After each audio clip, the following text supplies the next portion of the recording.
Before we proceed, as we discussed summary for us to open these proceedings with a prayer, and I'm really hoping that somebody of the community will step forward this morning. Ngaphambi kokuthi siqale le mhlangano lesithangami namhlanje singathanda ukuthi sivule ngomthandazo sithemba ukuthi ukhona ongeza asithandazele. Is there any hand? Ukhona ongathanda ukuza asivulele ngomthandazo? Anyone at all? Noma ubani? Hand on my left-hand side. Please step forward. Sicela usondele ngapha.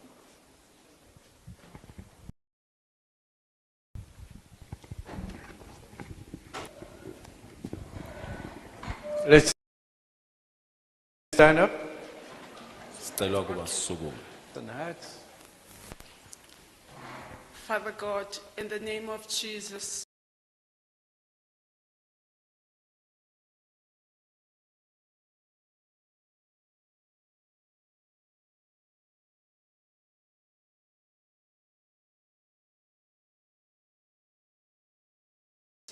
we come before you, we humble ourselves, Africa, and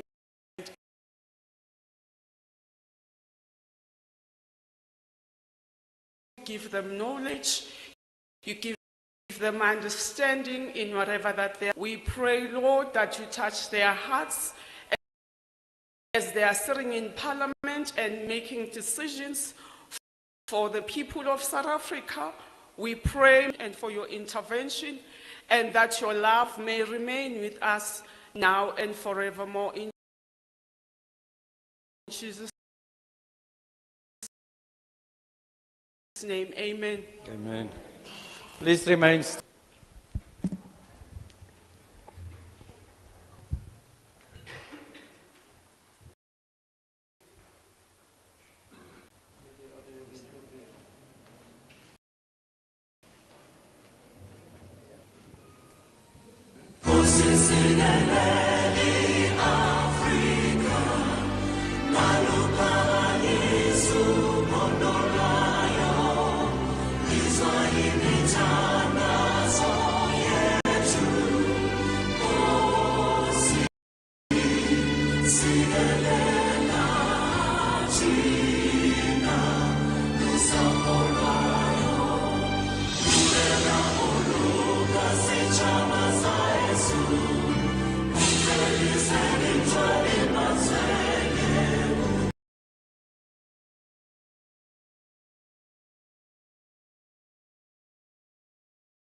Miss Makubane ungene wathi shi uma kusetshenzwa kulomsebenzi wayo le committee.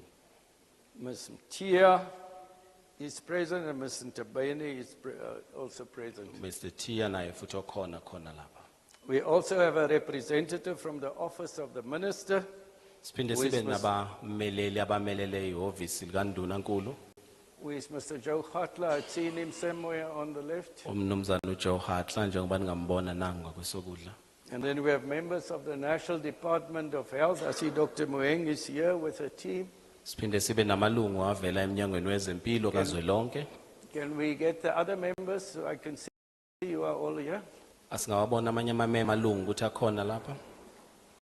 Oh, over there. Thank you much Njengoba for niwabona. everyone in attendance. Siyanibonga kakhulu nina nonke nikhona. And then we have other parliamentary support services. We have, yes, thank you. I was looking for this list. So I've already introduced Dr. Lynn Mueng Mahlangu, Chief Director, leading this delegation from the National Department of Health. Siyabonga siphinde sibe nomqondisi oyinhloko phezulu obhekelela ezempilo. Advocate Luforo Makoski U-advocate Nangu from Makhosi the legal unit. omelela ezomthetho. The Health Promotion Technical Team, Matu Mahura, Kanti ithimba libhekele ezempilo njengoba ningambona nangu kwesokudla. Mazikona Mpiana, Zikhona Mr. Samuel Nshechang. I think I've got a G Samuel. right this time. It's a angazi gang. ngisibize kahle. Hang. Umnumzane uSamuel Nsehang. Thought about it yesterday that I needed to ask you. So, and then we also have other support services. As Parliament, we ensure that we are present on the days which we do the public hearings. So we're very thankful to them, the education unit, the communications unit, the language services, the protection services, and any other service that I've left out. Please, I apologize for that.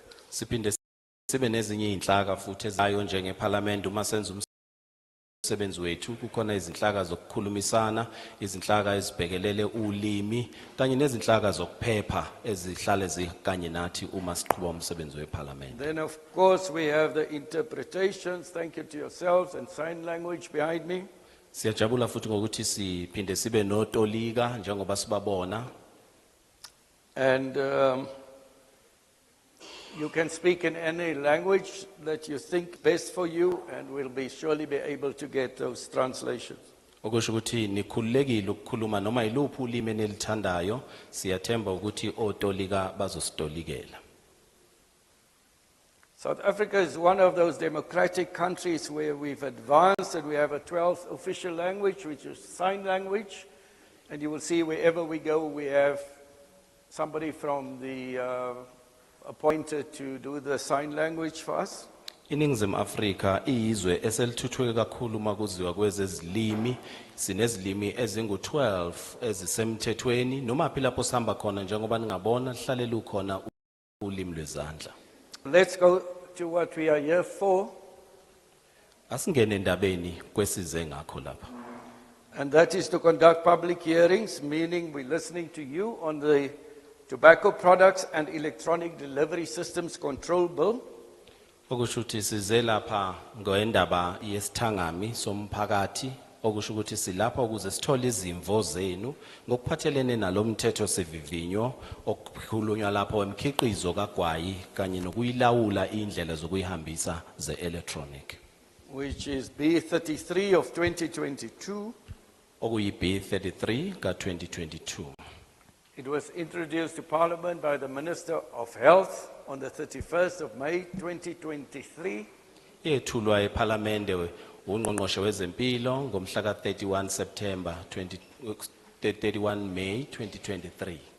It is required by the National Assembly and its committees to facilitate public participation in the legislative and other processes. Ukuze kushaye umthetho ke ngayo kuyimfuneko ukuthi kube khona ikomiti elifana naleli eliqhuba izingxoxo ngathi lomthetho sivivinyo. According to section 59(1). Ngokuvumelana nesingxenye 1 of the Constitution. yomthetho What we want to do is to increase access and improve the quality of participation through this interaction today. Ngakho esifuna ukukwenza njengoba njengoba sikhona lapha sifuna ukukhulisa inani labantu abazobamba iqhaza nabazoletha izimvo njengoba sihlangene lapha. And we do this through informing, educating, consulting, and involving the public in the processing of this bill. Lokhu sikwenza ngokuthi sifundise, sazise abantu, sibatshele ukuze bawuqonde lo mthetho sivivinyo. This is our second public hearing in the province of Mpumalanga. Namhlanje sokuyisithangami sesibili sikulesi sifundazwe saseMpumalanga. And the third leg of the public hearings in the provinces on this bill. Seza isithangami sesithathu sikulesi sifundazwe saseMpumalanga ngalomthetho sivivinyo. What this bill wants to do is to repeal the Tobacco Products Control Act number 83 of 1983. Esifuna ukwenza lapha sifuna ukubheka silungise lo yamthetho sivivinyo olawula ugwayi ka 90 umthetho kungumthetho number 83 ka 1983. And also the three subsequent amendments of 1999, 2007 and 2008. Kuphinde kwenziwe neichibiyelo kumthetho sivivinyo ka 1999, 2007 no ka 1998. The idea is to close the loopholes and address certain aspects not covered by this primary act of 1983. Inhloso yakho ukuvala noma iziphi amagebe noma izihibe ezikhona kulemthetho sivivinyo edlule. Now the bill also, amongst other things, seeks to bring tobacco legislation in line with current developments internationally. Kanti okunye futhi okufuna ukwenziwa ilomthetho sivivinyo ukuthi ulawule indlela okusetshenziswa ngayo igwayi uvumelane ngayo ezweni. By regulating smoking, the packaging, sale, and advertising of tobacco products and electronic delivery systems. Ngokuthi ulikeze imithetho elawulayo okokuqala ilawule ukusetshenziswa kwawo ugwayi, ukupakishwa kwawo lapho upakishwa khona, ulawule ukukhangiswa kwayi kanye nokusakazela abantu nendawo okubhenyelwa kuyona. There will be prohibition of smoking in certain areas such as enclosed public spaces and workplace.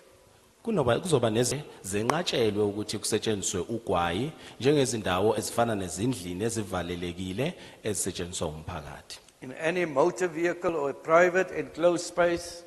Noma iziphi indawo ezivalelekile nezimoto ngaphakathi ezindawo ezingavuleli izikhipha umoya ngaphandle zizobe zisenqatshelwe ukusetshenziswa kwawo. When a non-smoker or a child is present. Futhi kuzokwenqatshelwa ukusebenzisa ugwayi uma kunezingane eduze. In a private dwelling or premises of a multi-unit residence like apartment block. Ezakhiweni lapho kusetshenziswa umphakathi ezizimele nakhona futhi uma kunomphakathi okhona lapho eduze kuzokwenqatshelwa. If smoking interferes unreasonably with others. Ikakhulukazi uma ukubhema kuphazamisa abanye abantu. The bill prohibits all form of advertising or promotion of tobacco or electronic delivery systems. Siphinde futhi lo mthetho sivivinyo unqabele ukukhangiswa kwa noma iziphi indlela zokusetshenziswa kwagwayi kweze electronic noma zokuhambisa. The minister will prescribe the packaging and labeling of tobacco products including health warnings. Ungqongqoshe uzoqiniseka ukuthi uma kufakwa izikhangiso noma amabhokisi lapho kupakishwa khona kunezixwayiso ezifakwayo ngawo aqondisa ukuthi zenziwe kanjani kuhlanganise nezithinta ezempilo. The bill brings about restrictions of sales of tobacco products not allowed to sell to children. Uzophinde futhi umthetho sivivinyo ukhipha iqondiso ezenqabelayo ukuthi ugwayi udayiselwe izingane. In health establishments and no distribution through the postal service, courier service or the internet. Uphinde futhi ukhangiswe noma udayiselwe izingane uthunyelwe zona kungakhathaliseki ukuthi kusebenziwa kuphi lokhu kwenziwa ngeposi noma kwenziwa ngeinternet. The minister will appoint a monitoring committee that will monitor the implementation of programs, laws and enforcement. Ungqongqoshe uzoqoka ithimba elizobe libhekelele ukuthi ingabe uyalandelwa yini umthetho uma kuziwa kulezi ezithinta ugwayi nezempilo. In conclusion, the bill seeks a legal framework for vulnerable groups such as children, pregnant women, Lo mthetho uzokwakha uhlaka lokuvikela abantu abachayeke engozini njengezingane. non-smokers, including those who do not smoke e-cigarettes, Nokugwema ukubhema eduze kwabantu abangalisebenzisi lolu hlobo lukagwayi olubizwa ngokuthi e-cigarette and employees. kanye nezisebenzi. So let's get to the process here. We are obstructed, our view is obstructed by the two columns on our left and right-hand side. Asingene ndabeni siyabona ukuthi ngapha ngakwesokudla nangakwesokunxele sivinjwe yilezi zindonga ezimbili. So I think when I'm looking at the column, whoever I can't see will be able to then realize we can't see them. Maybe they just need to shift out of the view of the two columns on both sides, shift to the empty chairs. Those Ngithemba are ukuthi seated behind these columns. Ngithemba ukuthi uma ngibuka ngakulolu hlangothi uma kwenzeka uphakamisa isandla uboqondo ukuthi angikuboni ngivinjwe yilolu donga ngakho chezukele eceleni ngakwesokudla ukuze ngikwazi ukubona isandla sakho kungokufanayo nakulolu hlangothi into efanayo. We have chairs in the front. You see chairs on my left-hand side. There are 6. How many? 7. Here on this side, I think, can't see from here. 7, 8 this side and 8 that side. Yes. Kunezihlalo lapha ngaphambili njengoba singabona ngapha ngakwesokudla sami zingu8 nangapha ngakwesokunxele sami zingu8. So what we will do, remember that we are here to listen. We're not here to have discussions with you as a portfolio committee. Esizokwenza lapha khumbulani size lapha ukuze sizolalela izimvo zenu asizile ukuba sizoxoxa njengekomiti. The whole purpose of our visit is to listen what the input is from those who come to engage on the bill. Inhloso eyinhlopha ukuzobeka indlebe silalele kinina nonke nizofuna ukuphawula ngalomthetho sivivinywa. You have all also received copies of the bill, I note. Ngiyethemba ukuthi nonke niwabonile amakhopi alomthetho sivivinywa. And many of you had been with us in other provinces and years, so you understand the process. Abanye benu ngiyethemba sebeke baba nathi sihambela ezinye izifundazwe seniyayazi inqubo esiyilandelayo. So the rest of the proceedings will be chaired by Honorable Gela on my right. Inqubo yonke namhlanje izobe iqondiswa noma iphethwe usihlalo ongakwesokudla sami. And we will take hands on the left, 8 hands on the left. Sizothatha kuqala abaphakamise izandla ngapha ngakwesokunxele sikasihlalo. And 8 hands on the right.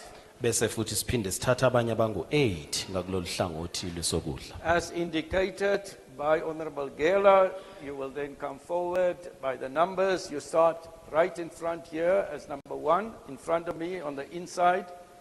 And we go from that seat to that seat and then to the back. And we fill up on this side, fill up on that side. And please let us be mindful. We have somebody from the protection services who is assisting and guiding us. And please follow also the instructions of that person who is responsible to monitor that this process. Ngakho sizolandela lenqubo ke ophakamisayo oqala uzohlala lapha kube uyena oqala owesibili ngokulandelana njalo kuze kube sohlangothini lwangemuva nangapha into efanayo. Nikhumbule ukuthi sinabo ababhekelela ezokuvikeleka lapha. Sicela nibambisane nabo uma beniqondisa ukuthi nihlale kanjani. That process is enabled properly. We have 2 protection services members here. Ngakho ke sinabo ababili lapha ababhekelele ezokuvikela abakanye nathi. Thank you very much for your attendance. I will hand the microphone to Honorable Gela. Thank you. Angikunike intambo mhlonipheki.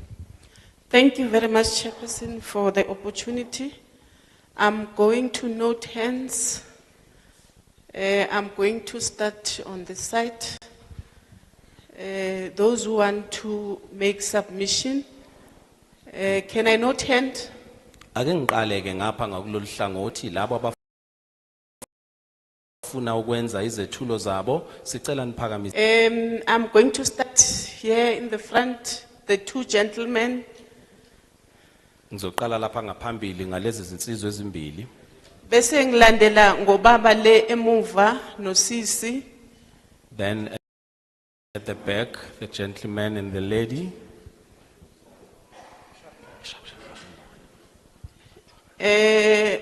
Nawe lapho ecaleni bengicela usondele.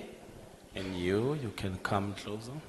Then at the back, insizwa lapha emuva, There's a gentleman right at the back othwele isigqoko laphayana. who is wearing a hat. Then the guy with the glasses. Insizwa efake ibuko. Then ubhuti laphayana ofake naye umnqwazi isigqoko. Another gentleman who is wearing. Le emuva, I see a hand at the back. Not, hayi wena lomile lo semuva kwakho. Sisandla ngemuva. Then you'll follow wena ome ngetinyawo. And you who are standing, you will follow. And then there's a hand there in the middle with the black t-shirts. Sisandla laphaya. So insizwa efake iskipa esimnyama. Let me go to that side. I see 3 hands at the back. Ningata nani la phambili. You can come forward, please. I hope I'm not lefting anyone this side. Themba ukuthi angishiyanga muntu ngakulolu hlangothi. Or utalandela ke maki. You can come and follow.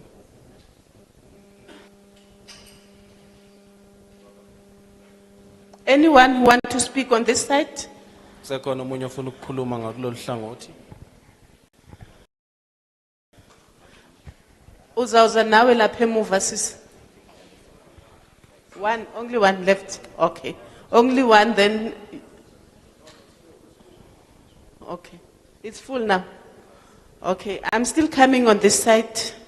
Kulolu hlangothi olungapha. May I invite the first speaker to come forward? Ake ngicele ke isikhulumi sokuqala ukuba sime lapha ngaphambili.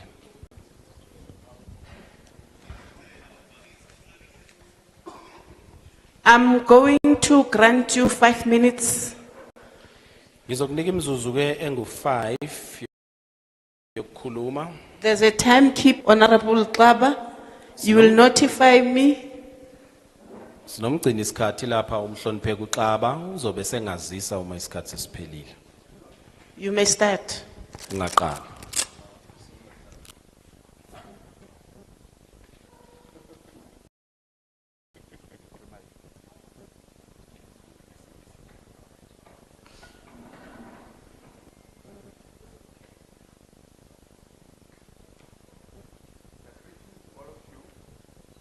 Ngiyanibingelela nonke.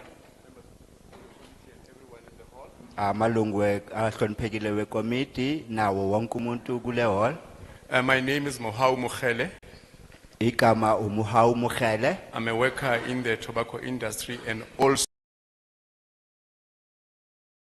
the leader at the plant level of the. Kulemboni yezogwayi kanti futhi ngumholi ku-union yabasebenzi kulemboni yethu.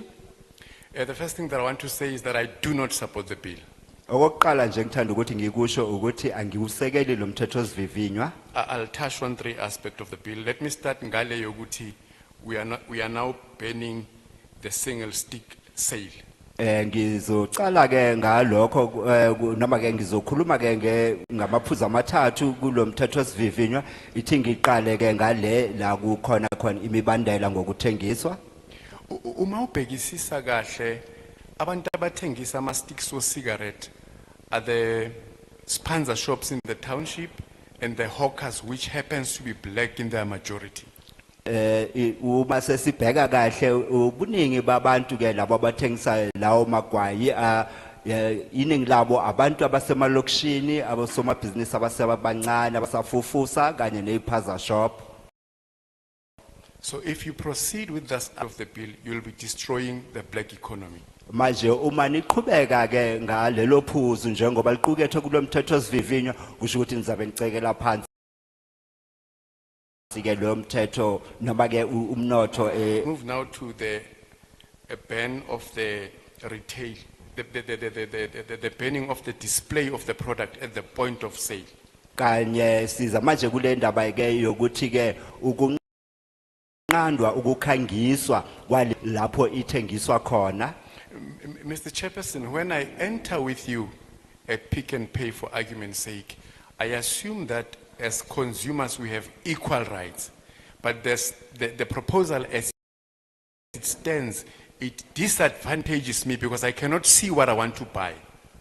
So phekile ngiyacabanga nje ukuthi thingenze isibonelo ukuthi mhlambe silapha ePick and Pay si njengabathengisi namalungelo afanayo alinganayo kodwa ukuya manje ngalomthetho osivivinywa sokusho khona ke ukuthi noma ke umuntu uba nelungelo lokuthi abone umkhiqizo ufuna ukuthenga.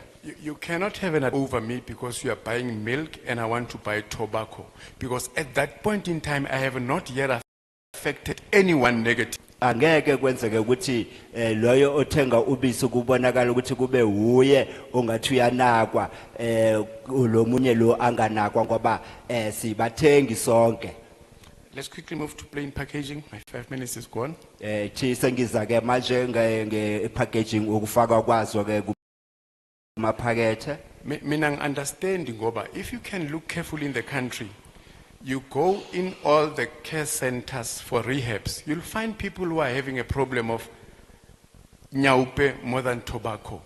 Ngoba into engazisisa ukuthi masibheka kahle kule lizwe lethu masiya kulezo zindawo zabo ezibizwa ukuthi ama rehab sithola iningi labantu kuyilabo abezidakamizwa kufana nenyawupe uma kuqhathaniswa nalabo ababhema ugwayi. So I don't understand how nyaupe is appealing when angizwisisi ukuthi yona inyawupe ibaheha kanjani uma ke yona ingakhangiswa.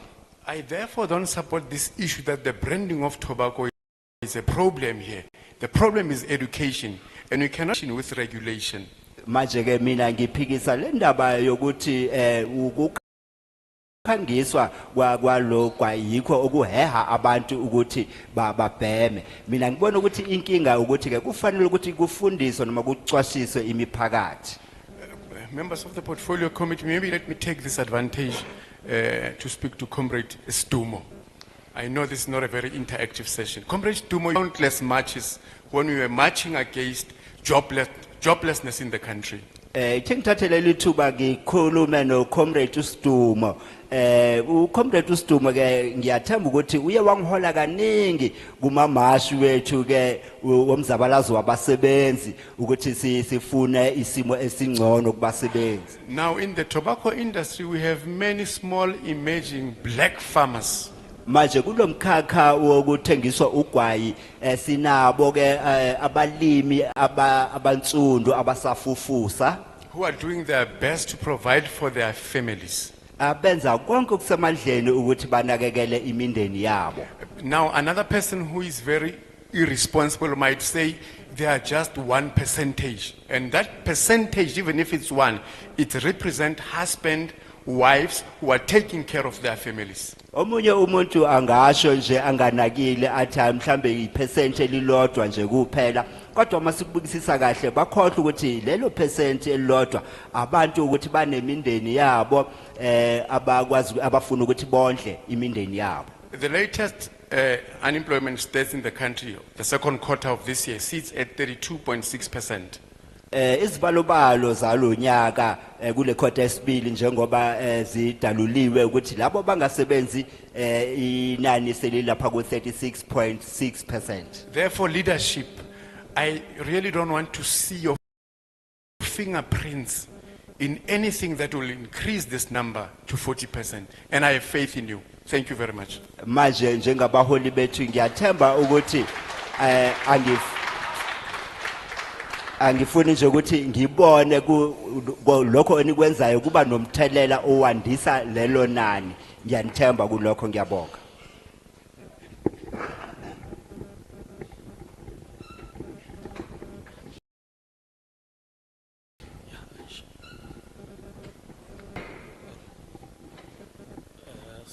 sanibonani nonke endlini. I would like to also to greet Chairperson and the Portfolio Committee. My name is Dumsani Hlachwayo. I am not in support of the bill. Mina igama lami uDumsani Hlachwayo ngiyanibingelela nonke ngibingelele namalungu ahloniphekile wekomiti mina ngiqala nje ngokuthi angusekeli lo mthetho sivivinywa. The bill in its current form, if it will go through, I think it will be depriving the next generation the bright future. Instead of them fighting the legal challenges of cigarette, they will be fighting the unknown enemy of which is illicit trade. Ngendlela ungakhona lo mthetho sivivinywa ngibona ngathi uzofaka izizukulwane ezolandela phansi kwengcindezi enkulu kunanokuthi ke bona babhekane ke nale mithetho imibandela yale mithetho bona baze babhekelele nogwayi oluthengiswa lungekho ngokusemthethweni. And also, if the way it is currently, the illicit trade is at 70%. It will also increase maybe to 100. Who knows? We won't know. But if we can change some of the aspects in the bill. Okwamanje ukuthengiswa kokwayi ngokungekho ukuthengiswa kokwayi njengoba kungekho semthethweni kusezingeni elungu 70%. Uma singaqapheli singabhekisisi kahle leli nani likhuphuka lifike ku 100. I think we can change this aspect like a retail display ban where all product will be hidden, limitation on the availability of flavors and plain packaging that needs to be considered for change. Ngendlela kungakhona ukuthi kukhona nje izinto okufanele ukuthi sizibhekelele ikakhulukazi ukusetshenziswa kwamaphakethe nokuthi sikwazi ukuthi sibhekelele izinto esingakwazi ukuthi sizishintshe. I also think the tobacco bill is very unfair to the poorest of the poor who are trying to make a living by selling cigarettes at the corners of the street and the taxi rank. Futhi ngicabanga ukuthi lo mthetho sivivinywa ucindezela labo abazama ukuzithengisela ugwayi emalokishini nasemakhoneni kanye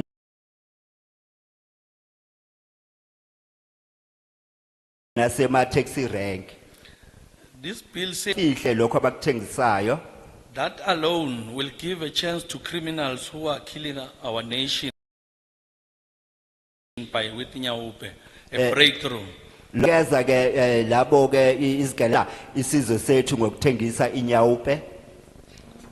now they will be hiding everything under whatever they are hiding.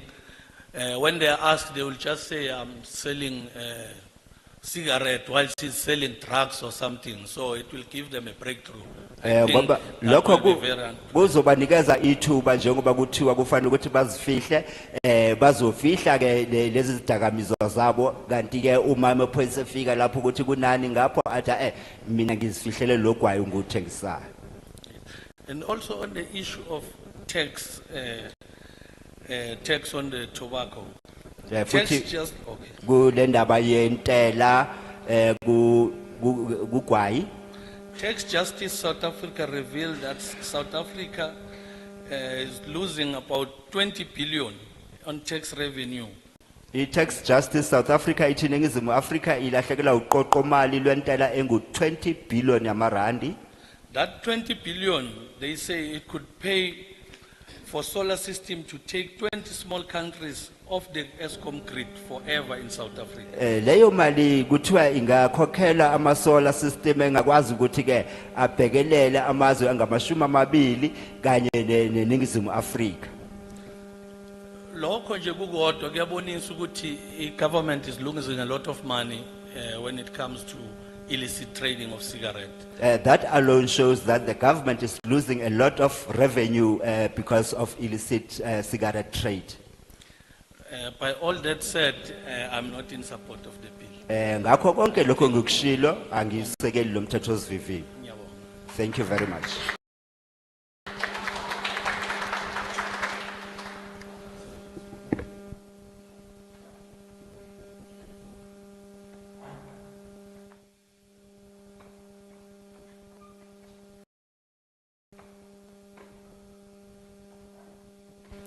All protocol observed. I believe education is not only the key to success, but it also affords you a freedom of choice. Ngiyacabanga ukuthi imfundo akuyona ayilethi impumelelo kuphela kodwa yenza nokuthi umuntu abe nokukhululeka ukuzikhethela. Ngime phambi kwenu njengomuntu omusha waseMzantsi Afrika. Sanibonani. Igama lami nginguNondumiso Ngqamu. I stand before you as a young person in South Africa. Greetings to all of you. My name is Nondumiso Ngqamu. Nondumiso Ngqamu. Ngibuya kwa National Council Against Smoking. I am from National Council Against Smoking. Futhi ngiyawusekela ngokupheleleyo nangokugcwele umthethosivivinyo esime ngawo namhlanje. I completely support this bill. I completely support this bill. I stand here to plead for the prevention of younger children smoking. Ngimela ngizocela ukuthi sibhekelele ukunqanda ukubhema kwezingane ezincane By promoting plain packaging with pictorial health warnings. ngokuthi lawo maphakethi kufanele ukuthi ke abe nazo izixwayiso ngokwezempilo. Okay. It has been proven by both South African and global studies that picture warnings Kube khona ubufakazi ngokocwaningo ukuthi lezo zithombe ezikhona kulawo maphakethi are way more effective. ukuthi kuyasebenza nangempela. Effective in reducing the appeal of tobacco products, Ikwazi ukuthi iyehlise ukusetshenziswa kwemikhiqizo kwagwayi making health warnings more effective, futhi yenza ukuthi izixwayiso zezompilo zikwazi ukuthi zisebenze and decrease the likelihood of smoking. iphinde futhi iyehlise nezinga lokubhema. See, we have tried written warnings, but the facts Sizamile ukubhala izexwayiso kodwa ke iqiniso nje ukuthi the facts easily get lost in the marketing and social perceptions. ukuthi ke lokho kubonakala ngathi kugcina sekulahlekile uma sekufika lapho emphakathini. Grant us the opportunity to protect the kids with visual education.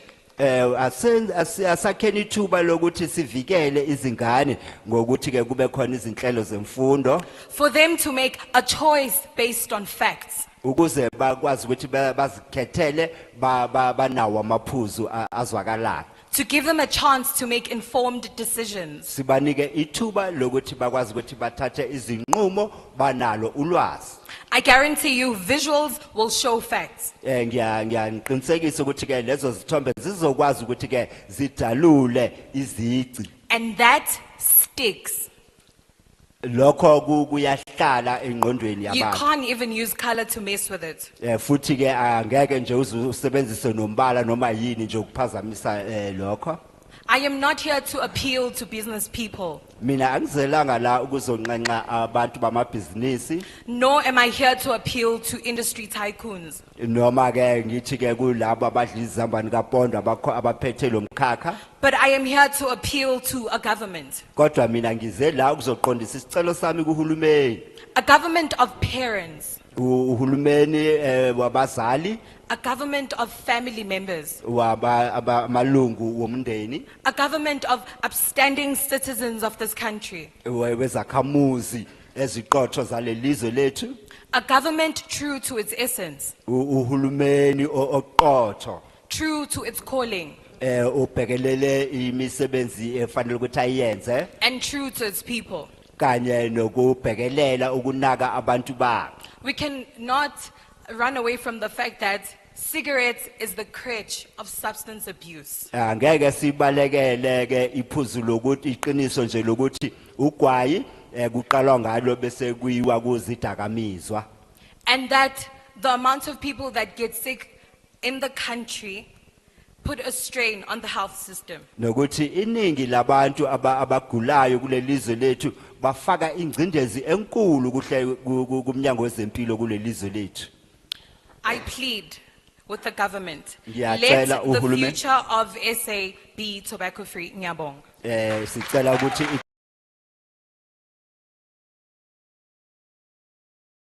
sasa lethu leNingizimu Afrika.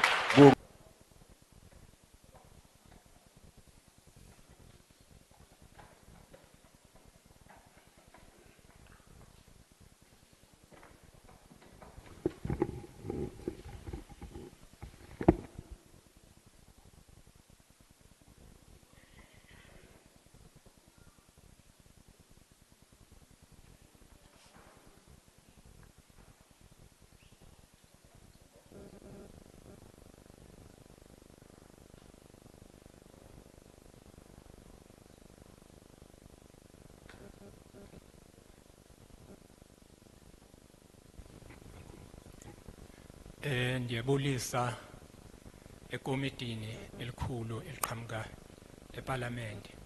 Greetings to honorable members of the Parliamentary Committee Ndibulise nomphakathi okhona.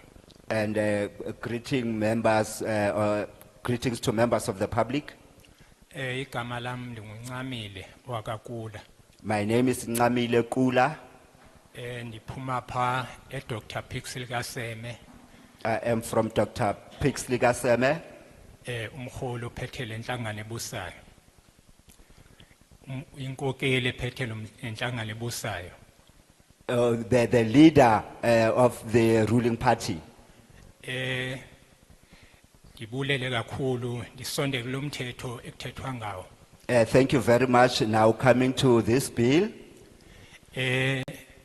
Mna ke ndibuye ndibe iward committee ephaya esebenza kakhulu nabantu phaya ezantsi. I am also a ward committee. I work with the people in my community. Ingozi enkulu xa sithi asiyisupport le bill logwayi uyingozi kakhulu phaya ebantwini. The danger when we say we do not support this bill, tobacco products are very dangerous to our communities. Le bill yona mna ndiyisupport. I support this bill. Into eyenza ukuthi ndiyisupport ngoba logwayi sobhenywana ngabantwana. The reason I'm supporting this bill is because our children who are at school going age are also smoking these days. Ya ibulala isizwe. It is killing our nation. Ngiyakubona ukuthi kwabanye yenza profit.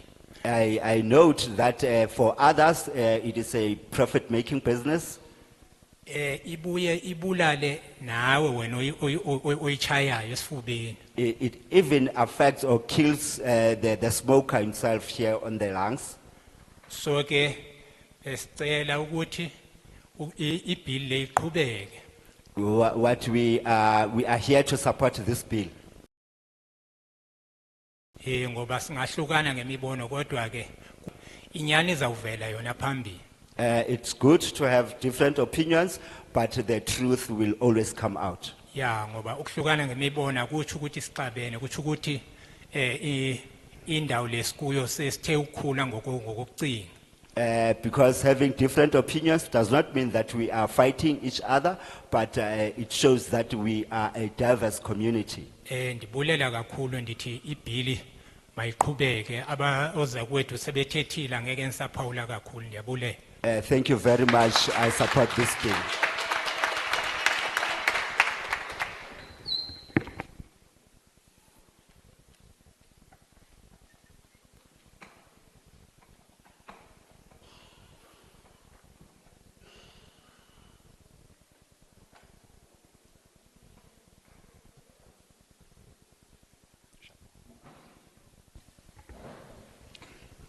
Sibingelele wonke umuntu okhona la kule ndawo namuhla Greetings to everyone who are here today, nekhulu zethu ezibuye eParliament. as well as to our officials from Parliament.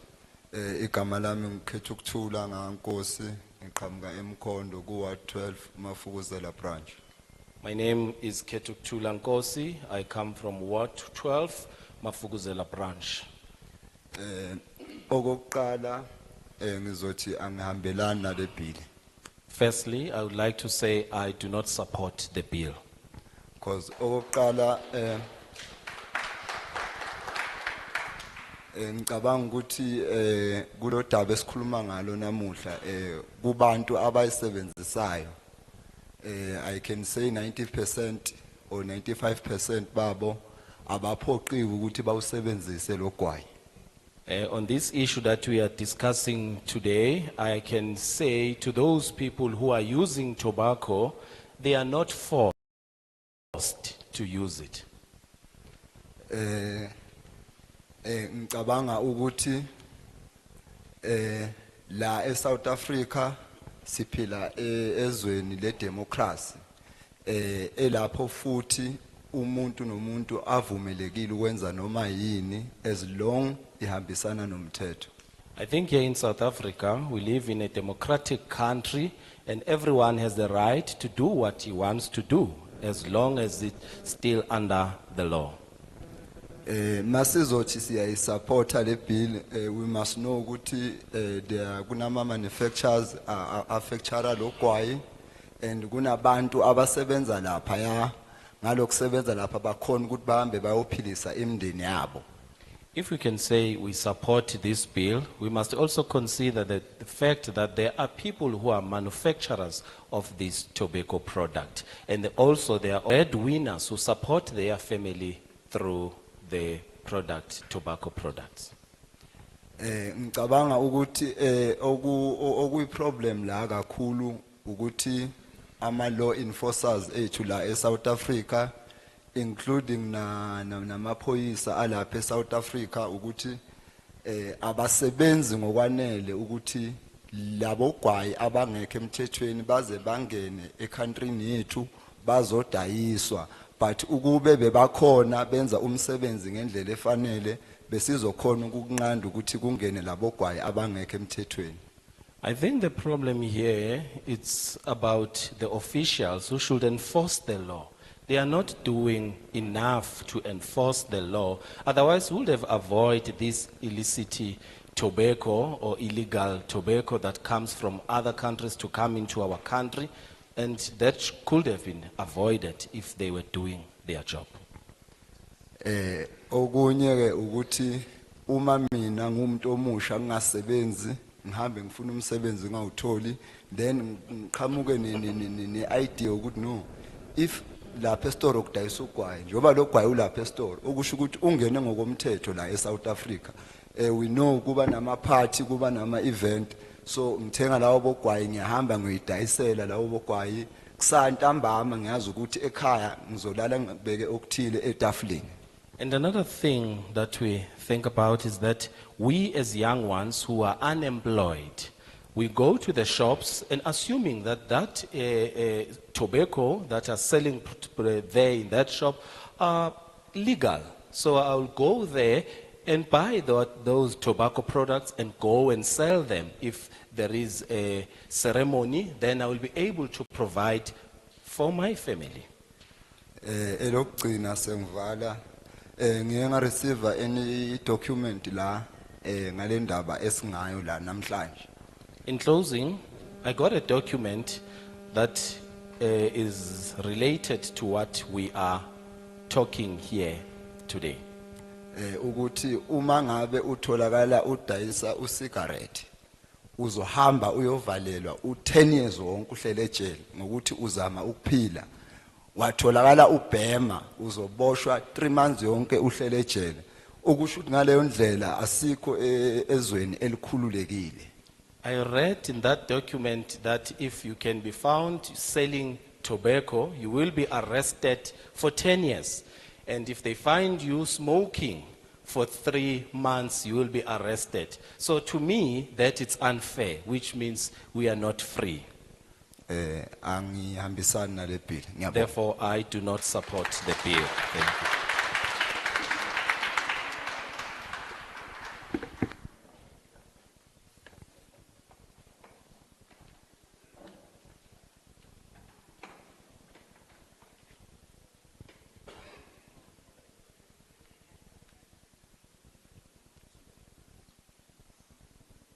Ngiyabingelela igama lami nguSanboy ngakagcoka from iGcoka Foundation. Good morning to everyone. My name is Sanboy Koga. I come from Oga Foundation. Ngizocala nje ngokuthi iBill angisupporti noma ngihambelani nayo. Let me start by saying I do not support the bill. Lokho ngikusho ngezathu ezithize. I have the reason why I say so. Njengoba ngibe lapha phambi kwenu nami ngomunye wabantu ababhemayo. As I'm standing here in front of you, I'm one of the smokers. And I'm more than 20 years ngibhema kodwa ngaze ngaba nenkinga. Ngina more than 20 years ngibhema ugwayi kodwa ngaze ngaba nenkinga nogwayi. I have more than 20 years being smoking, but I never had a problem with cigarette. Kodwa ke engingaqondi kahle ukuthi abantu bethu la eMzansi njengo ama street vendors laba bathengisa ugwayi bathengise nama veg sithi benze njani ngoba phela ugwayi lo okhona ubhaliwe lapha ukuthi smoking is dangerous. What I do not understand now is that if we think about our people, street vendors who are selling tobacco, now after this bill, what are they supposed to do? Ngoba yindlela nabo abayiphilisa ngayo. Because this is the way that they use in order to live. So mase sekufika ekuthenini umuntu omnyama noma othengisa ugwayi noma obhemela kakhe noma endaweni yakhe uzwa ufuna ukuthi abe nesigwebo esithize. Lo mthetho kahle kahle uthini kuthina singama South African ngoba kufanele sikhumbule ukuthi siyikwayona nje eMpumalanga iyodwa sinama farmers afama itobacco leaf. What I do not understand about this bill now, when it affects black people who are, some of them are farming, and farmers, I mean, they are also selling this tobacco. What are they supposed to do? Even here in Mpumalanga, we have made with tobacco. In my research or in our research in the organization, we have found out that Mpumalanga nje sizodwa ku tax noma itobacco leaf ihamba no 18 billion. So mase sithi manje lo mnotho noma mhlambe la ama farmers afamayo le tobacco leaf angasafami because kunemthethe ezayo noma ukuthi itobacco leaf noma itobacco ingasabi khona noma ingadisplay ngaleyo ndlela edisplay ngayo manje. Bese kwenziwa kanjani ngoba phela kufanele nikhumbule ukuthi le tobacco le esiyibhemayo thina sineyinhlobonhlobo ezihlukene. Ngiyayikhethela mangabe ngifuna ukubhema ikhohli ngizobhema ikhohli, mangifuna iStevie ngizobhema iStevie. So and kufanele futhi ephinde sikhumbule ukuthi thina sizikholwele futhi nasebantwini abaphansi okhokho lokukhulu bethu yona le same tobacco esikhuluma ngayo isebenza ukwenza isniff, siphahla ngayo futhi emsamo.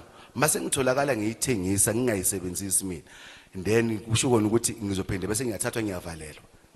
Another thing that we must remember when it comes to this tobacco is that tax is already taking, I think, about 18 billion to people. So now, when we think how we use tobacco as Africans, we also use tobacco when we speak with our ancestors.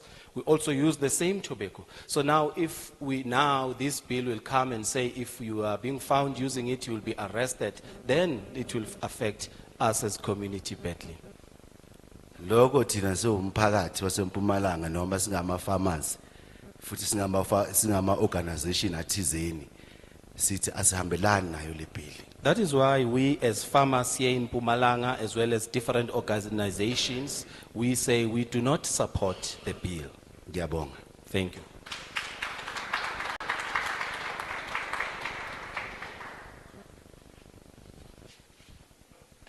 Sanibona. Greetings. Igama lami ngibongani ngakazwane. Ngibuya eDr. Pixla Isakaseme local municipality. My name is Bongani Zwane. I come from Dr. Pixla Isakaseme. Dr. Pixla. Mina ngithi angisupport le bill. I want to say I do not support the bill. Ngoba ngiyale nkolelo ukuthi siphila ezweni elikhululekile. Because I have that belief that we live in a democratic country. Ngikusho lokho ngoba ngikusho lokho ngoba lelizwe lethu sikhuleke kakhulu ukuthi umuntu angasikhethela ukuthi ufuna yini. Nanokuthi ispeaker esesidlulile bese sikhulume kakhulu izinto abafuna ukuyithinta. Njengezolimo sizoba nenkinga ngoba abanye abantu basebenza lapha emaplazini bakwazi ukuthi balima bavula amathuba. The reason why I say this is because we live in a democratic country where you have a choice to do what you want. And some of my points were already covered by the previous speaker when he mentioned that we have farmers here. So it will affect the opportunities for those who are make living through those farmers. Nanokuthi thina singabantu abamnyama ngibona ngathi asike singacabangelana ukuthi thina sibuya sikhoyile izinto lezi zabaphansi ngizokwenza umzekelo njenge marijuana. And another thing, we as African people or black people, there are some ceremonies that we also do when it comes to our ancestors. Mangabe siphahla sibiza abaphansi bakhonethana nathi kangcono mangabe sibhemile kwesinye isikhathi mhlawumbe kudinga ukuthi ngibheme ugwayi ukuze ngikwazi ukukhonetha nabokhokho bami. And if we are doing these traditional ceremonies, in order to connect with my ancestors, I need to smoke first. They connect very well with me. If I smoke, then I can be able to speak with my ancestors. Kodwa kuzomela siqinisekise ukuthi sikwazi ukuthi ezomthetho zenze sure ukuthi umuntu ubhemela endaweni ekuyona yona akahlukumeze umunye umuntu ilokho kumele siqinisekise. But I think that the thing that should be taken care is that by the law enforcement is that a person who is smoking doesn't infringe the right of the other person. So if he smokes, he can use only in his home or home.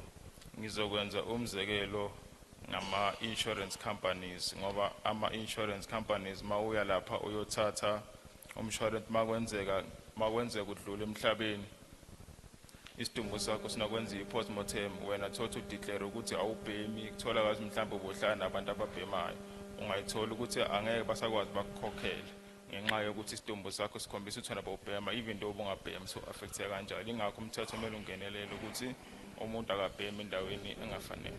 The example that I can make it's regarding the insurance, because when you declare yourself, you will say you do not smoke anything. But now, after you have died, they will do the postmortem, and only to find that it seems as if you were smoking. Why? It's because people next to you were smoking, and that's the way you were affected. So that is why I say there should be a law that will be enforced to say people should only use tobacco in their houses. Nanokuthi kumele siqinisekise sazi ama-brand athengiswayo asemthethweni avumelekile kulelizwe ukuthi maphi wonke umuntu abe clear sazi ukuthi uhlobo logwayi oluso livumelekile sizokwazi sicontrol nalabo kufika ngoba ithole sebaphethe ugwayi ongavumelekile ugwayi ongathestiwe ugcina usugulisa labantu bakithi bese kuba ngathi ugwayi uyinkinga kanti ugwayi siyinkinga inede ukuthi ezomthetho ziyahluleka ukucontrol. There should be also a control when it comes to branding of these tobaccos, and they should give us some information as to which types of cigarettes are allowed here, because some of people who are coming from other countries, they come with this illicit tobacco, and only to find that we are now using it because we don't know the difference between it. So that is why I think the officials should also make an awareness when it comes to that.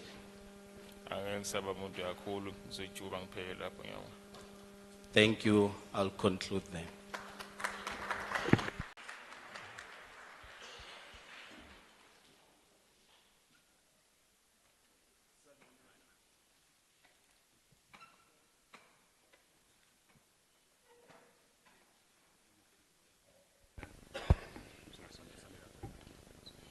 Sanibonani, igama lami uSibusiso Stephen waseBhetali. Good day. My name is Sibusiso. I come from Petal. Awu ngobe ngize lana sicela ukuyibonga iParliament ukuthi ize kithi and ngithi nangicala angisupport le bill. Firstly, we want to thank you as the Parliament for coming and be with us, but I want to say I do not support the bill. Ngisho njalo futhi ngizothanda ukuziveza ukuthi ke na ngiyabhema vele. And having said that, I want to say I'm also smoking. Kodwa lokho akusho ukuthi singacabangeli ukuphepha kwabantwana nezinye izinto ezenzakalayo nalabo abangabhemi eSouth Africa. But that doesn't mean that we shouldn't consider the safety or the health of those who are not smokers. Engikhala ngako ukuthi ke na iParliament njengoba ize kithi nama minister waka health bakhala ngezindleko abazitholayo ngesimanga sentuthu eyenza ukuthi ke na kube nezifo ezihlukene ezinjengabo cancer no TB. What I'm complaining about is regarding, as we are here with health officials, that smoking also add in the expenses that you occur because the smoking can also cause some disease like TB and other diseases. Engicelayo ke ku parliament nabasebenzi bethu njengoba singu government walomphakathi sizocela bona ukuthi nasineyinkinga ezingenza ihealth nesafety yase South Africa ibe sengozini mabahlanganise lezi zinto ezifanayo ezifana nako lokuthi ke na ama mine abanye abantu bathola ukugula ngobe bathola yona le TB nalezi ezinye izifo esihlangana nogwayi bese benza umthetho oyi1 ozoyihlanganisa sizokwazi ku speed up iprocess yezinto zase South Africa. What I will ask to you as members of the Parliament and the officials who are with us is to consider other things that also add to the health of other people. For instance, mines also can also add when it combined with the smoke, with those who are smoking. So if you can come up with one law that would be able to cover all these, and that law will protect us. And futhi babuyisele amandla we government yase South Africa njengoba sibakhethile ukuthi thina singabahlali kuyokoseka ukuthi sikhone ukuthi ke na sikhone ukugada ukuphepha kweSouth Africa ngokuthi umthetho wethu owenziwa ma lawmakers ukhona ukusivikela ukuthi ke nabantu bangaphandle bakhone ukulandela umthetho njengathi eSouth Africa umthetho ungabekelwa ama South African kanti amaphandle eza ne products illegal ifike la izolimaza ama South Africa ne economy yethu kodwa thina asina say. And another thing we would like to ask you is to come with the legislation that will also protect us, because some people who are foreigners come here and only to find that when it comes to law, this law only applies to us as South Africans. So now if we can have a law that will be able to protect us together as South Africans. Masizameni ezintweni esibonile njengama minister nawahlangene ukuthi ziyawalimaza ama South African ukuthi bathathe leyo power kuzokwazi ukuvula izitolo abantu base South Africa babe ne control yalezinto ezibalimazayo eSouth Africa sigadele ingane zethu sikwazi ukuthi abantu abafika eSouth Africa ngendlela engekho emthethweni sibabeke endaweni yakhona babe nomthetho wabo ohlukile sizokwazi ukuthi sihloniphe umthetho obekwa yithi ama South African nawo bawulandele. And you as officials, if you are discussing these things, please try to make sure that you make laws that will also assist us when it comes to illegal immigrants who comes here, and they must also have the law that will apply to them in order to protect our children. Nokugcina engicelayo ukuthi ngobe kunama minister ama department ahlukene ababe nama program azobenza ukuthi ba interconnect ukuthi nababone inkinga zethu bakhona ukuthi basebenzisane ukungasebenzisani kwabo kwenza ukuthi le distance yenze abantu babe confused kube nomthetho omningi ozobophisa abantu ngobe banga understand thina si country esakhula bangasihlanganisi nabantu esithatha kubo lemthetho. And another thing we would like to ask that since we have different departments in government, may all these governments can be able to interact when they work and come with a law that will assist us. And at the same time, they shouldn't take the law from the first world countries, because here in South Africa, we are still the developing countries. So they must also consider that when they formulate those laws. Okugcina ngobe silana we are South Africans. Manje esicelayo ukuthi masivikelaneni singayeke siyeke ukusebenzisa igama lo ANC no EFF ekuphepheni kwethu. Sihlangane ngokuphepha kwethu nelizwe lethu. And as South Africans, if we are here, let's try to avoid to use political parties' names such as ANC, etc. But instead, we are gathered here in order to protect our children. Ngibongele. Thank you.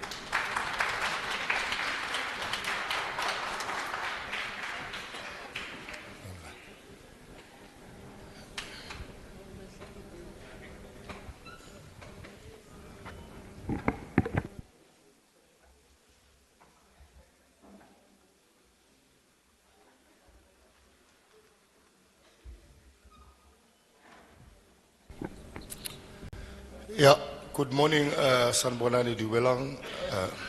Yanibingelela ngazo zonke izilimi. Yes, my name is Thabo Marago. Igama lami nginguThabo Marago. I stand here before you to say no to the bill. Ngimi lapha phambi kwenu ukuze ngisho ukuthi cha ngalo mthetho sivivinyo.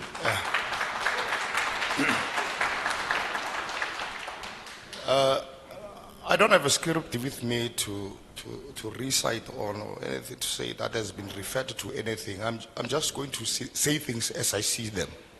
Akunanto into ethile ekhethekile ngizoyisho kodwa ngizosho nje ngokwalokhu nami engibona ngakho. I think I've reached an age in my life where I would say I've been almost everywhere in South Africa. I've traveled the towns, I've seen places. Ngicabanga ukuthi sengifike ezingeni leminyaka lapho ngingasho khona ukuthi sekukuningi engikubonile sengihambela amadolobha ngihambela indawo I've seen ezihlukahlukene. towns in the past 30 years. I've seen towns in the past 20 years, 10 years or so. And I'm seeing towns today. Ngiwabonile amadolobha ukuthi ayenjani eminyakeni engu-30 edlule, eminyakeni engu-20, eminyakeni eyishumi edlule. Ngisawabona namanje And ukuthi I've anjani. seen towns that used to be economically vibrant in the past, from Gauteng, from to the Free State, to Natal, to the Cape. I've seen them, how economically vibrant they used to be. Ngiwabonile amadolobha anjengedolobha laseGoli, Free State njalo njalo. Amadolobha emkahle kakhulu kwezomnotho, ekhiqiza umnotho omuhle kakhulu. Ngiwabonile ukuthi ayenjani esikhathini. And I've seen them die too. Futhi ngiwabonile namhlanje wohloka. And maybe for different reasons, probably this drill is one that leads to such eventualities economically to those towns. Probably the reasons are not the same. Ngicabanga ukuthi njengoba bewohlozwa izinto ke ezingafani njengoba nalo mthetho sivivinyo ukhuluma ngakho ziningi izathu ezenze kwaba lolu khona lolu shintsho. But here we are today, seated here trying to kill one of the most highly employing industries in the country again. Kodwa nakho namhlanje sihleli lapha sifuna futhi ukuphinde sivale elinye lamabhizinisi nezimboni ezisenza umsebenzi omkhulu. Maybe cigarette smoking is very dangerous. I don't know about that. Been smoking for the past 35 years. But I can assure you, Nyaupe is very, very dangerous, my friend. Angazi noma ukubhema ngempela kuyingozi. Mina belokhu ngibhema iminyaka engu-35 kuze kube manje kodwa ngingasho ngithi iNyaupe iyingozi. We haven't had much time to try to establish reasons as to how can we stop the influx and the dangers of Nyaupe in the country. Yet we are trying to punish an industry that is so compliant, that is upstanding, and that is employing almost in a legal way. Siyehluleka ukunqanda nantu ubhubhane lweingane eziningi ezingene shi kwiNyaupe kunalokho sizosukela imboni eqasha abantu abaningi nekhiqizayo eyenza abantu. I'm not going to quote Comrade Duma. I'm not going to do that. I'm not.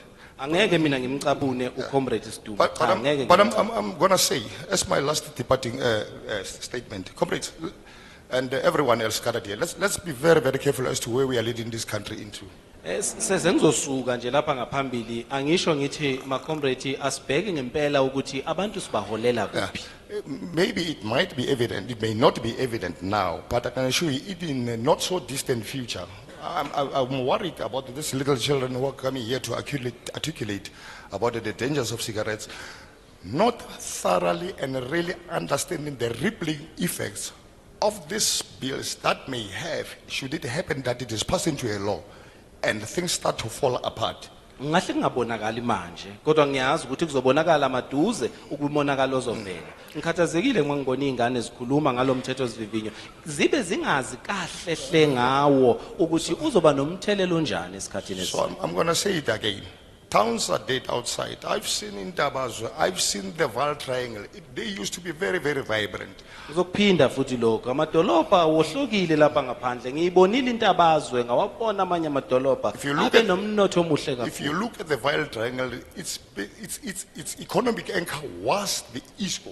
Umubuka iVile Triangle umgogodlo wawulimise kahle kakhulu leli dolobha kwakuyi ISCO. When ISCO left, ngesikhathi ISCO isuka, go look at what is happening in that place. hamba manje uyobona ukuthi kunjani kuleyana. Now, it's going to render the very same effect if it happens that we introduce this bill into a law to the residents of Heidelberg and the surrounding areas. Kuzoba njalo ke uma singathatha lesithetho sivivinyo siwenze ube umthetho kuzoba njalo lapha eHeidelberg nakubantu abahlala.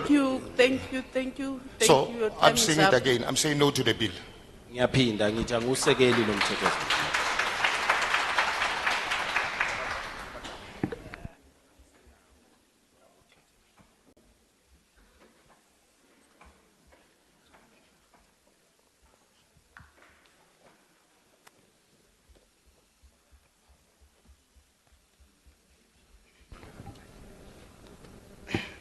Njani ngibingelele indlu yonke ikhona la ngaphakathi. Greetings to everyone in the house. Igama lami nguSimangaliso wakasibeko. My name is Mangaliso Sibeko. Ngizoqala ukubonga nje ukuthi iParliament lisilethele le bill la ukuthi I would like to express appreciation that the Parliament has visited us to make submissions on the bill. engakusho mina ukuthi lana ke la kulomthetho sisekelelo ngiyahambelana nale bill la ngizozisho izathu zaloko ukuthi What I can say is that I support this bill and I'm going to state my reasons for that. mina ngisebenza kulo nami nje iParliament kodwa encane lasemkhondo ePCO office iconstituency PCO emkhondo ngivolunteer ePCO office I am a volunteer at the PCO office. ukuthi seke ngahamba kakhulu si review amabhili ngazi kahle ukuthi makuphama usuke seyinzile risk assessment uhulumeni makazofika phansi isibhili kanye ulwenzile ucwaningo that's why ngithi ngiyayiphasisa ngobe sengiyifunde ngayithola. I've been going around as a volunteer and going around with where we were making submissions about different bills, and I know for sure that when the government brings the bills to the public, they have made thorough research. Yes. Ukuqala mina kwi-organization enguyo kuyasithinta kakhulu ngobe nathi silwa nalo lokuthi kunento ene-activation ngi-organization mina ekuthiwa asibambisaneni aid service group. I know because we also have an organization which is Asibambisaneni. We also deal with such issues as well. Idila nge-climate exchange environment. We are also deal about climate change and the environment. One of the tobacco defects yalento enikhuluma ngayo yathinta ku climate pollution ugwayi wenzani ngoba yangcolisa na ngosidalela na inkinga kule nkinga esikhona kuyo. And one of the things which causes tobacco, which causes climate change or air pollution is tobacco. It does have a negative impact on our climate. Okubona engizoqiniseka ngizokusho ukuthi ngicela ukuthi usicela ukuthi uhulumeni akabe angagcini nge-implementation ayenza la sicela abe nokuyimonitor ku-low level into maka implement angakagcini kuyigcina ukuthi bagcina ngoyikhulumisa akahamba imonitor i-audit yenzeke nayi into engayisengacela ukuthi ayenze. What I'm asking from the government is that the government must have a monitoring system they must monitor the levels of emission. It must not only be on paper, but it must be monitored. And mengavula ngaba kusikho la kube besenzile ama internship skills ngalento lena ngaba abantu sebene knowledge, that's why abantu bazoba confused bese baya phikisana ngoba akaqala atrain abantu before akame se implement aye.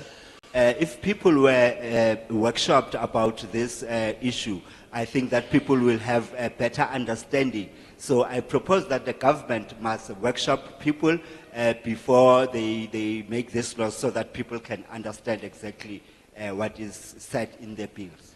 Sengcina ngicela sicela ukuthi abe street kuloko asicela abe street security be tight kulezi into afuna azenzayo sicela abe street abe focus ayenze into angagcini nje. In conclusion, I am going to ask the government to strengthen security regarding these things as well as monitoring mechanisms. Yabo. Thank you.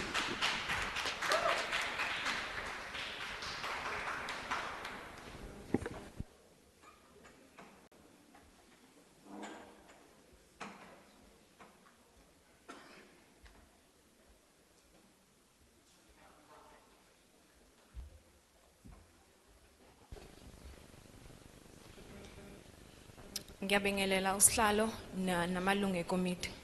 Greetings to Honorable Chairperson and Honorable members of the committee.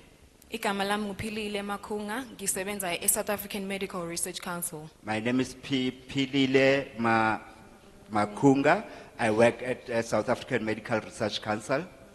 Ngiyaweseka umthetho sivivinyo. I support this bill. Okokuqala ngifisa ukucacisa ukuthi lo mthetho sivivinyo awubheni ukubonakala kukagwayi nokudayiswa kukagwayi nokanye nokulinywa kodwa ukhuluma ngokulawula ugwayi ukusetshenziswa kukagwayi. I would like to highlight that this bill does not only speaks to plowing of tobacco, selling of tobacco, but it also speaks about the use of tobacco. Ziningi izifo ezidalwa ukubhema ugwayi. There are many illnesses which are caused by smoking cigarette. Ngoba unciphisa ukusebenza kwamasosha omzimba. Because it weakens the immune system. Futhi ukubhema kuyimbangela enkulu ye-cancer. It is also the major cause of cancer. Lokhu kwenza uhulumeni amosha imali eningi elapha lezi zifo ezidalwa ukubhema. And this makes the government to spend a lot of money mitigating against these illnesses caused by tobacco. Le mali eningi edlula imali elethwa ukutshala ugwayi kumnotho wase South Africa. And the government spends a lot of money more than the revenue which is collected due to tobacco sales. Futhi lokhu kubhema ugwayi akugcini ngokulimaza lo obhemayo kuphinde kulimaze lo oseceleni kobhemayo ohogela intuthu emaphashini. And smoking does not only affect the smokers, but it also affects the non-smokers who are around there because it affects the smokes affect them as they inhale that smoke. Lento yenzeka kubantwana especially mabe nabazali ababhemayo nasema restaurant lapho kuhlala khona abantu abanye abangabhemi. This happens most of the time in families where parents are smoking when they smoke next to their children, and also in other places where like restaurants where where smoking is allowed, it affects those who are not smoking. Yingakho ibill ithi makube ne 100% free smoke-free indoor areas and certain outdoor areas. That is why the bill says there must be buildings which are 100% smoke-free areas. Ukuvikela laba abangazikhethelanga ukubhema. To protect those who chose not to smoke. Okunye i-plain packaging ne standardized packaging. Another issue regarding the packaging of this product. Izexwayiso kanye nemifanekiso izosiza ukuthi abantu bakwazi ubungozi bokubhema ugwayi kanye warnings and branding will make people to know the dangers of smoking tobacco. kanye bekwazi nokubona izithombe kwalabo abalinyazwe ukubhema ugwayi.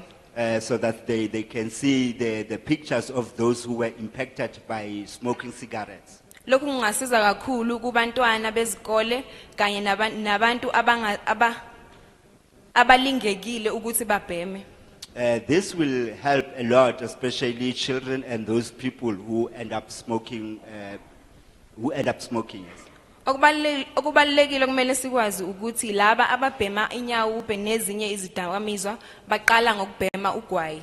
What is important that we must note is that people who are smoking nyaupe, they started smoking cigarettes. Ikusasa lisezandleni zethu and singabantu abasha sicela ukuvikelwa uhulumeni wethu. Ngiyabonga. Our future is in our hands, and as young people, we are asking the government to protect us. Thank you very much.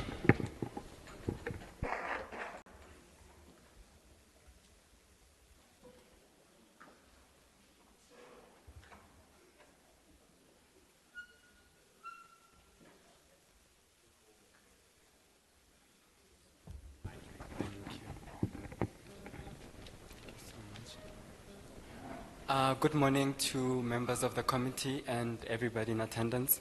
Ngiyabingelela amalungu ahloniphekile wekomiti nawo wonke umuntu okhona kulesi sithangami. Thank you so much for the opportunity. My name is Lesego Mateme and I'm from the South African Tobacco Free Youth Forum. Ngiyabonga kakhulu igama lami uLesego Mateme, mina ngibuya ku South African Tobacco Free Forum. We are a youth-led and youth-facing organization that has dedicated its efforts to raising awareness of the harms of tobacco products, not only on society in general, but particularly on young people. Thina siyinhlangano yentsha siholwa abasha, thina ke umsebenzi wethu ukuthi sicwashise imiphakathi ngobungozi bokubhema emphakathini. In addition to raising awareness, we also advocate for policies that will protect young people from a lifelong addiction of nicotine and tobacco products. Kanti futhi sizama ukuthi sicwashise intsha ngobungozi obungaba khona empilweni zabo ngendaba yokusetshenziswa kwemikhiqizo kagwayi. So it goes without saying that I am in full support of the tobacco control bill. Okusho ukuthi kusobala ke ukuthi mina ngiyawusekela lo mthetho sivivinywa. Based on the different awareness campaigns and community outreaches that we have done, the three following things have been evident. Ngenkathi ke thina siyenza lemikhankaso yethu yokucwashisa imiphakathi ngobungozi bokubhema, nazi izinto ezintathu esiye saziphawula. The first thing is that young people and their parents are not aware of the harms of tobacco products and nicotine products. Okokuqala sikuphawulile ukuthi intsha nabazali bona kubonakala sengathi bona abazi kahle ngobungozi balemikhiqizo kagwayi. One product that I want to specifically focus on today is hookah pipes or hubbly bubbly. Umkhiqizo ka noba ke omunye wemkhiqizo ke kagwayi engithanda ukuthi ke ngigxile kuwo namuhla ile ebizwa ngokuthi ibubbly. Because of the fact that the hubbly bubbly has water and it has these different flavors, young people perceive it to be safer than cigarettes. Ngoba yona le hubbly bubbly inamanzi futhi ke kukhona ke izinongo noma ama flavors ahlukile bona bacabanga ukuthi iphephile.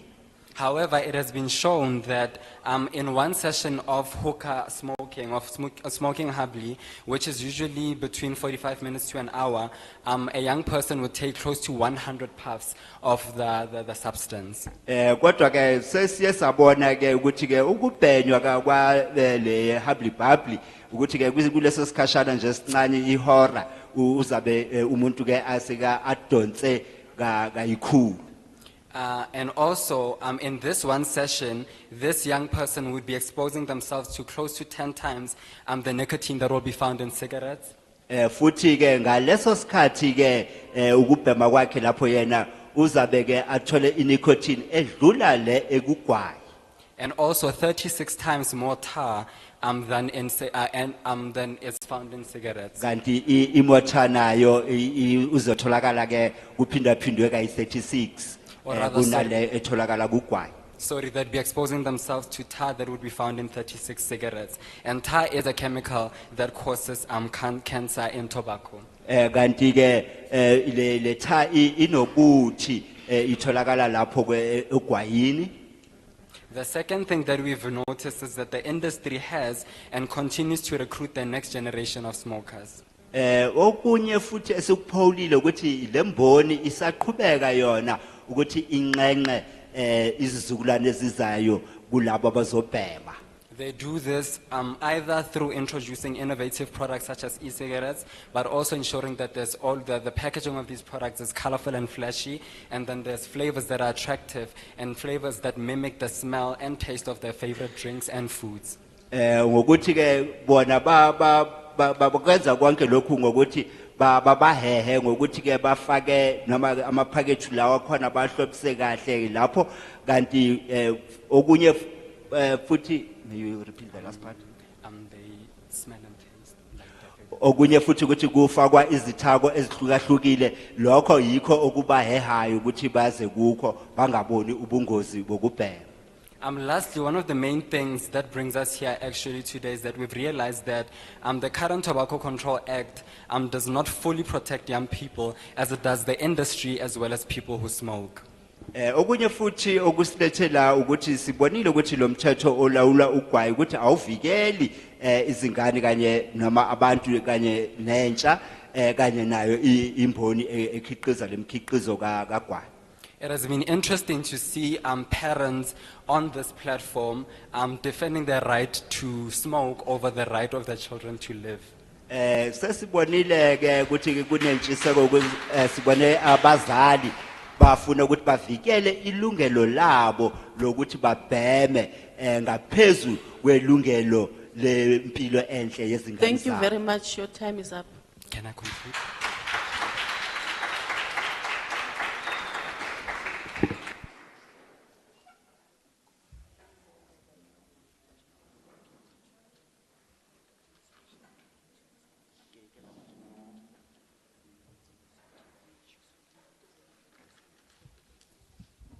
Can we get somebody else to speak? Sorry, Chair. Good afternoon. My name is Lucy, and I'm a proud member of South African Tobacco Free Youth Forum, and I fully stand behind the bill. Sanibonani ke mina igama lami uLucy nami ngibuya kuyo yona lenhlangano le ecwashisa abantu ngobungozi bezimikhiqizo yokubhema thingisho ke ukuthi mina ngiyawusekela lo mthetho sivivi. I heard the speakers, some of the workers and parents are hypocrites. They come here and don't support the bill, but when they get home, they get angry when their kids smoke. Kubonakala ngathi abanye abazali amaphiciphici ngoba beza labo nabaphikise lo mthetho sivivinywa kodwa mabafika le ekhaya le bathethisa ingane zabo uma zibhema.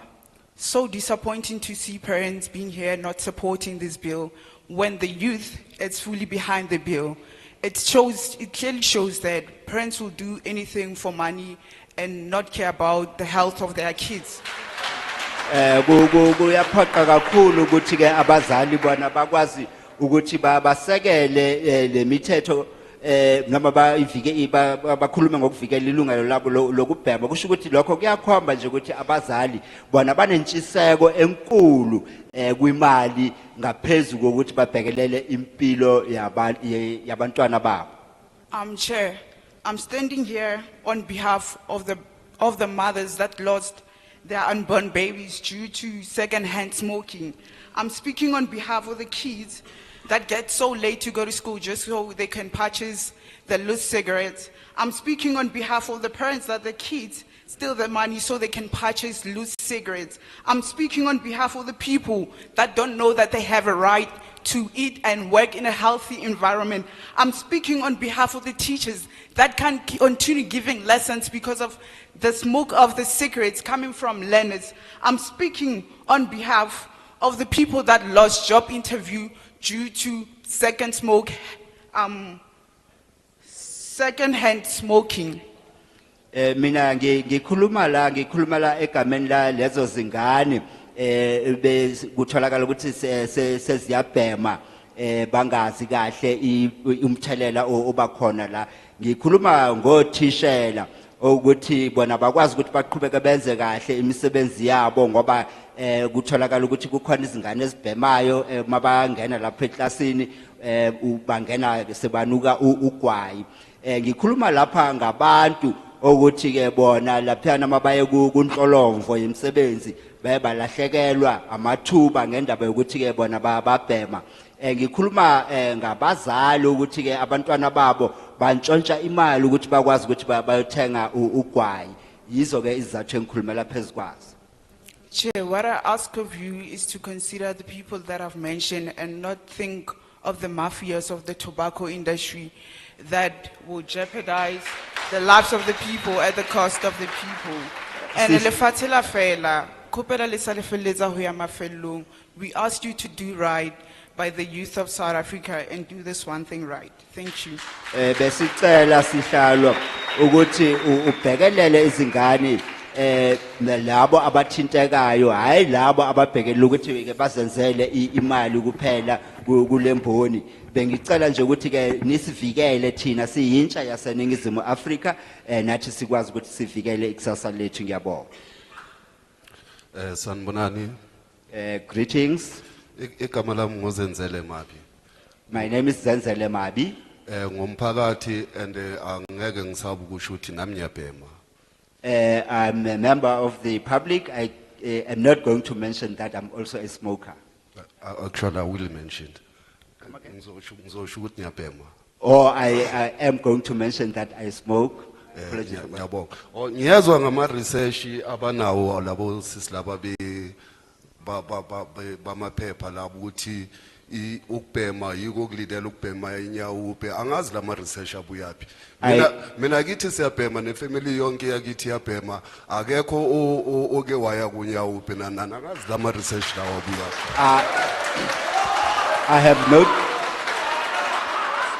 I have noted what is being said by the ladies who came here and reading their speeches, and they say that the outcome of that research is that smoking cigarettes leads a person to smoking nyaupe. I am smoking and have been smoking for a long time, and in my family we are smoking, but there is no one who is now smoking nyaupe.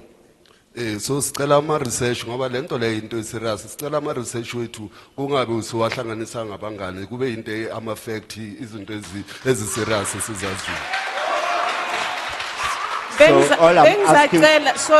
Bengizacela ukuthi say your submission uye kama researcher singa athekana masiva. Let's do the right thing. Okay, ngizosho ukuthi ibill angisupport. Yeah, what I'm saying is that I do not support the bill. Ngoba ngibona iyingozi emisebenzini yethu. Because I see a danger in relation to our work. Ngoba inkinga ekhona ukuthi lama company acomplyayo yiwo azozithola asenkingeni mayiwalandela lemithetho lena. Bese sikuprovile ngesikhathi se COVID. Abantu angeke ba stop ukubhema. The only thing kuzosafara laba ababhadala tax yibo abokungeke baze bakhona ukuthengisa as much as laba abalento le. So kungcono masikhuluma ngama facts izinto esizibonile unlike isiloku siyenzana nama useless issue wethu esingawazi la. The companies which are going to be most impacted are those companies who are adhering to the laws of this country. That is why I think that it is not going to be possible to stop smoking because even such efforts failed during the COVID. So I don't think it is going to succeed to encourage people to stop smoking. Bese ngokwe healthy. Ngokwe health kune asali inazi inkinga zakhona inkawu zamara kunezinto ezimo serious njengenyawupe. Inyawupe ine period of 10 years yenza damage serious. Yizi izinto kumele zinakwe ezenza damage serious. Mina I would like ukuthi government wethu afocus ezintweni ezi serious ezilimaza South Africa ezilimaza abantu like inyawupe like load shedding like ungabi nemisebenzi izinto ezitangible. I understand that smoking does impact, but in my view, it is very minimal impact compared to Nyaupe, which has grievous impact. And I think that our government must focus on serious issues like the drugs, load shedding, and other challenges. Bese kokugcina ngizocela ukuthi ibill lena ingachubeki sizokhona ukuthi sikhona ukusebenza sisebenzele amafamily wethu ngendlela elegally right sikhona nokwenza itax for yona le nafsas emalanga siyabonga. Lastly, I am not supporting this bill because we want to continue working because once this bill is, in fact, we want to continue to have these opportunities that we have now. Because once this bill is passed, I think that is going to impact on those opportunities.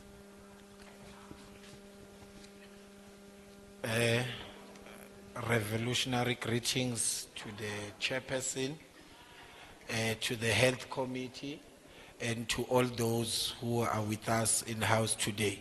Ngiqala ngokubingelela usihlalo amalungu ahloniphekile wekomiti nabo bonke abakhona abanathi namuhla. Without fear or favor, I will stand to say I am totally against the passing of this bill. Ngaphandle nje kokwesaba ngisukuma nje ngiyasho nje ukuthi mina ngiphikisana nalomthetho angusekeli. As I stand to object this bill, it's because I view it as a direct sabotage to the informal sector, one which is highly consumed by the black in majority. Ngikusho lokhu ngoba ngibona kuukucekela phansi imboni ya somabhizinisi abancane abasafufusa ngoba ibona bazothinteka kakhulu. With that being said, we also like to thank the Youth Tobacco Council in all its endeavors of trying to make an awareness of the dangers that I believe are already made on the cigarette packs.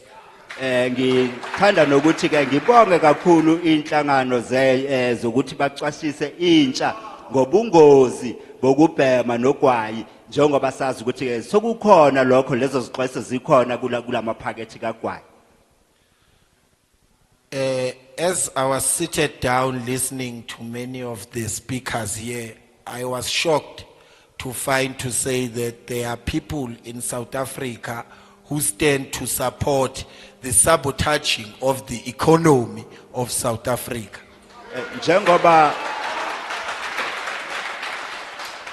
Njengoba bengihlezi phansi ke ngingathuka kakhulu ukuzwa ukuthi kukhona abantu abasekela ukucekelwa phansi komnotho walabo bantu abasafufusa. I say this because more especially coming from the province of the rising sun, Mpumalanga, whereby we are known to be the second largest tobacco farmers in the country. Ngikusho lokhu njengoba mina ngiphuma kulesi sifundazwe saseMpumalanga ngoba ke thina ke singabesibili lesifundazwe sethu ngokutshala ugwayi. We have over 100 farmers and we contribute 18 billion rands to the South African revenue on an annual basis.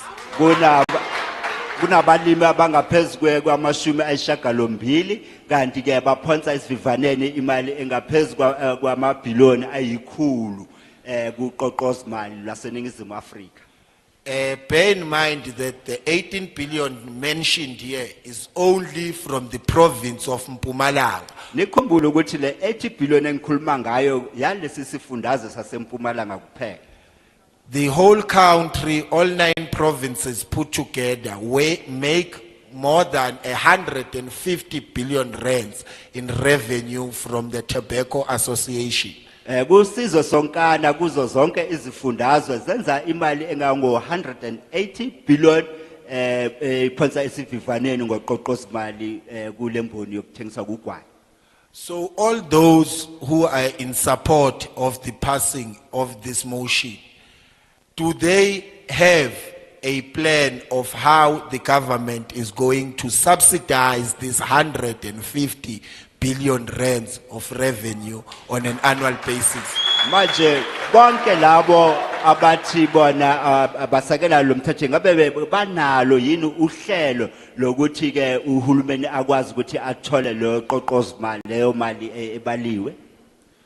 We come here with a clear understanding that this bill is not to totally ban the use of cigarette, but it will, in one way or another, have a significant impact on the township economy, highly possessed by black in general. Siyazi ke ukuthi lo mthetho sivivinyo wona usho ukuthi uzonqanda ukuthi kungabhenywa, kodwa ke kuzoba nomthelelo omkhulu njengoba sengishilo kulabo mabhizinisi amancane asafufusa. We also view this as a full support by the government to ensure that white monopoly capital still exists and is solidified in the roots of tobacco in South Africa. Futhi sibona lokhu ke kuumzamo kahulumeni ukuthi bakwazi ukuthi baqhubekise ke lawo mabhizinisi amakhulu kulemboni bebacindezele labo abasafufusa. Because it is not unknown in South Africa that most of our people barely make enough money to make an ends of living. How then do we expect them to afford a packet of cigarette on a daily basis sold to them by people who will have no interest in knowing afford? Because a cigarette is far more expensive than a loose cigarette. Okunye futhi okufanele ukuphawule ukuthi siyazi ukuthi isimo sethu somnotho sibucayi kakhulu. Manje lo mthetho noma uhulumeni ubukele ukuthi abantu bazokwazi ukuthi bakhokhe kanjani ukuthi ngoba kufanele ukuthi umuntu athenge iphakethe insuku zonke kulesi simo esibucayi somnotho. Thank you very much. Your time is up.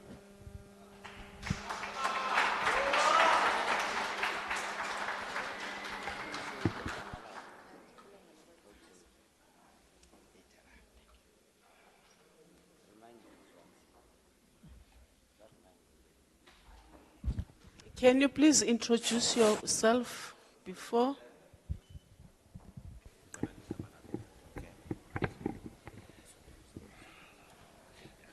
My name is Zolega Makakula. Okay. I'm a tobacco farmer in the Komazi district, Ngingumlimi welgwayi kumasipala wenkomazi.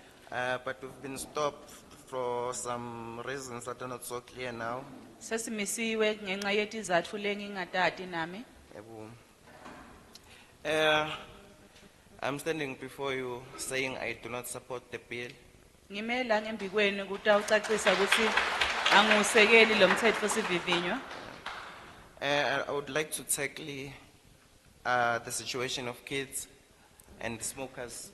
Ngingathanda nje kungena kancane kulolu dzaba lebantfwana nebantfu lababhemako.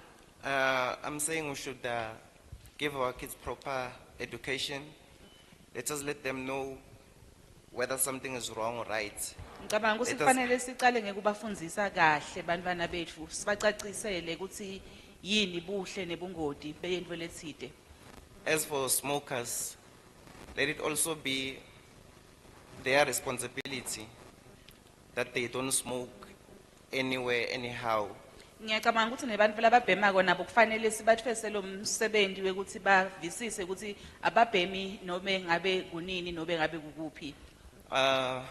I'll be very short. Ndaba mfisha kakhulu. All I want to ask from you, my chairperson, Lengatsandza kucela kuwe sihlalo is that let us be strategic about this. ngiyacela ukuthi sibe nendlela yekwenda kunalo ludzaba. Let us find ways to tackle the situation Asibuke ukuthi singenda njani ngale ludzaba until everyone is safe and no one is left to suffer. kuze kuthi bonke bantfu bavikeleke bantfu bangacindzeteleki. Thank you so much. Ngiyabonga kakhulu.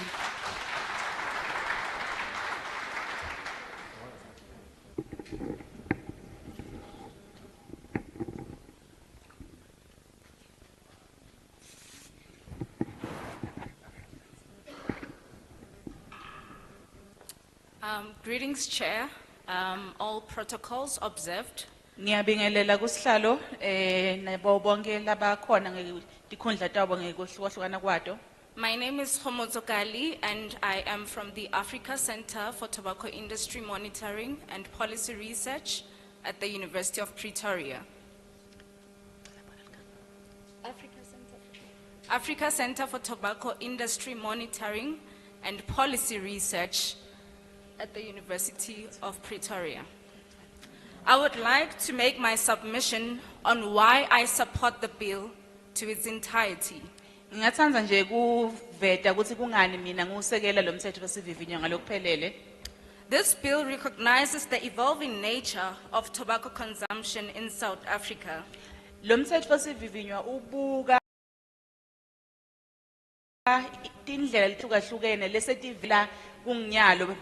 And it therefore wants to ensure that all potentially harmful products are appropriately controlled. Ufuna kuqinisekisa ukuthi yonke imikhiqido lenebungoti iyalawulwa ngendlela lefanele. It wants to make sure that these products do not land into the wrong hands of non-smokers or children. Lumthetho wesivivinyo ufisa uqinisekisa ukuthi lemikhiqido ayigcini iwela etandleni tebantfu labangafaneli njengebantfwana nebantfu labangabhemi, who may later transition to traditional cigarette uptake, resulting in from the addictive nature of nicotine found in these products. labangagcina batfolakala batigcila teligwayi nenhlobo yetobacco letfolakala kule mikhiqido, who may also even take more dangerous products such as nyaupe. labangagcina futhi basebentisa tidzakamiva letinebungoti letifana nenyawupe. These products are indeed a gateway to smoking. It is scientifically proven. Angikusho kugcwala umlomo ukuthi lemikhiqido iholela ekutheni bantfu bagcine babe nelilukuluku lekubhema. So to achieve a smoke-free generation, we should start by regulating these products that we are here talking about today. Kute sakhe likusasa lelichakatile lebantfu labangabhemi kufanele siqale namhla ngekukhulumisana ngalolu dzaba.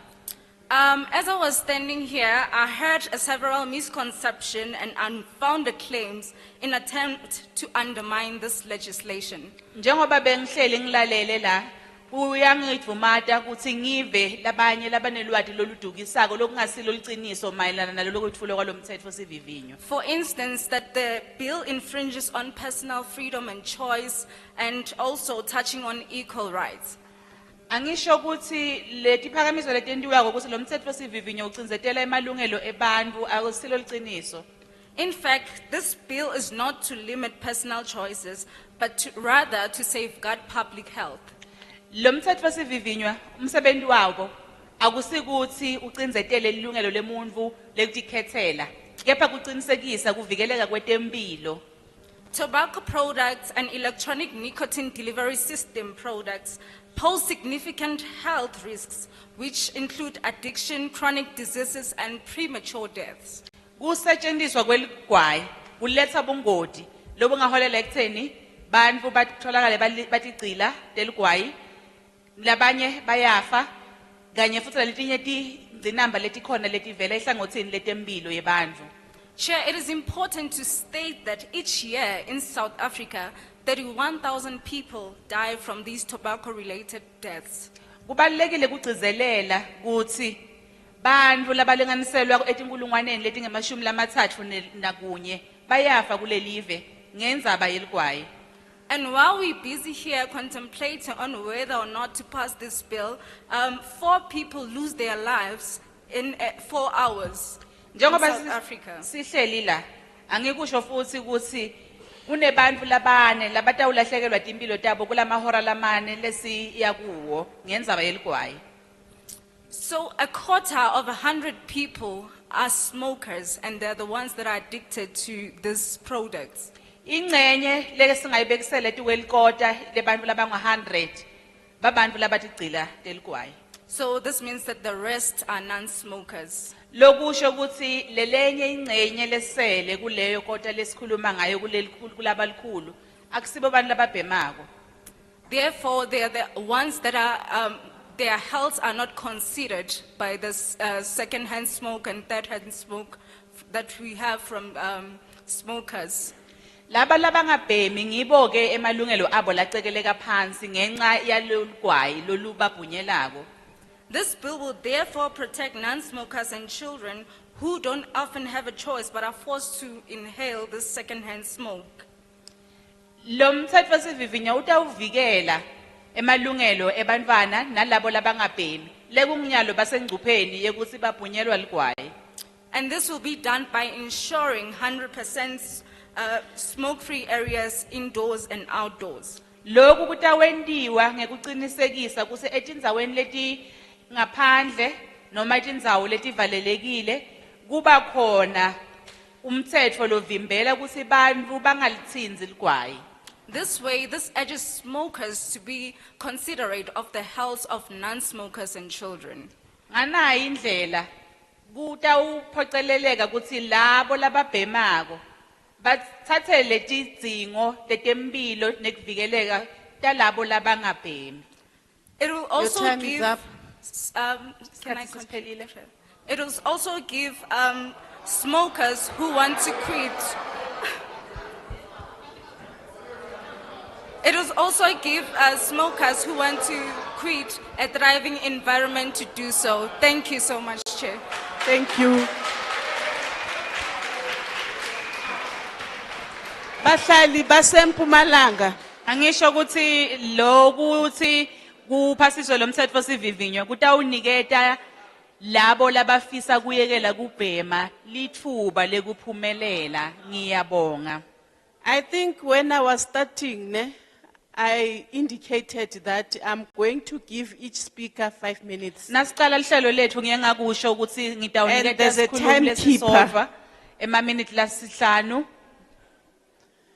So angazi why ningihawula. Ukhona umuntu logcina isikhathi, so I'm Sisebenza particularly ngesikhathi. concerned at the howling. Because everyone must speak ofuna ukukhuluma. We we actually are time bound and everyone needs to speak. I'm coming this side. I'm going to note hands. Ngitawuthatha kulelinye lihlangothi manje ngikhethe tandla. But before that, let me just announce that there are also submission forms. Ngaphambi kwaloko angicacise ukuthi tikhona noma khona emafomu longawagcwalisa. Laba bathanda ukuthi babhale phansi bangaya kula tafule leka secretary, you will get forms so that you can fill them. Those who'd like to submit written submissions can approach itafula la nobhala kuze kuthi nifake noma nethule tetfulo tenu. I will start noting hands on this side. Ngitawuqala kuthatha tandla kulelinye lihlangothi. Ngitaqala ngabhuti laphaya ogqoke ishirt lama scotch.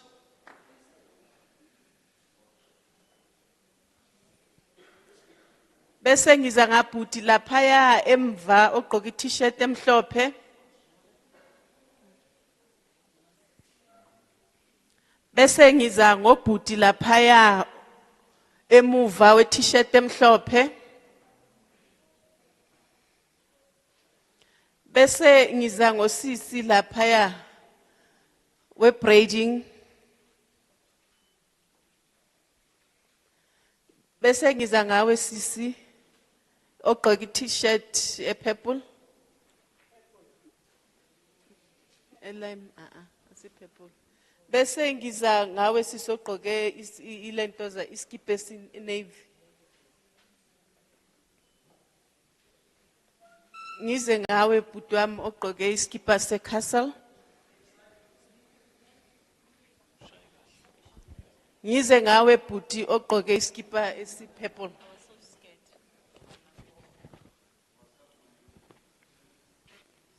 Yeah, I'm still coming to that side.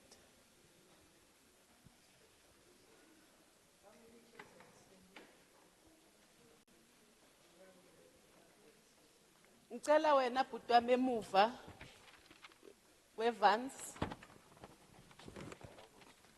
Bese kulandela wena iskipa esimhlophe. Bese kulandela wena bhuti onikini ikhanda.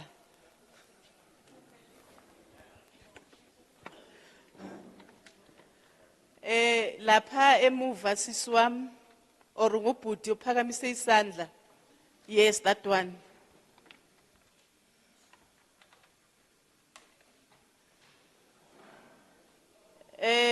The t-shirt usisi lapha emuva nge-t-shirt black.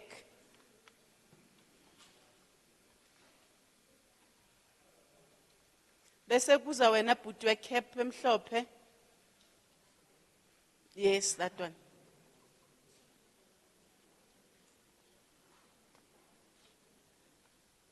Kuze wena bhuti lapho ecaleni we-overall.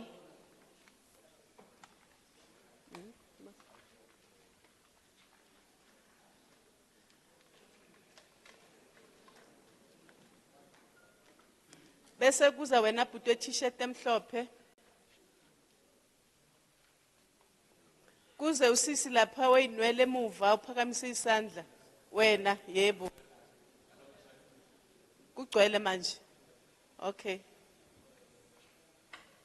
Sizaphinde sithathe abanye futhi ne. We'll take another round.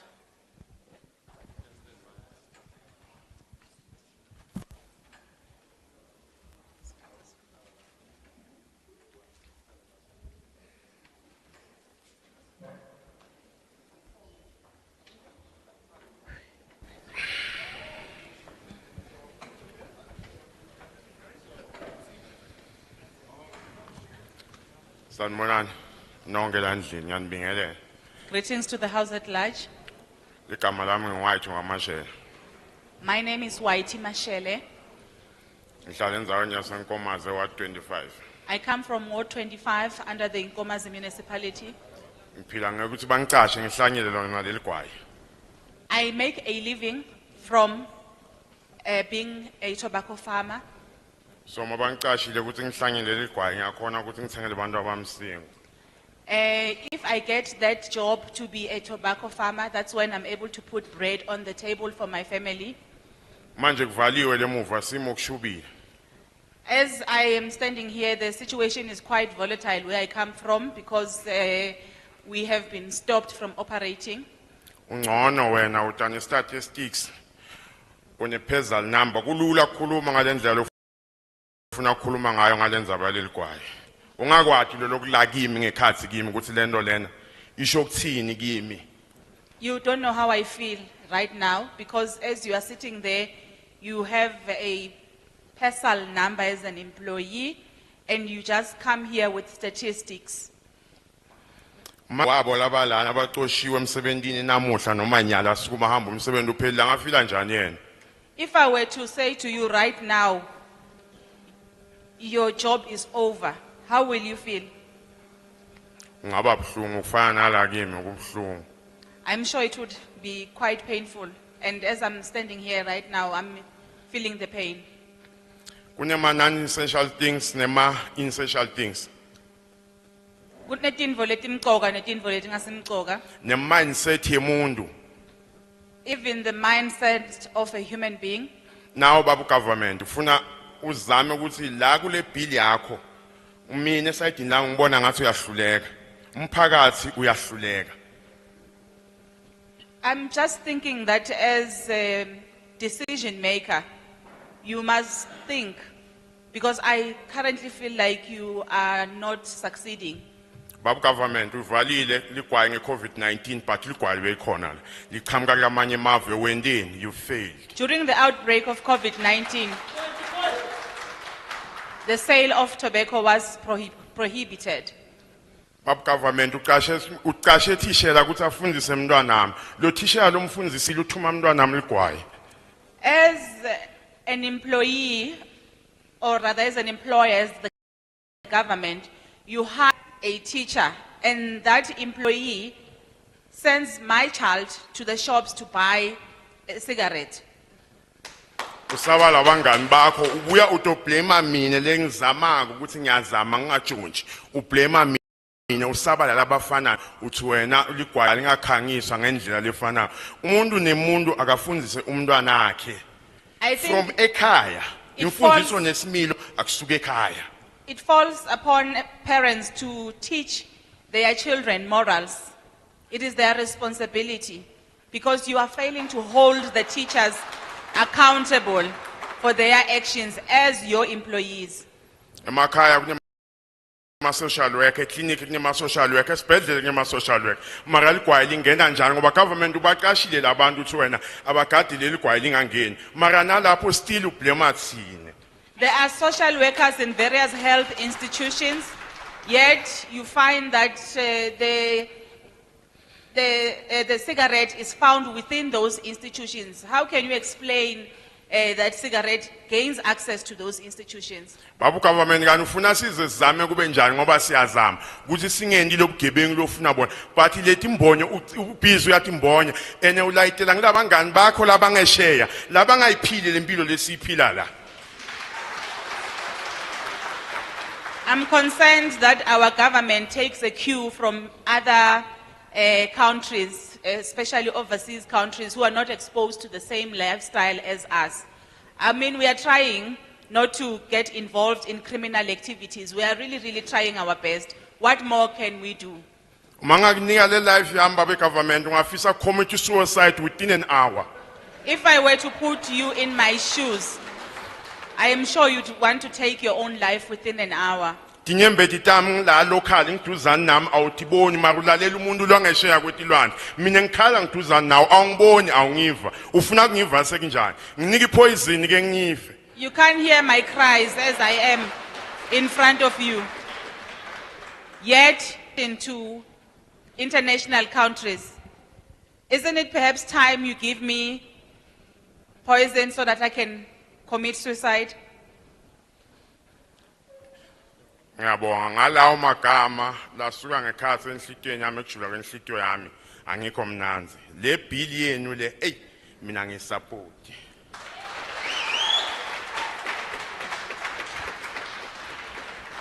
I don't support this bill. I have spoken from the depths of my heart. Thank you.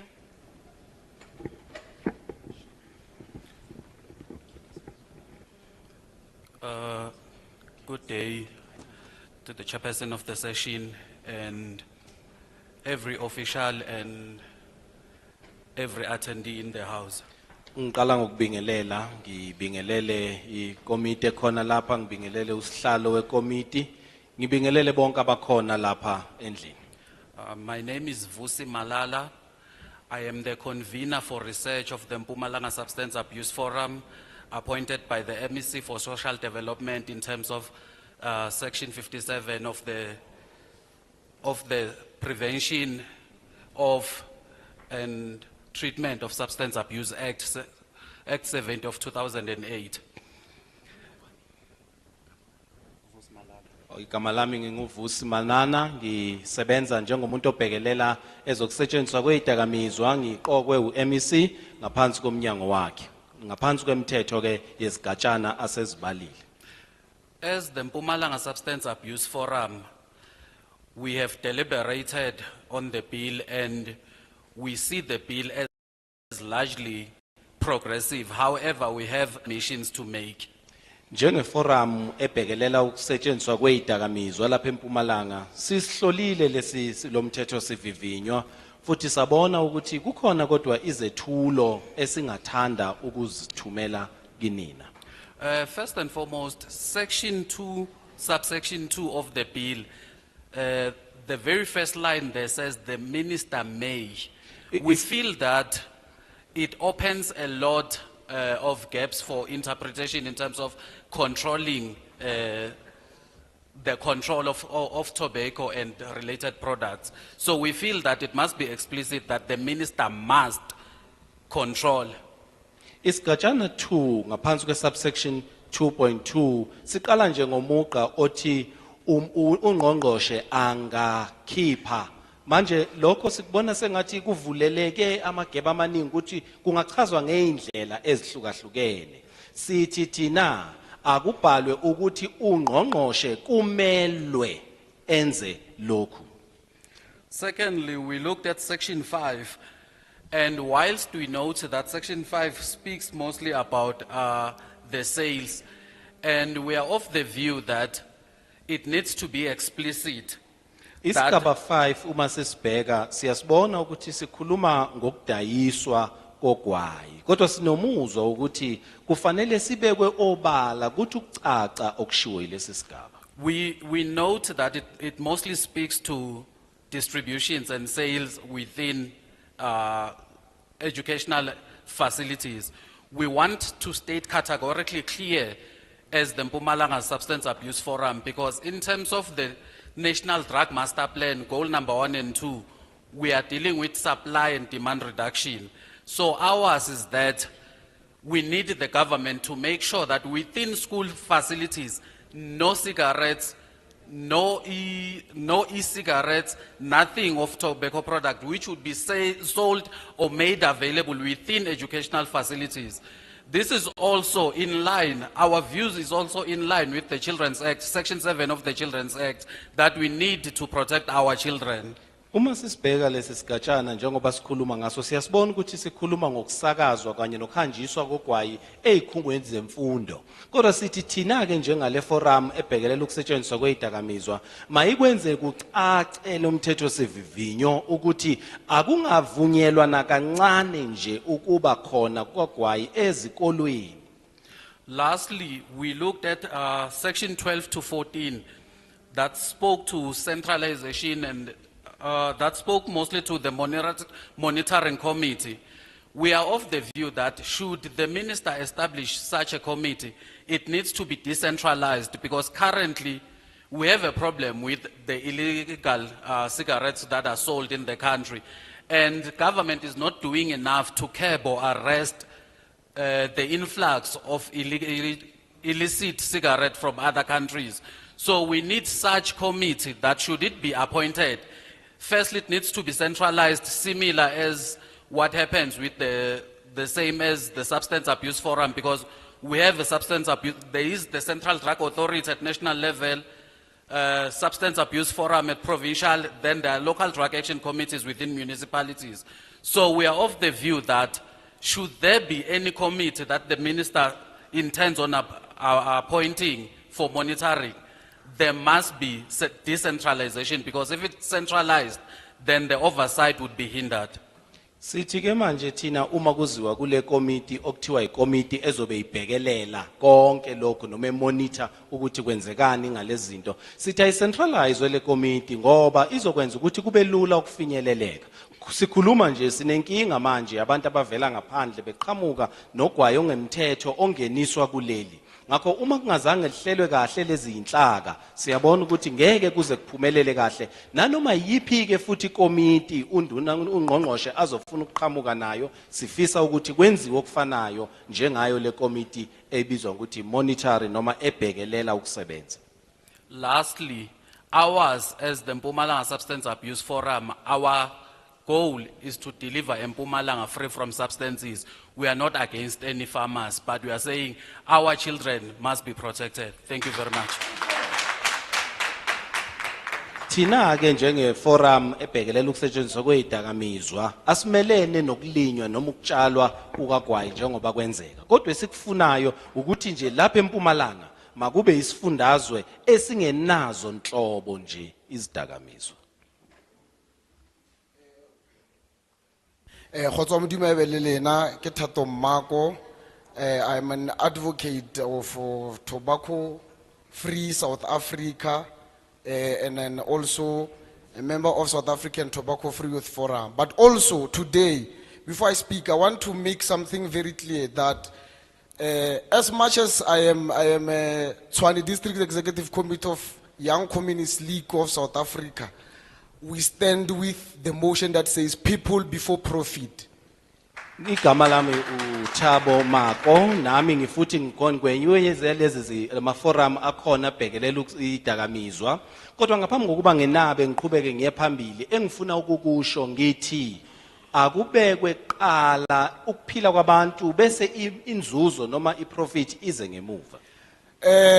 Acting Chair, we fully support the bill and we are not intimidated. Asisho bambela likasihlalo ukuthi siusekela ngokugcwele lo mthetho sivivinyo futhi asesatshiswa yilutho. I believe everybody who supported the bill stated facts, more especially my learned colleagues, because education is more important than hallucination. Ngicabanga ukuthi bonke abantu abaye bafika lapha bawusekela lo mthetho Therefore, today sivivinyo. Bonke abantu abaye beza lapha ngaphambili bawusekela lo mthetho sivivinyo baye basho amaqiniso enjengoba enjalo bebengasuseli nje into abayisusela bona ekhanda ngakho ngicabanga ukuthi into ebalekile imfundo nokuyazi lolu daba. Therefore, I will support the bill because I have looked at clause number 12, monitoring committee. Ngakho ngithi ngizowusekela lo mthetho sivivinyo ngoba ngithe uma ngibheka isigatshana number 12 esikhuluma ngayo le committee okuthiwa monitoring committee.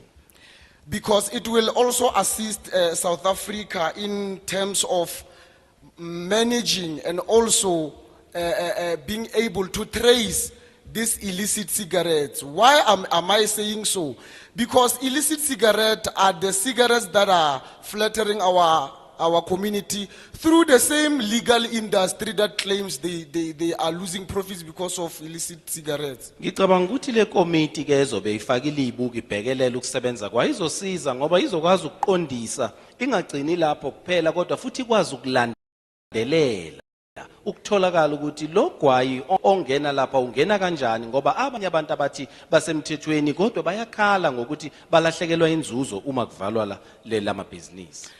Therefore, we understand and know the supply of illicit cigarette, and here is one of them. Siyaqonda uma sifuthi sibheka ukuhlinzekwa kwalabantu abahlinzeka noma abaletha lo gwayi ongemthetho.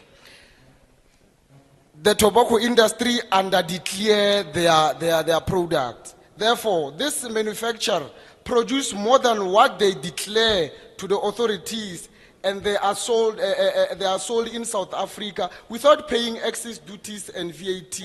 Ngicabanga ukuthi laba bantu abaletha noma abakhiqizi balezi imboni zikagwayi abawakhiphi onke amaqiniso. Baye basho ukuthi bona benza inzuzo engaka kanti kube kukuningi abakwenza ngemuva abangakubeki obala.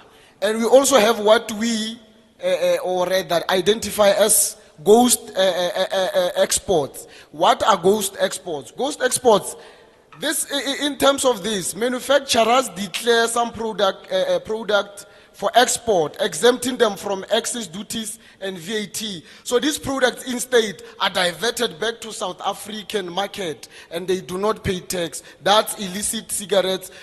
They are supplied by the same people who are coming here claiming that they are losing profits. Kuphinde kube khona lokho kubizwa ngokuthi ama ghost export okuchazwa ngokuthi uma befika lapha abakudaluli konke abakushoyo ngakho akuqondakala ukuthi kuyini bese kubangela ukuthi uma sekufanele bakhokhe izintela zokungena kwempahla endlini abazikhokhi bona ngoba basuke bengashongo ngokuyiqiniso ukuthi yini esuke ikhona lapho futhi abantu abaningi abasho lokho abantu bona laba bakhalayo ngokuthi balahlekelwa inzuzo.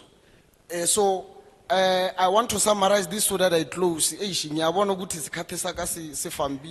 So we will have to understand that South Africa is among the largest tobacco leaf importer. It means South African tobacco manufacturers do not buy tobacco leaves from South African farmers. That's why South African farmers are actually struggling to supply or rather are losing money because the same industry claims that South African tobacco leaves are not quality. That's why they import instead of buying local.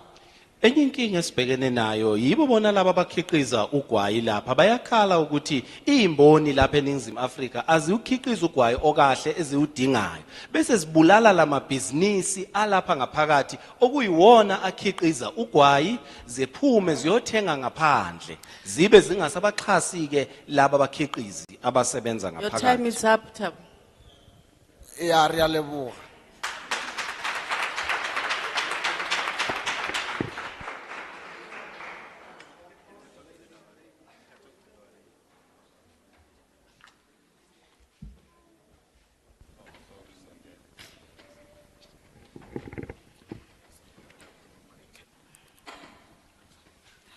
Lochani. I'm Chanel Mashilo from South Africa Tobacco Free Youth Forum, and I support the bill.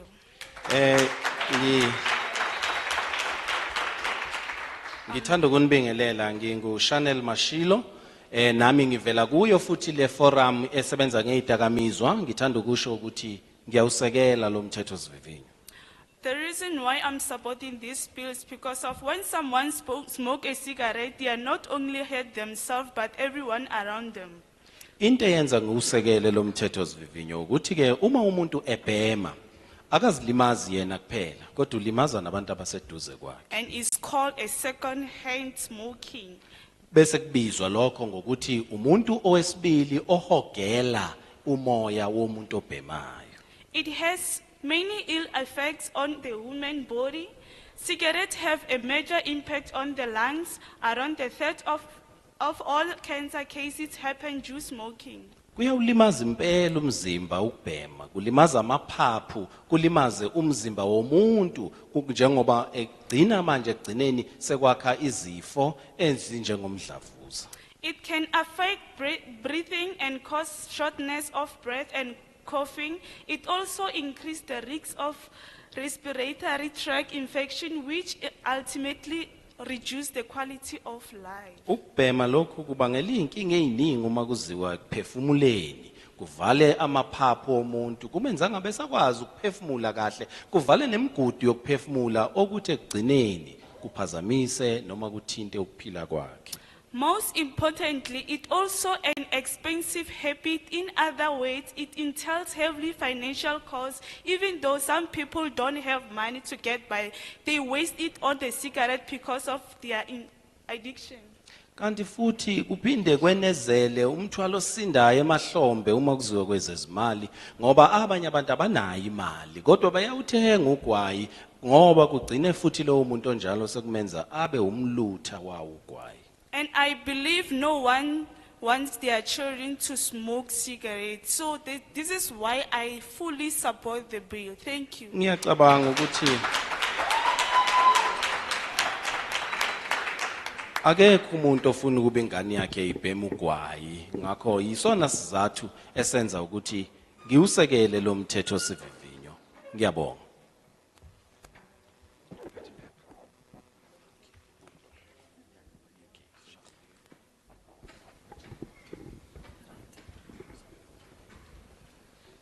Sanibonani. Greetings. Okay, okhulumayo phambi kwenu uThembeni wakaNkosi. My name is Tembeni Nkosi. Ngingomunye welunga la lapha emphakathini. I am a member of the community. Ngimalana ngiyisupporta ibill. I come here to support this bill. Isizathu senza ukuthi ngiyisupporte ukuthi ngibhekile izinto ezenzakalayo la mphakathini and I realized ukuthi okubi kundlula okuhle and believe ukuthi into mangabe kufanele ukuthi sichubeke siyenze mangabe sifuna ukukhula njengomphakathi kufanele ukuthi isinikeze izinto ezinhle ukundlula izinto ezimbi.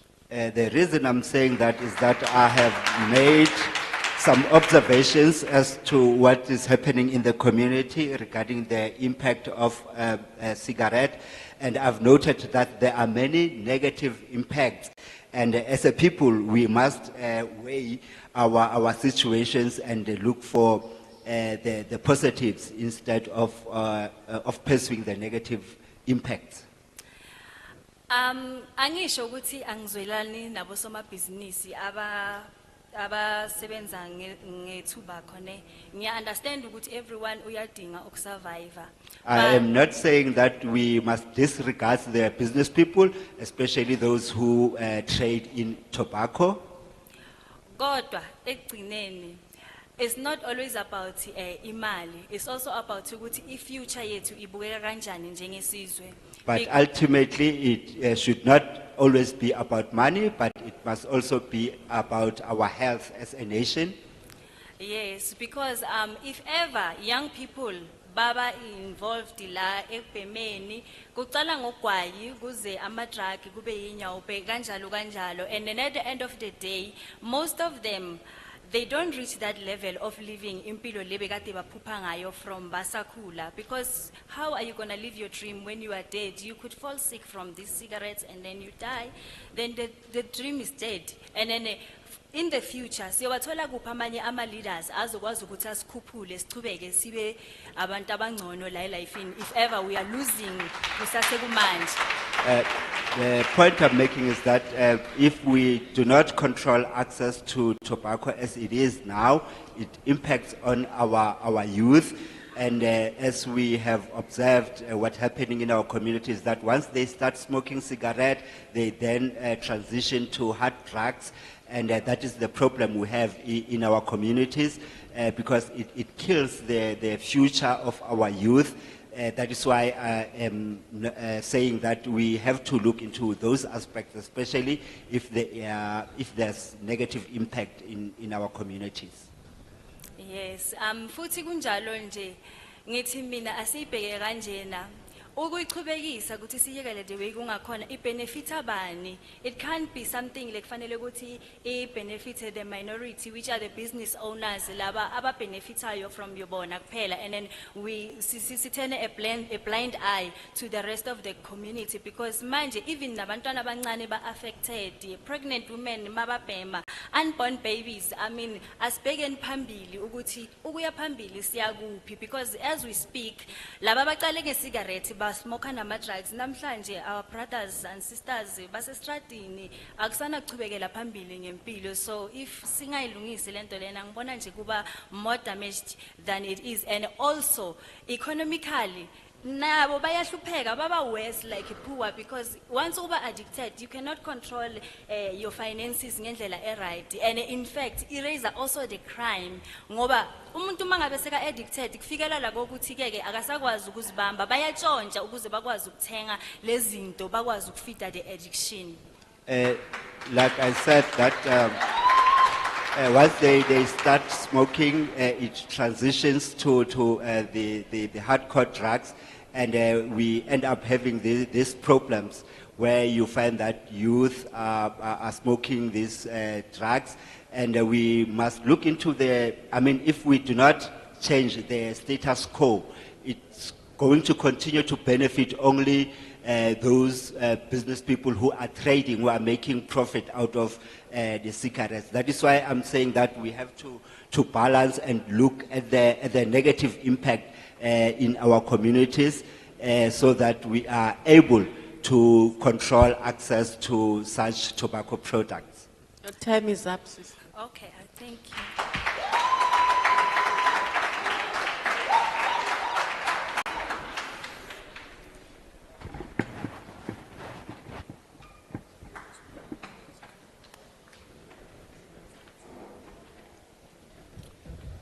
Greetings to the chair, the committee, and the people in this house. Ngithanda ukubingelela usihlalo, ikomiti kanye nawo wonke umuntu okhona la kulendlu. My name is Lindani Kanyi. I'm a member of the public, and I strongly agree with this bill. Mina igama lami uLindani Kanye, ngilungu lomphakathi, mina ngiyawusekela lo mthethosivivinyo. Reason being, as a young person, we are easily influenced. As young people, we are easily influenced into bad things. Ngoba njengabantu abasha sithatheka kalula kuzinto ezinganembile. Although there are programs, there are educational programs teaching us about these things, but then it ends up young people are influenced into smoking. Yize kukhona izinhlelo zemfundo ezisicwashisa ngobungozi, kodwa noma kunjalo intsha igcina isibhema. Even with the teachings of our parents that we have at home, young people have the curiosity to experiment into things that are out there in life. Yize sithola imfundo emakhaya abazali bethu basixwayisa, kodwa intsha bayathanda ukuthi bazamazame babheke izinto la emaceleni njengoba bekhula empilweni. I'd like to speak on something that I've seen in my community. I've seen an 8-year-old holding an e-cigarette, smoking in the corners of a park, and that has deeply affected me. ngithanda ukuthi ngiphawule nje ukuthi lapha emphakathini wami ngabona umntwana oneminyaka eyishagalombili ephethe lento lomshini lo wokubhema lo kanti lento yangiphatha kabi kakhulu. It has worried me. I asked myself, where could this kid have gotten these e-cigarettes? Ngazibuza nje ukuthi ngabe uthole phi le e-cigarettes lo mntwana. That's why I believe that we should have more control in the distribution of tobacco products. Ingakho ngithi kufanele kube khona ukulawulwa kokutholakala kwa lemikhiqizo kagwayi. Another point I would like to raise is the movement, the freedom of movement. Okunye engithanda ukuthi ngiphawule ngakho inkululeko yokuhambisa. Us non-smokers have the right of movement into recreational places.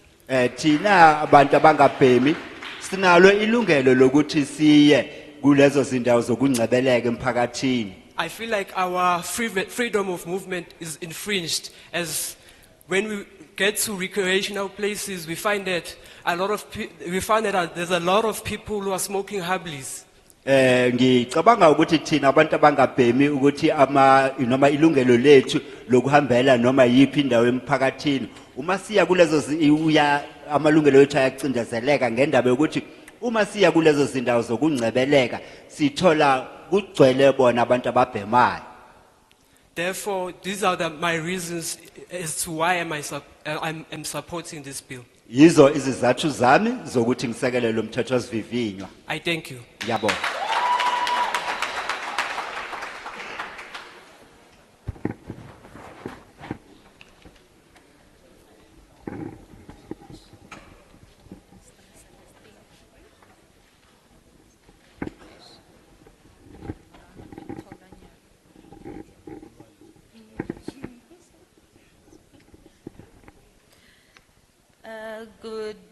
Good day to members of parliament, Madam Chair, and community members. Ngiyabingelela kumalungu eParliament, ngibingelele nakuwe sihlalo kanye namalungu omphakathi. My name is Neudi Kobe, member of South African Tobacco Youth Forum and the Provincial Secretary of the Youth Crime Prevention Desk. Mina igama lami uNeudi Kobe ngiyilungu le South African Free Youth Forum ngiphinde futhi ngibe unobhala wenhlangano. As a member of the Youth Crime Prevention Desk, I'd really like to share a story where we visit schools, and it's very disappointing hearing parents standing here and saying they don't support the bill. If you Njengelungu lalenhlangano enqanda ubugebengu ukuthi kuyadabukisa kakhulu izinto esizibonayo emphakathini wethu futhi ke kungidabukisa kakhulu ukuthi ngizwe abazali namuhla bakhuluma ngalendlela. If parents had taken at least a chance to go and see what parents, what teachers and SGB members and patrollers in school go through each and every day with their children. Uma abazali bona bangazihlupha nje ukuthi baye bona basibonele bona mathupha ukuthi othishela amalungu we-SGB nama patrollers ukuthi yipuphi ubunzima ababuthwele ngendaba yezingane zabo esikolweni. When we go in schools, doing school searches, doing school talks, the dangerous weapons that we find on our children, and even substances that you don't even think about, violence, and the question that I would like to ask is, before we go to Nyaupes and the violence and other substances, where does it start? Engithanda ukusho ukuthi uma ke sesibhekisisa kahle uma siya lapho ezikolweni ngokwenza umsebenzi wethu siyohlola lapho sithola izikhali sithole nazo ke lezi zidakamizwa. Manje ke bengithi yiyo into ekufanele ukuthi siyibukisise ukuthi sizibuze ukuthi ngabe konke lokhu kuqala kuphi. To all parents and members, I stand with the bill because it starts at the bottom with a cigarette. Kukho konke lokho ngikushilo mina ngithi ngiyawusekela lo mthetho sivivinywa ngoba uqala phansi lapha ekulawulweni kokucwaba. And me standing here, it's because of, as I support the bill, I'm also supporting pregnant women, young children, non-smokers, and even smokers who are themselves in danger. And Mina also, ngisekela labo ke abangabhemi ikakhulukazi omama abakhulelwe izingane nabanye nje abangabhemi kodwa bayachaphazeleka. and I heard one speaker talking about sabotaging the economy. Ngizwile esinye isikhulumi ekhuluma ngokucekela phansi komnotho wasemalokishi. If we're not sabotaging the economy, is it right to sabotage your own child's life? Manje uma ungacekeli phansi umnotho ingabe kufanelekile noma kunembile yini ukuthi ucekele phansi impilo yezingane zenu? We are young parents. We go out there, we get to see what happens to young children. And we are raising young children. We are raising future leaders, future doctors, future researchers that you don't want to take information from. Tina singabazali abasesebasha sisakhulisa abantwana sifuna ukuthi sikhulise kahle ke lezi zingane zethu ukuze bakwazi ukuthi babambe iqhaza emphakathini kodwa ke nina kubonakala ngathi niphikisana naloyo mqondo. #FreeYouthCountry.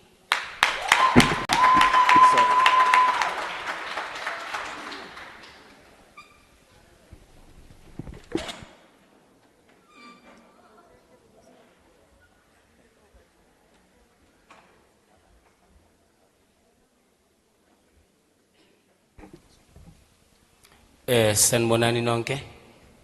Greetings everyone. Ngibulise ne panel. Greetings to the panel. Before ngikhuluma ngizocela ukuthi si understand ngiyacabanga ukuthi bakhona abeyikhuluma abakhulumile lana but isikolo sibalulekile. Before I speak, I just want to emphasize what other speakers have said, who emphasize that education is very important. Ngizwa bakhuluma ngogovernment. Bengicela ukuyicacisa ukuthi ugovernment yini. Ugovernment abantu abaphila emphakathini, abantu abaphila eSouth Africa. They are making reference to the government. I would just want to emphasize that the government is made up of people who are members of the community who stay here in South Africa. Yes, ugovernment loyo. Uma ngaba umazi ngicela ukuthi yo research kahle ukuthi ugovernment yini. Ugovernment akusila abantu abahleli lapha phambi kwethu noma uhulumeni wethu noma whoever uhulumeni ngaphandle out the country, because of those people mabahleli lapha banominate yini umphakathi yini iSouth Africa yini Africa. Government is not only the people who are seated here on the panel. We must also take note or remember that those people who are our leaders, they are members of our community, and we elected them to those positions. Yeah. Bengizama ukusho ukuthi le bill le mina ngiyayisupporta kakhulu. I support this bill. Ngoba this bill it's paving a way forward for youth to esakhula, and I'm surprising because of we have our parents right now beze nabantwana. As I see on my left hand side, I see young boys, young kids. If our parents saying the illicit cigarette they have a right to be sold in South Africa, that means those parents are telling those boys or those girls or whoever to say, my child, go and smoke, I will bury you. Ngiyabona ukuthi kukhona abazali abaze nabantwana mangibheka ngapha esandleni sami sesinxele ngamanye amagama ukuthi bona bathini kulabantwana, ngamanye amagama babatshela ukuthi ingane yami hamba uyobhema. And that building is supported because of I protector inja, I protector abantwana abasakhula, yes protector nathi as siwumphakathi ukuthi singagcini siyithola sesimeni esibhedayo. I support this bill because it protects us, it protects the children, the community, so that we are able to mitigate any negative impact. I would like to indicate in 1994 when our parents, our grandfathers, grandmothers, and grand of our grannies, they were fighting for freedom, they are fighting for amapasi, the IDs. But I'm surprised when our parents in 21st century are fighting for illicit cigarettes to be sold in South Africa. Mina engikushoyo ukuthi ngikhumbula ngaphambi ko1994 abazali bethu nokhokho bethu bokuyibo ke ababelwela inkululeko kodwa ke ngiyamangala namuhla ukuthi naku ke sokushintshile sebalwela ukuthi ke kuthengiso lamagwayi angekho semthethweni. Yeah, least but not last, I would like to talk about health. I know ukuthi most of our panelists in industry of health and most of people who are here, the community, I want to talk about kunemishado ephelayo, kunemishado ebhidlikayo. You know why? Is this smoking because of once you understand the erectile dysfunction, once you understand as a man the erectile dysfunction is not to say imishado iqedwa financiality or iqedwa GPV. It's because of you are not satisfying your woman in a bed because of those smoking and isbemayo. Your time is up. Another thing I wanted to Thank you very much. To highlight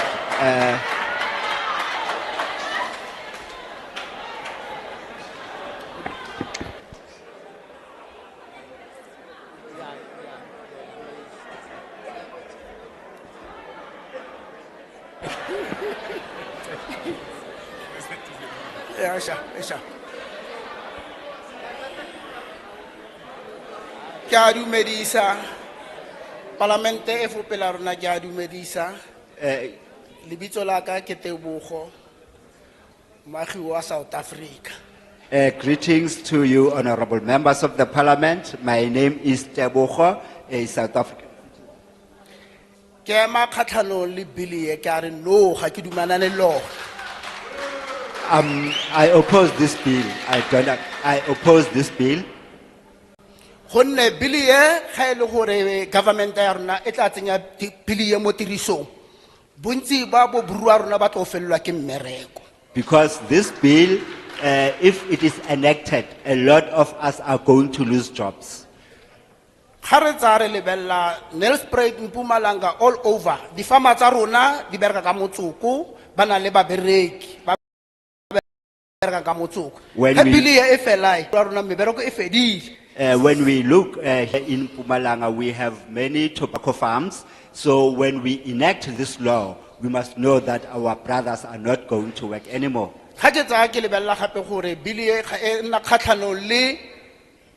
Displays ya motsoko mo di shopong. Ha o tsena mo shopong o ro reka motsoko o sa bone gore o reka eng. Go tshwana fela le go o reka drugs e fitlhilweng. And also this aspect about branding and that tobacco must not be displayed in the shops. When you buy something you do not see, it's more like you are buying drugs, something you do not see because they conceal them. Parlamente ya rona jaaka e tlile fana. Nkebe reme yana re nna khatlhano le motsoko e se mo molaong re lwa le motsoko ye. As we stand here today, I think that we should be focusing on illicit cigarettes. Nkebe reme yana re lwa ka dinyaope re le kwa go di fedisa. Gonne dilo tseo ke dilo tse di se mo molaong motsoko o ba batlang go fedisa o ke motsoko o mo molaong.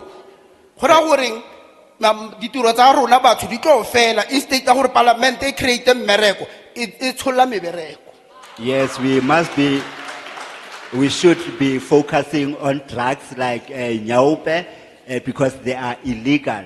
And now if you tamper with these legal cigarettes, it's going to have an impact in terms of jobs. People are going to lose their jobs. Ga ke tsaya ke lebella gape ke re government ya rona ya re feila e gata ditshwarelo tsa rona ka gore motsoko ko ntleng ga o simolola o tsene mo molaong motsoko o se mo molaong e leng gore government ya itse ka yona ga e re sepe ka yona e didimetse gona no nyana metekwane e rekisiwa simple ya ka government e letleletse gore e rekisiwe mme fela motsoko o mo molaong ba gana ka ona ke a leboga. It seems like the government is not focusing on illicit cigarettes. They have now legalized the sales of marijuana, and they are not talking anything about illicit cigarettes and drugs, but they are talking about these legal cigarettes. That is very unfortunate.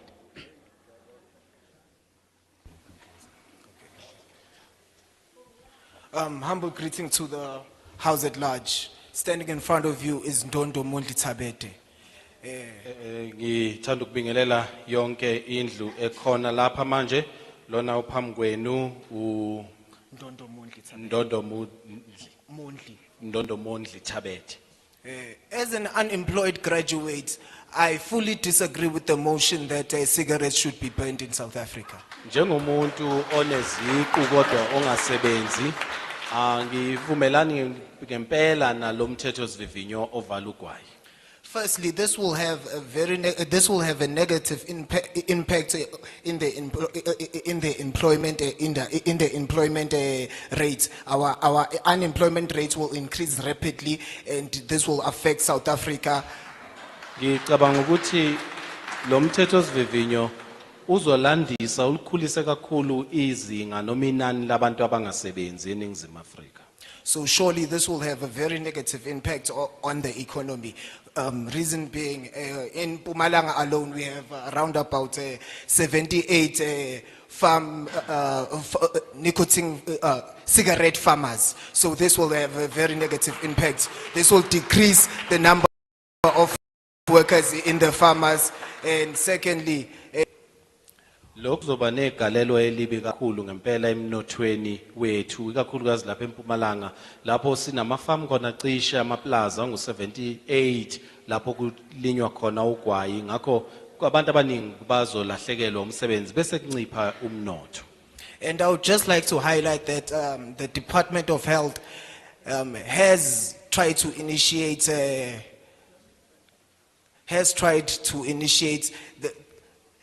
the sales of cigarettes not to raise by prohibiting the advertisement of cigarettes in television. Umnyango wezempilo uzamile ngempela ukunciphisa noma ukunqanda leli zinga likagwayi ngokuthi uzama ukuvala ikhangiso zikagwayi ukuthi zingavezwa ku television. If this bill was to be approved, our conviction rates will raise rapidly because smokers especially will be arrested if ever they smoke in their own cars. Uma lo mthethosivivinyo ungase uphasiswe ngicabanga ukuthi izinga labantu abazogwetshwa lizokwanda kakhulu ngoba abantu bazobe beboshwa ngokuthi basebenzisa ugwayi ezimotweni zabo. It will be an unnecessary conviction because South Africa, that is why it did not pass, it did not allow the jaywalking bill to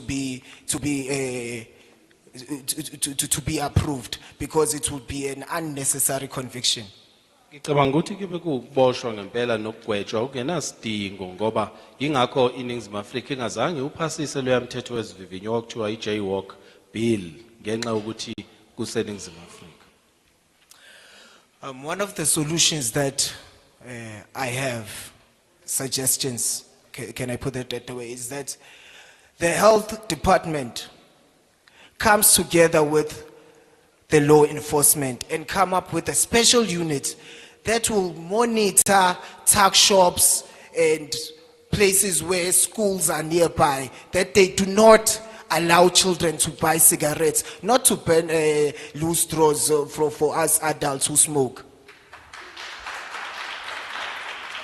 Isixazululo noma isihlongozo enginaso ukuthi akuhlangane umnyango wezempilo uhlangane nabezomthetho bese befakela iso le ndaba bayibheke bahambe bayobheka ukuthi zikuphi indawo ezidayisa ugwayi zingabi seduze kwezikole sibheke ukuthi umthetho uyalandelelwa yini kodwa hayi ukuthi kuvalwe njengoba kushiwo lo mthetho sivivinyo. And one question, I would like to raise one question. If ever we were to say the sales of cigarettes should be regulated in a way that it will decrease rapidly. What are the strategies does this health committee have for us to cover and also advance the tax revenue that we receive from these tobacco industries? Umbuzo enginawo owokuthi uma manje kuthiwa kuzanywe kwehliswa izinga lokwenziwa noma umkhiqizo ikhona yini enye indlela eninayo ezokwazi ukubuyisa lenzuzo ebitholakala manje ezobe ingasatholakali ngoba kuyobe sekwehlisiwe umkhiqizo kagwayi. Thank you very much. Your time is up, Mondli. Thank you.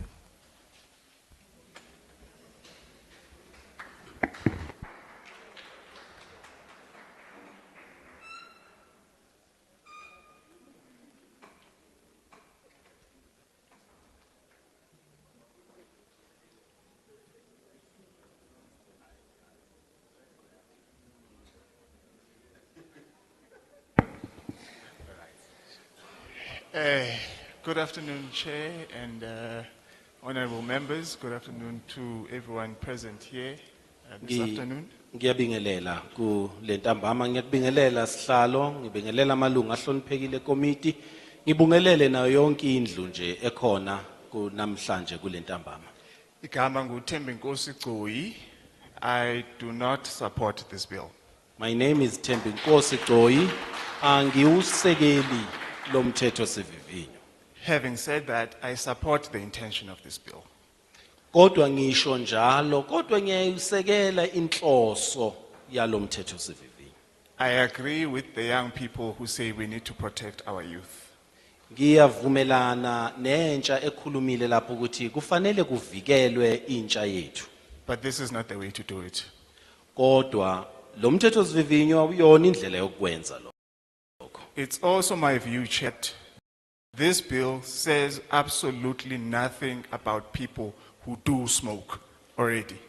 Engunye futhi engikushoyo ukuthi sihlalo lo mthetho sivivinyo awusho lutho nje ngabantu ababhemayo njengoba sikhuluma. I think rather than vilifying parents and blaming adults for all manner of things, we should also ask ourselves the question, what is the role of tobacco control in supporting current smokers to stop smoking? Kunokuthi sithathe icala selibhece kubazali nakwabanye kufanele sihlole ukuthi ngempela ini indima yalabo abashaya umthetho oqondisa ukusebenziswa kwagwayi ukulawula labantu ababhemayo njengamanje. So for instance, the Framework Convention on Tobacco Control talks about governments should look at harm reduction as a way of supporting tobacco control measures. Uma kukhulunywa ngenkomfa lapha ayicaphunayo ukuthi ithi umthwalo usemahlombe kahulumeni ukuthi aqondise ukuncishiswa komonakalo osuke ubangelwa ukusetshenziswa kagwayi. This bill has absolutely no regard to harm reduction. Awunandaba nakancane nje nalokho ukulimala kwabantu lo mthetho sivivinyo. I say this because this bill extends exactly the same treatment to e-cigarettes that it wants to extend to smoked tobacco. Uma ngikusho lokho ngoba kubonakala sengathi lo mthetho sivivinyo ufuna ukusebenzisa into efanayo kubantu abasebenzisa lokho kuthiwa i-cigarette kanye nabantu abasebenzisa nje usikilide ovamile. We have a lot of researchers here who've been telling us about their research. Perhaps they would also want to tell you, Chair, that the overwhelming amount of research that's out there currently tells us that e-cigarettes are far less harmful than tobacco and that they are far more successful in helping smokers to reduce their harm, even compared to nicotine gum.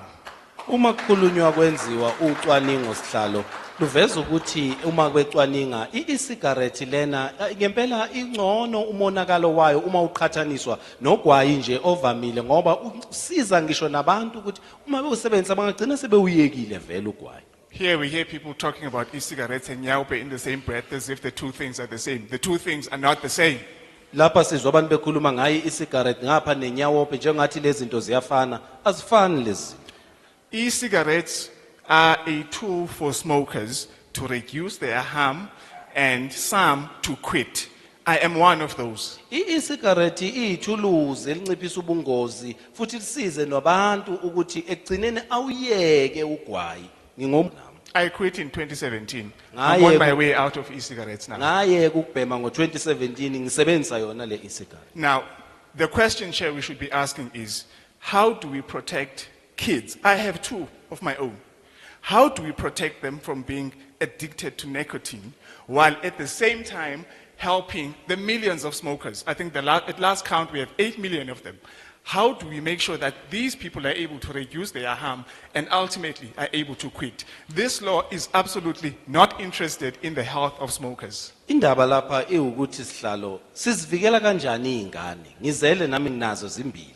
Sizivikela kanjani ke lezi ngane ukuthi zinciphise izinga lenicotine eziyisebenzisayo ngoba ngithe uma ngihlola ngokwezibalo zamuva cishe abantu abangaba ngo-8 million bayabhema. Ngakho sizivikela kanjani izingane zethu siphinde sisize nalabo ababhemayo kakade ukuthi nabo bagcine bewuyekile. So the ban on vending machines, fully supported. Any sane person has to support this thing because no one can monitor vending machines and kids have easy access to vending machines. So everyone supports this thing. Siyakusekela ukuthi ukuvalwe ukusetshenziswa kwemishini ovela uyicindezele bese ivele ithekhipha ugwayi ngoba leyo mshini nezingane zingakwazi ukuzenzela lokho. Sonke siyavumelana nalokho. Banning the display of e-cigarettes does not make sense. How does a smoker who does not know anything about e-cigarettes become aware of them, and how do they get access to information about them if these things are hidden from view? Kodwa manje uma senivala ikhangiso ke ze e-cigarette nithi abantu abazazi kanjani izingane zizokwazi kanjani ukuthi kunento enjalo uma ifihlwa. So Chair, I support the intention of this bill, but I think there's a lot that your committee will have to do to make sure that we take out the emotional elements and we ask the important question: how do we protect our kids? But at the same time, how do we make sure that the people who do smoke have access to mechanisms that will help them, one, quit smoking, and if they do not want to quit or if they do not have the means to quit, can reduce their harm. Thank you, Chair, before Unsus. Sihlalo angisho ukuthi ngiyayisekela inhloso yalomthetho sivivinyo ngoba sifuna ukusivikela izingane zethu, sisize izingane zethu, siphinde futhi sisize nalabo ababhemayo ukuthi banganciphisa kanjani izinga labo lokubhema. Ngakho ngenxa yalezi zizathu ezimbili inhloso yayo ngiyayisekela, ngiyabonga. Angisuke ngaphambi kokuthi ungisuse wena. Good afternoon, Chair. Good afternoon, members of the committee and members of the community. Angibingelele sihlalo ngibingelela amalungu kanye ekomiti kanye nomphakathi wonke khona la. My name is Dr. Catherine Egbe. Igama lami nguDokotela uCatherine Ebe. I come from the South African Medical Research Council. Ngivela kunhlangano okuthiwa iMedical Research Council. I'm a specialist scientist. Ngiuchwepheshe kweze science. My area of research is tobacco control. Futhi ke uyichaze engibheke kulo kakhulu yilo kanye leli kagwayi. I'm also a registered research psychologist with the HPCSA. Kanti ngibhalisiwe lapha ku-HPPSA njengomcwaningi obhekelela ukusebenza kwezengqondo. And I want to say that we have conducted a number of studies in the South African Medical Research Council and together with colleagues in the University of Pretoria and Sefako Makato Health Sciences University. Angisho ukuthi sinezinombolo eziningi esisibhekayo njengoba sisebenza nozakwethu basenyuvesi kanye nabo bonke abanye sibambisene nabo uma sithola izinombolo esicwaninga ngazo. What we are seeing is an alarming rate of young people starting to vape. Esikubonayo kuyethusa inani elikhulu labantwana abasebancane abaqala ukusebenzisa lokho kuthiwa i-vape. What we are also seeing is that young people are being targeted by this industry. Futhi esikunye sikutholayo ukucwaninga ukuthi baningi abantu abahlosewe yilabo abantu balemboni kagwayi. Many times these young people do not even know the difference between addiction and just having fun. Ngekhathi eziningi lentsha ayiwazi umehluko ngaphakathi kokuba umlutha kagwayi noma nje ukuzijabulisa. So they start using these products thinking they are going to stop when they want to stop, and then they get addicted and they can't stop. Lentsha iqala ukubhema icabanga ukuthi iyazijabulisa izoyeka mase ithanda ukuyeka igcina ingasakwazi seyiwumlutha. The South African Medical Research Council runs a study that has been going on for 27 years since 1996. It's called Sekendu for short. Isithathwe iminyaka engu-26 lenhlangano yenza lolu cwaningo elisebenzela okubheka ugwayi iminyaka edlule engu-26. In this study, they monitor rehab centers, rehabilitation centers for drug addiction to just check what is happening in terms of what drugs are people getting addicted to, how are they coming, how are they going, who are those relapsing, and so on. Lo mkhakha uphinde futhi ubheke leza ikhungo zokuhlumelelisa izimilo ezibheka abantu asebevele beyimlutha ezidakamizwa ziyahamba ziyobheka ukuthi labo bantu abalapho babeluthwe uhlobo olunjani losidakamizwa futhi yini ebenza baphinde babuyele kuzo ngisho sebethi bazinqoba. I have looked at the data for more than 10 years, and I found that most of the people who are in the rehab centers started smoking. With cigarette, they started using cigarette before they transitioned to other drugs. Ngithe uma ngibheka into esesiqoqile umniningwane noma idatha yeminyaka nje eyishumi ngathola ukuthi abantu abaningi abagcina sebedlulele ezidakamizweni ezimbi baqale ngogwayi. So anybody who is worried about people being addicted to drugs in South Africa should be worried about people smoking. Umuntu okhathazekile ngokuthi abantu baba imlutha ezidakamizwa kufanele akhathazeke ngempela. And that is why I support the bill in its entirety. Isona sizathu esenza ukuthi ngiusekele ngokugcwele lo mthetho sivivinywa. I also happen to be the principal investigator of the Global Adult Tobacco Survey in South Africa. Ngiphinde futhi ngaba isikhulu esiphezulu esibhekelela inhlolovo ebheka uphenyo lwalapha eNingizimu Afrika And oluthinta the data ugwayi. shows that 75% of those who are currently smoking in South Africa started smoking when they were teenagers. Futhi ucwaningo liveza ukuthi amaphesenti angu-75 abantu ababhemayo manje baqala besebancane. When they couldn't differentiate between addiction and just having fun. Bengakakwazi ukuhlukanisa phakathi kokuthi ube umlutha kagwayi noma ukuzijabulisa. I want to end by giving you a story of a mother last year who sent an email, because with the MRC we receive emails from a lot of people just complaining, some complaining about exposure to secondhand smoke, some complaining about issues that they have concerning their health. Ngifuna ukugoqa le ndaba yami ngokuthi nginixoxele indaba ye-email esiyitholile ivela komunye umama ekhala ngazo le ndaba yezidakamizwa ngoba zibamba abantu ngendlela engafani, omunye kube uyo oqalayo kanti omunye uqala oseduze naye. A mother wrote me an email saying that the son just died, and she believes it was because the son was vaping. Ungibhaleli email wangitshela ukuthi indodana yakhe isanda kushona futhi uyakholwa ukuthi yingoba bese iqale ukusebenzisa lokho okuthiwa i-vamping. And she said the doctors could not say exactly what was wrong, but she believes it was vaping because the son started vaping and started having health issues and died.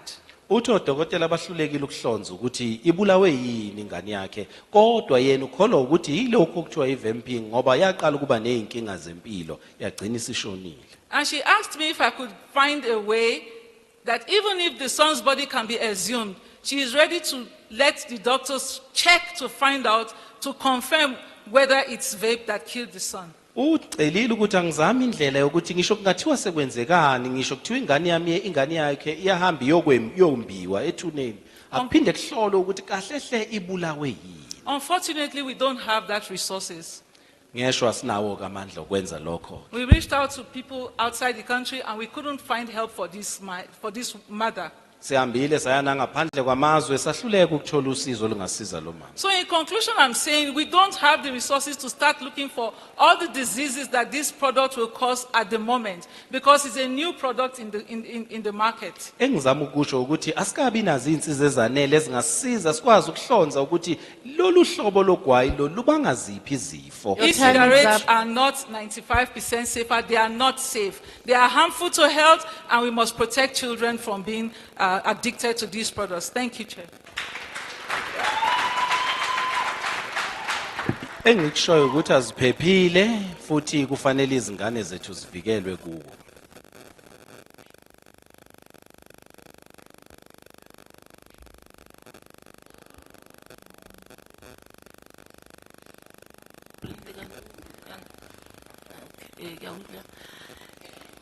Ke rata go dumedisa botlhe ba ba mo kagonnye.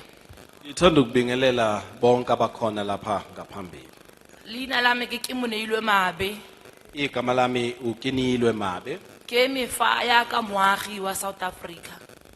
I stand here as a resident of South Africa. Nna ga ke dumelane gotle le molao. I do not support this bill. Ke a utlwa dibui di a bua tse dintsi ba re bana ba banyane ba tsuba. I have heard a lot of speakers saying that young children are smoking. Ba re bo mme ba ba imileng ba tsuba. They are saying pregnant women are smoking. Mo melaong e go na le mo go tweng ga o tsuba o tla tshwarwa or o tla fainiwa. In this bill, there is reference to that if you are smoking, you will be arrested or a fine will be imposed.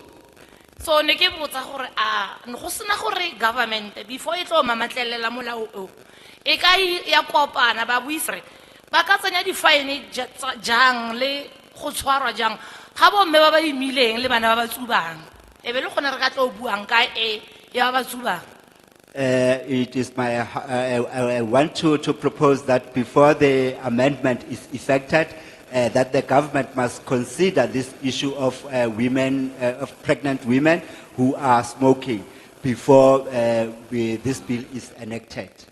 Ena di bui di a bua ba re batho ba ba tsuang di drugs bo nyaope le bo metokwane ba simolotse go kwaeng mo motsokong. And many speakers have said it that many people who are smoking drugs like marijuana and nyaupe, they started smoking cigarette and Nna ga transition ke to those dumele drugs. because nna ke na le moagisane o tsubang motokwane ene o motona kgala a tsuba motokwane ke batlisisitse ga a simolola ka kwae o tsubile motokwane fela ka boena.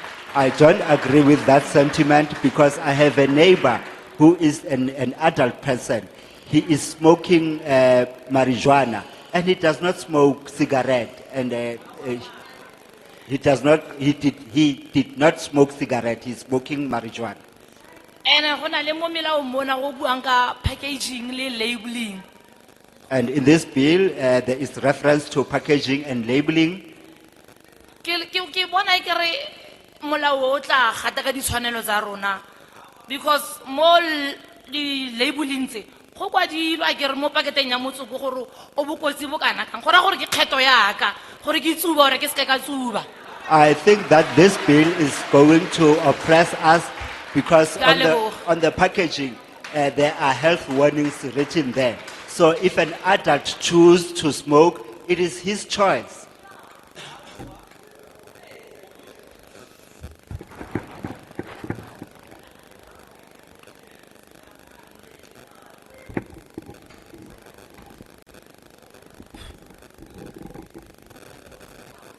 Dumelang kaofela Ngiyanibingelela nonke. mo Mpumalanga province. Greetings to everyone here in Mpumalanga province. The panel at large.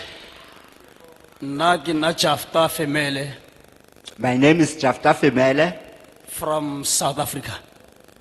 I'm a South African citizen.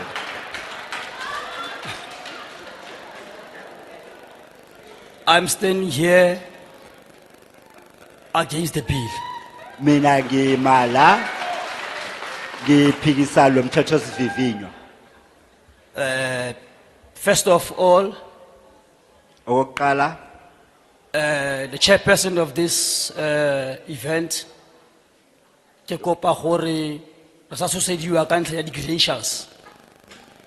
Gore motho ke lawyer ke doctor, re sa re susetsa ka dilo tsa tshwanetseng. I am asking the chairperson that we must not be Don't intimidate us on that, intimidated please. because of the credentials you have. We are here as South Africans, Thina size la njengezakhamuzi zaseNingizimu Afrika. not our qualifications. Singakhulumi ke ngamaphepha wethu emfundo. By saying that, Chair, some guys said he's a lawyer by profession. Ngokusho njalo kukhona omunye oshilo ukuthi yena ummeli ngokomsebenzi. And yes, he's aware of illicit cigarettes. Futhi uyazi ke ngalogwayi ongekho semthethweni. But yet, he doesn't do anything about it. Kodwa la akenzi lutho ngalokho. But it's against the legal sales of tobacco in South Africa. Kodwa uphikisa ukuthengiswa kogwayi okusemthethweni eNingizimu Afrika. Ke tla feta foo. Ngiyadlula ke lapho. I go to a doctor who previously said something here. Mina ngiya kudokotela oke washo okuthile la.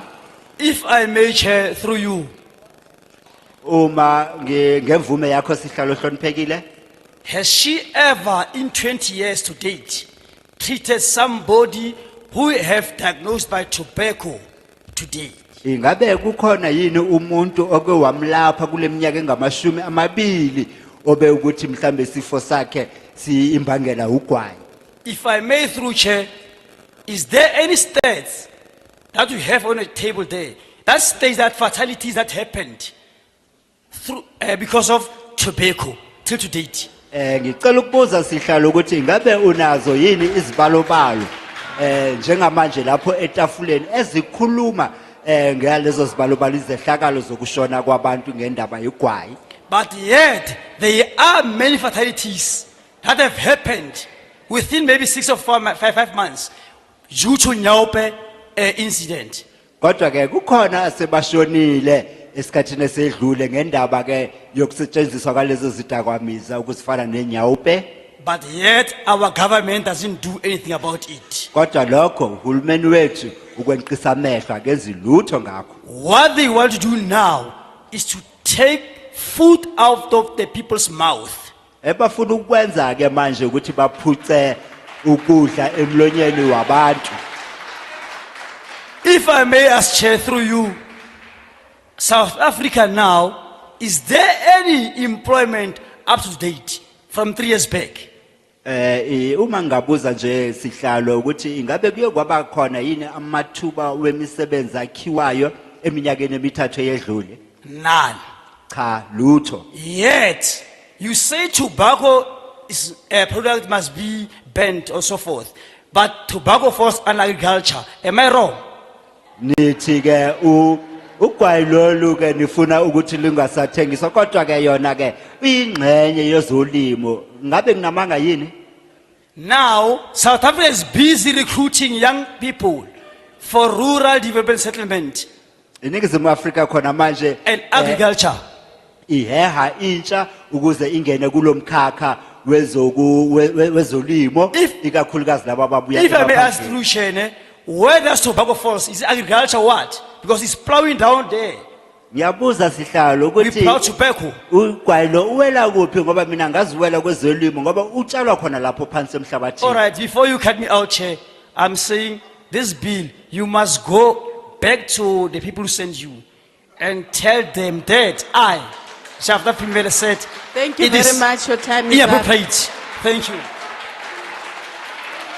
I'm sure ukuthi babuyele emuva babeke batshele labo okuyizikhulu zabo ukuthi abantu baseNingizimu Afrika bavumelani nawo.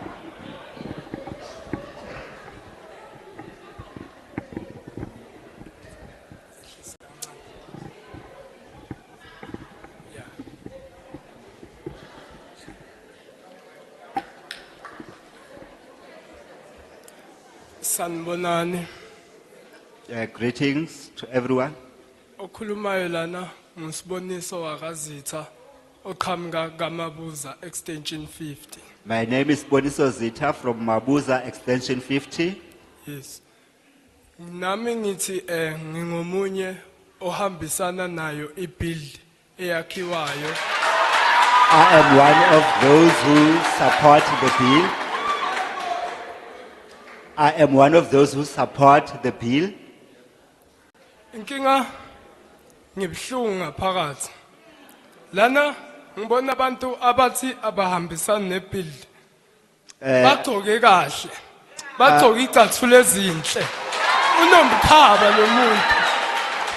It is very painful as I have noted that the people who were opposing here have dressed very, very smart, and it looks like they are people who have income. They even have the belly. Nami ngafunda esikolweni. Ngafunda e-primary. Ngangifunda botishera bangincoma bathi uzoba nelikusasa elihle. when I was still schooling in primary, most of my teachers were giving me compliments saying that I was going to have a bright future. Ngathi nangistudisha ngibhala kakhulu ngeva ukuthi ngazuthi umqondo uyema ngangibona abanye abantu babhema ngithi kumnandi lokubhema. But as I was studying, because I like studying, I felt that my brain was tiring, and I saw people smoking, and that is when I started. Nami ngaqala ngabhema ngathi ngirefresh umqondo nangifunde kakhulu ngithi ngiyastudisha kanti ngiyayenga. That is when I started smoking, because as a person who likes studying, I told myself that I was refreshing my mind, not knowing that I was killing myself. Ngase ugwayi awusangenzi lendlela bese ngifila ngayo. Ngabe sengibhema isidakamizwa insangu. And late as time went on, I realized that the tobacco is not having that impact which I had, and then I transitioned into marijuana. Mshuthi kude la ngiyakhona nangabe nithi nina abanga yakhi ibuild yokuthi isize thina nithi nami nifuna kusasa kungibona sengilapha emgaqweni edrobheni sengibhema inyawupe. In other words, those who are opposing this bill, they are supporting a perpetuation of this situation. They are saying that I must continue to do drugs so that I can even transition to hard drugs like nyaupe. Nami ke ngithi ngako ngithi ngihambisana nayo ibill siyingane zaseAfrika siyafa. Those are the reasons.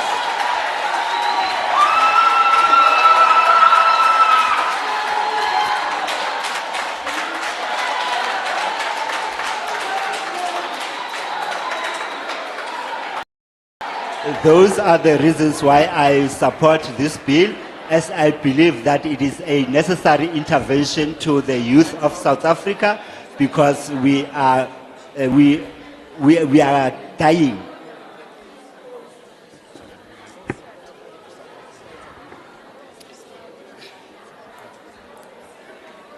Sanbonani, Greetings to the House. all protocols observed. Ikama Ubanele Edward Mwagambebe. My name is Banele Edward Mbebe. I stand before you not in support of the bill that is proposed. Ngime ngembi kwenu namuhla kuchitha lo mthetfosivivinywa lo phakanyisiwe.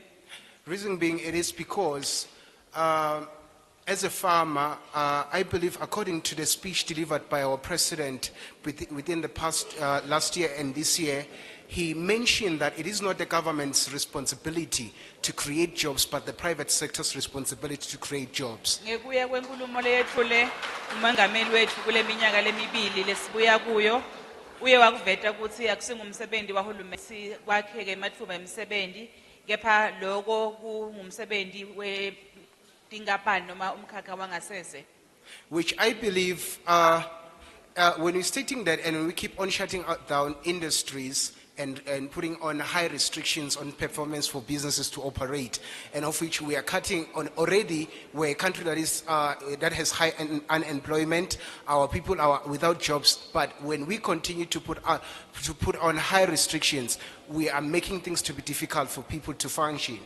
Imithetfo lekhona legwema noma levimbela kusebenta kwetinkampani tangasese ichubeke njalo icekela phansi lamatfuba emisebenzi lekufanele akheke. I believe tobacco, when you buy a packet of tobacco, on the outside box of it, or on its branding, it has risk warnings that Uma uthenga liphakethe leligwayi la ngaphandle kunembhalo lochaza ngalobungoti lobukhona. And people still use it or consume it even in as much as, and of which most of people, they don't read the warnings outside. That's why over time it gets addictive because you can start it. And the reality is that not everybody starts smoking through tobacco. There is the high consumption of hubbly in our days, and of which a lot of young people of my age are using it. Nanobe kunjalo letixwayiso tikhona bantu bachubeke njalo kulibhema ligwayi noma elinebungoti etimpilweni tabo kanti futhi akusiligwayi kuphela leli inkinga abantu babhema naletinye tinhlobo teligwayi letifaka ikhathi lesikubona kumnyalo kuthiwa ihubbly bubbly. Out of which I believe it is twice as riskier than tobacco. Lengicabanga ukuthi nako lokho kunebungoti lobufana nabo beligwayi. So I fully disagree with the implementation of this bill. Thank you. Ngako ke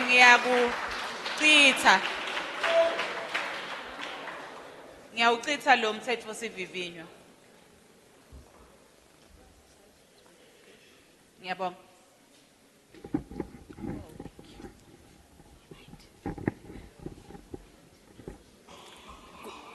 Good day, Chair, and the Portfolio Committee, all protocols observed. My name is Sharon Nyatanza.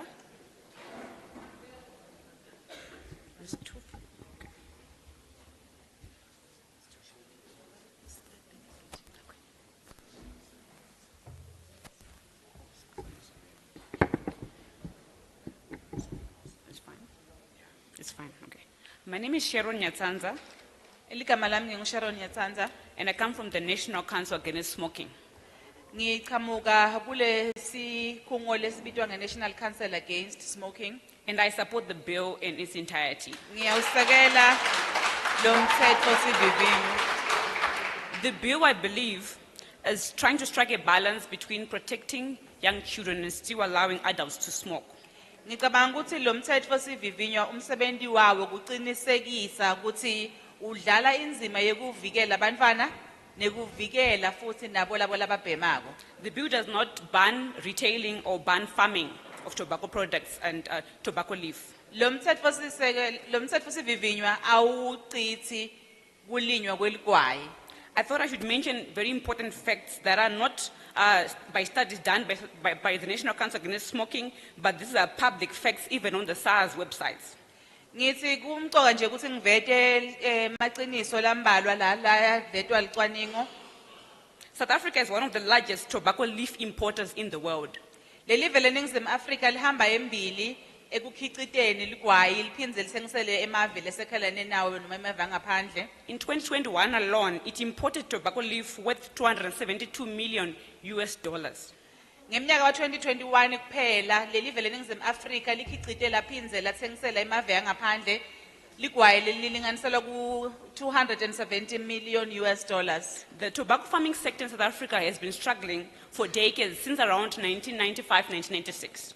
Lo mkhakha wetekulinywa kweligwayi kuleli vele eNingizimu Afrika ubhekene netingqinamba takudzala lesingabala sisuke sibiyele emva kuminyaka yangabo 1996. And a big factor is because the multinational companies actually import local leaf. Into leyingqinamba lenkulu lebabhekene nayo kulo mkhakha ngilokuthi lo ligwayi balithengisela emave angaphandle. And this has nothing to do with the bill that we're talking about today. Loku akuyamani nalo mthetho sivivinyo lokhulunywa ngawo namuhla. One of the biggest multinational companies, British America Tobacco, which operates in South Africa, is the 8th largest factory in the world. Lenye letinkampani lesebenta ezingeni lemhlaba lekhicita ligwayi kuleli vele eNingizimu Afrika ngisho nje kusi ilaphayana ku number 8. The Heidelberg factory, that's the one that I'm talking about, and they export millions and billions of cigarettes to many countries, including other countries which have very strict tobacco control laws. Le tinkampani ti thengisela emave angaphandle ligwayi kayenze futhi lamanye amave lesikhuluma ngawo la anemithetho lecinile kakhulu lecitha kusetshenziswa kweligwayi. They are already complying with stricter tobacco control laws in other countries where they export, including things like plain packaging.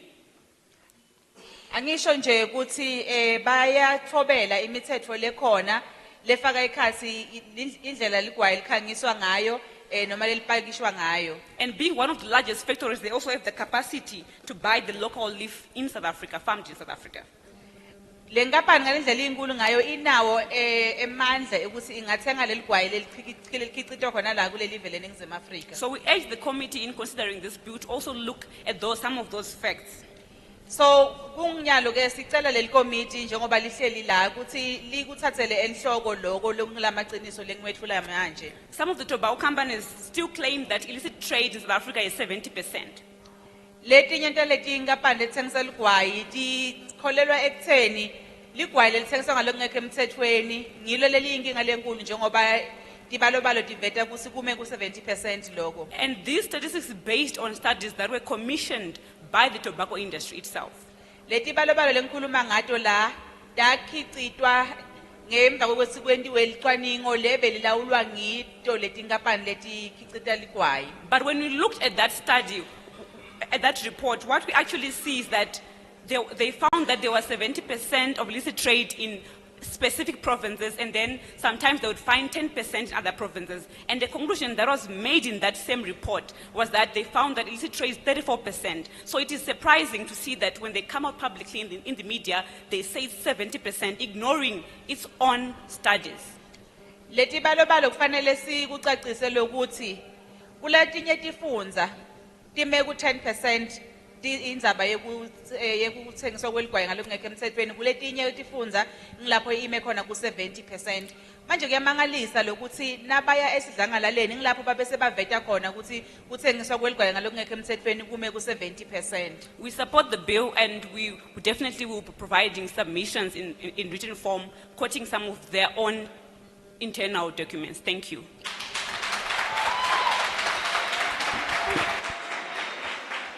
Siyawusekela lo mthetho sivivinywa njengoba wethuliwe la kanzi futhi sitawuphinze sende letinye titfulo letibhaliwe sibuke ikakhulukati lelwati lesithole kubo bona laba ngibo labakhangisa loligwayi.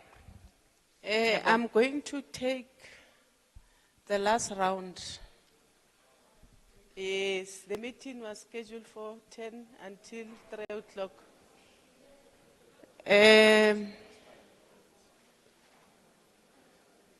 I'm going to take 8 hands this side and 8 hands this side. You'll be the first one, sir. The lady at the back with the black t-shirt. Yes, you. And then the lady with the glasses. Yes.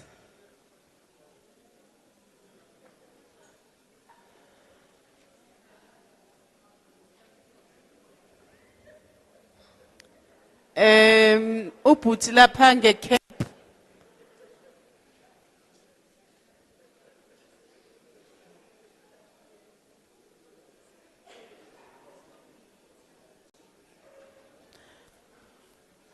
Ubhuti wesuti.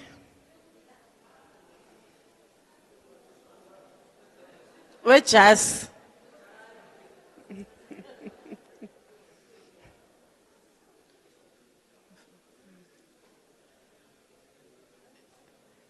Usisi wesandla lapha uphakamise isandla wena obheke emuva.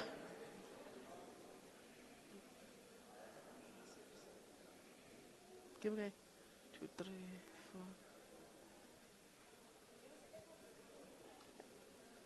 4. Usisi la phambili.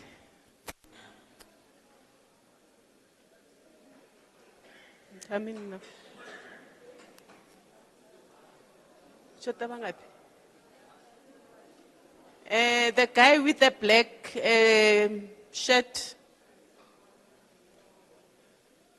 Then I'm coming this side.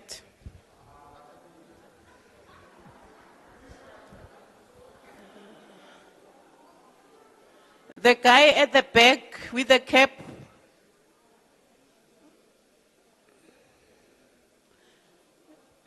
Nawe lapho ke shirt emnyama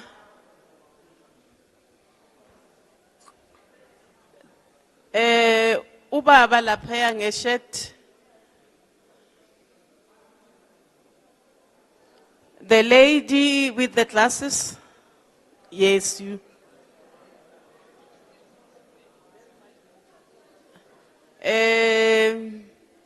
The lady at the front. Yes, you. Now we cap. And then the guy with the black t-shirt at the back.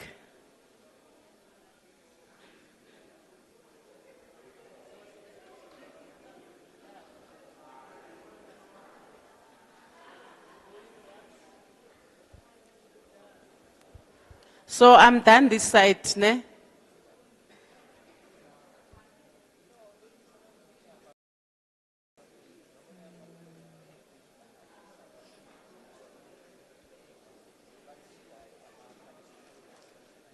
two, three, 4, 6, 7. There's 7. I'm going to take you at the back, the last person.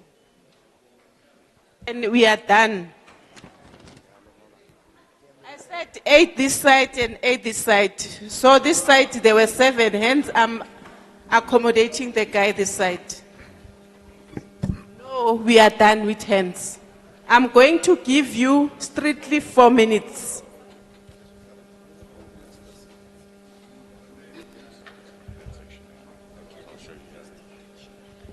The first person can start. Right. Afternoon, ladies and gents of the committee. I'm Tony, proud South African. They used to smoke for close to 20 years and changed over to vaping. And Can you introduce yourself first?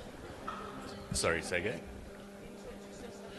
Yeah, sorry. So I said I'm Tony. I'm a proud South African.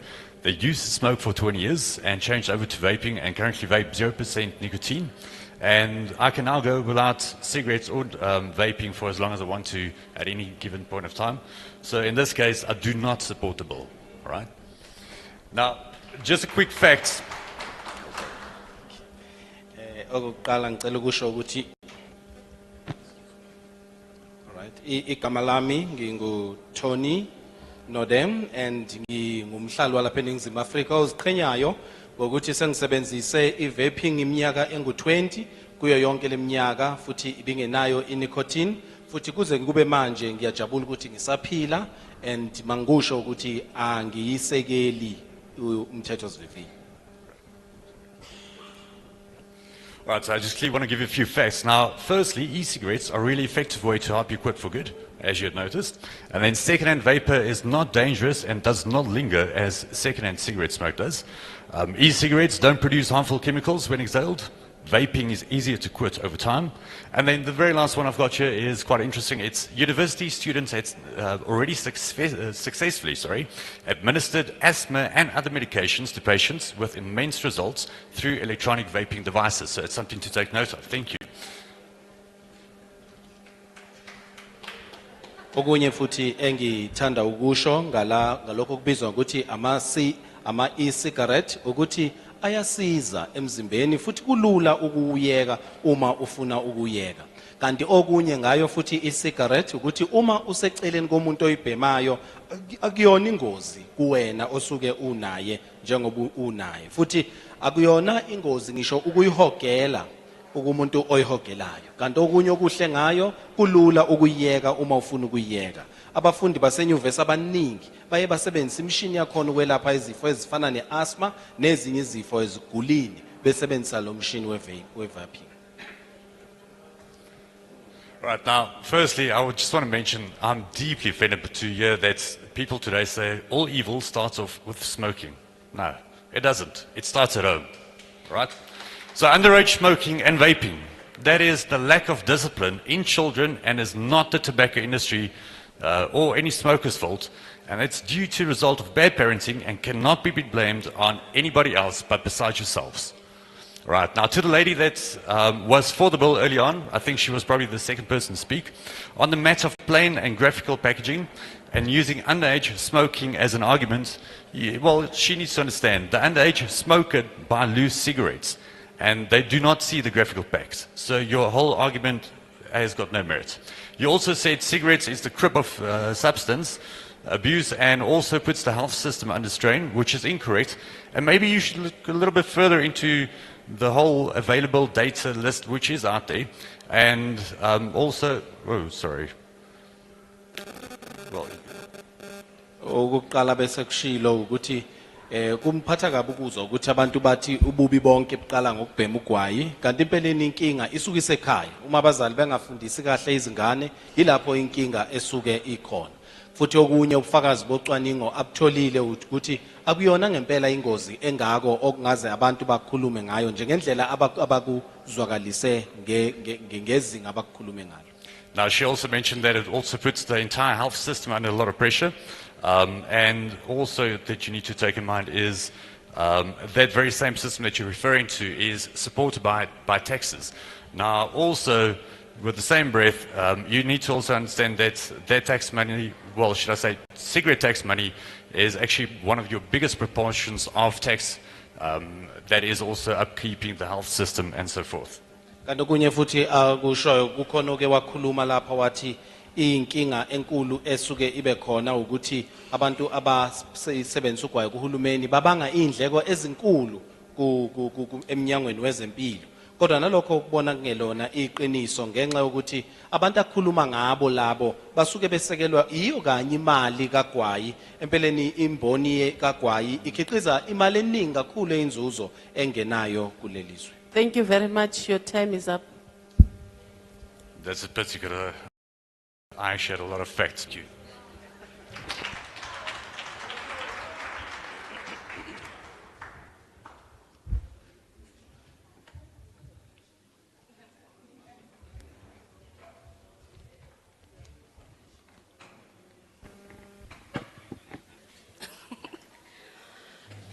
Sanibonani ngehlalo zenu nonke igama uBuywa kaKhanyi. Greetings to all of you here. Protocol observes. My name is Bui. Ngilunga lomphakathi ngisuka eGauteng. I'm also a member of the community. I come from Gauteng. Ngithi ngiyayisupporta iBill. I support the bill.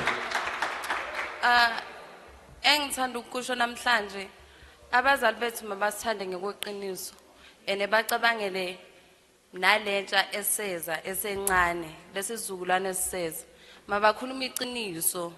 What I would like to say now this afternoon is that our parents should be honest, should love us with honesty because they shouldn't only think about today but they should also think for the new generation that is coming. Akekho umzalo ongathi yena ukhulise umntwana or umisa umuzi or ufundisa umntwana wakhe ngogwayi kanti malini ugwayi bakithi maybe mengawazi. There is no parent who can say, I have built this house, I have raised my children through selling of tobacco. So how much is tobacco? Engwaziyo ngogwayi kusuke kuyi display so kukhona ongale behind the scene esuke kuthengiswa so abangathi abantu bakhulisa abantwana ngogwayi ayikho leyo nto leyo. What I know is that for tobacco it's just a display just in front of us. There must be something that supports those parents who are raising children. It is the money, it's not coming from tobacco. Khona ngabe umfethu noma udadewethu but okhona la otheke nake ayekho umuntu ophociwe ukuthi abheme yes akekho umuntu ophociwe but abantwana peer pressure. There is a speaker who came here and mentioned that no one is forced to use tobacco. Yes, it's correct, but what about peer pressure?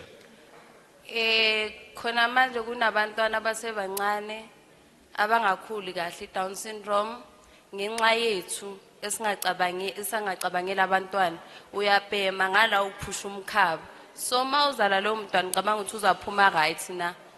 As we speak now, there are children who are sick, who have Down syndrome. It's because of their mothers who were smoking while pregnant. So what can you expect? if you are doing that. And ekhona abafikile la bathi abayisupport ibill. Okubhlungu ukuthi abomama, abobaba, abazele futhi.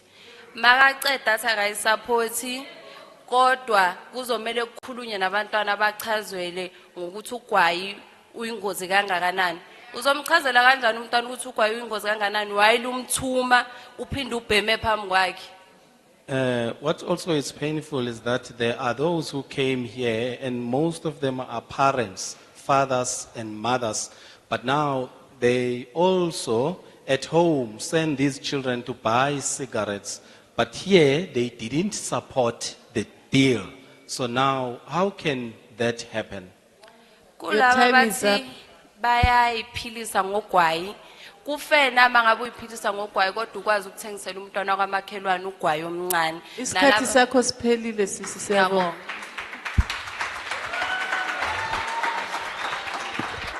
To those who didn't support the bill, can we say, is it really fair if you don't support the bill here, but at home you sell or you send your children to buy a cigarette?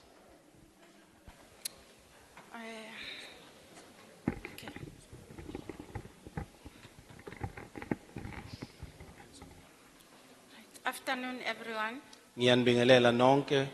My name is Veshia Parker. I'm from Kwamhlanga, Mpumalanga. Igama lami ngingu-Vensham Parker, ngisuka kwaMhlanga eMpumalanga. I just want to clarify maybe one or two. The bill does not ban smoking. Ngithanda ukucacisa nje okukodwa noma okubili, lo mthethosivivinyo awukuvali ukusetshenziswa kwagwayi. And the bill does not stop farming. Lo mthethosivivinyo awukuvali ukulima ugwayi. So I support the bill. Ngakho ngiyawusekela lo mthethosivivinyo. What the bill is trying to say is either it gives the government the opportunity to assist the farmers, either to change the crop, to plant out something else. Engikubonayo ukuthi lo mthethosivivinyo uzama ukusiza abalimi ukuthi okungenani bashintshe lokho abakutshalayo mhlawumbe batshale okunye. And also the bill does not say it bans cigarettes in South Africa. Okunye futhi lo mthethosivivinyo awusho ukuthi uyakuvala ugwayi eNingizimu Afrika. The bill is trying to protect the non-smokers from the smokers. Uhloselwe ukuvikela abangabhemi kulabo ababhemayo. And also to create awareness of the contents within the cigarettes or the tobacco product itself, to protect them from the chemicals that will harm their bodies. Futhi uqwashise ngokuthi yini ngempela eyizakhi zikagwayi, kukhonani phakathi kwakhiwe ngayo ugwayi, bese kugwenywa ke lo shevu okungenzeka ukhona lapho kuphephe umphakathi. The suggestion is either we have to urge the government to assist the farmers to change the crop and fund them, and also to create smoking cessation programs for these people to stop smoking.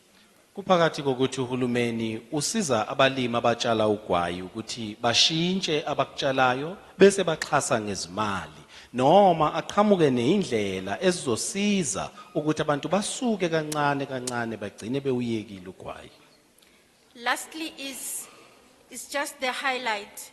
There is information that all the farmers that are farming on tobacco control, they are funded by the tobacco industry, and they do not have profit because the money that they buy the crops after assisting them, it will keep them every day still owing the money that is being assisted by the tobacco industry. So they will never be rich in whatever way, anytime. Okunye futhi ukuthi laba balimi abakhona abasuke belimi basuke bexhaswa abathile ngaphezulu ababenza ukuthi bona bacebe, ngakho kwenza ukuthi ke bayohlale benesikweletu abasikhokhayo. Yes, the information that I'm talking about, University of Pretoria, Prof. Lakan has got the information. Thank you. inyuvesi yasepretoria noprofessor ulakane unalo lolu lwazi lwalokhu engisanda kusho.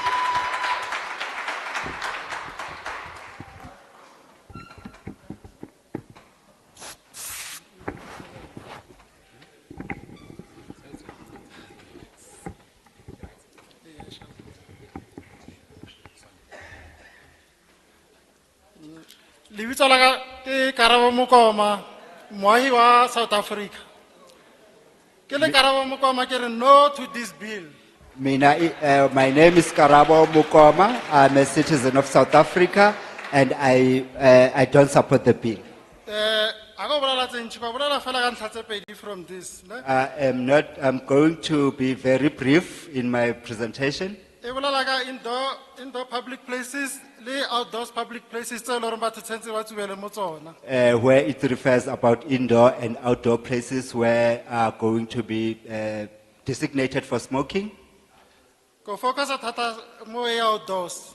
I am going to focus on the outdoors. Because of ke feel gore ha ke le motsubi, nna ya nkgatella gore ke reka cigarette, ha sena ke fetsa. Tshentse ke reka cigarette mo mare ke tsamaye go kgole go batlana le pleka nka tsubela mo yona. Because as a smoker, I am feeling oppressed because after buying cigarette, I must go and look for a designated place for smoking, and I don't know where I'm going to find such. Ke tsa gore ha ke tsamaya mo loreng ha ona bana or ha ona mo loreng ka affecta batho ba bang, ke tsa gore is enough for nka tsuba. I take it that if I smoke where there are no children or there are no non-smokers, I think that I can be allowed to smoke. And hona le hape ya plain packaging le ya ban display of point of sale. Le yona nna ya mmakatsa gore o ka re bjano re reka dilo ka bogodu. Tse le gore o tshentse ba dintshe somewhere gore ke reka dilo tseo. Now I don't, with regards to packaging and displaying at the point of sales about this, I don't understand because it's like we have to hide ourselves to buy those products. Already the government has done enough to ban the advert mo di TV. Mar ha botsa hape gore motho a ska display di tobacco mole. Motho a di reka ka mo tlase. Then so it's something else. So arska hatalang batho ba loring ba rekisa motsuku legally. Then this thing ho ka iragala gore hape e promote ba loring ba rekisa di illicit tobacco because of nagana fela motsuku ba kwetse ka di tlhakanyana di le dinnye or ba di beile fela mara go sna display or motsuku ke motsuku mo fe. So se se botlhokwa ke gore a re tlogeleng bona ba ba leng legally the display I think that the government has done enough by banning tobacco advertisements on television. Now when they come with these issues of display and branding, I don't think that it is going to be fair to those who use those products. In fact, I believe that it is going to promote illicit cigarette trading. That is why I think that the measures which we have were sufficient. So ka tsona dintlha tseo ke feditse ka hona mokgwa. Ke fa ba chance. That is my submission.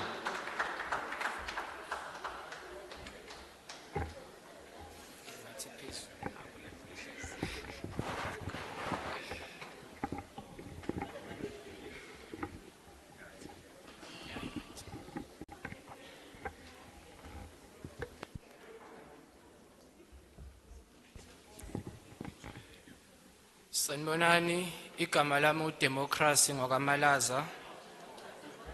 Greetings, my name is Democracy Malaza.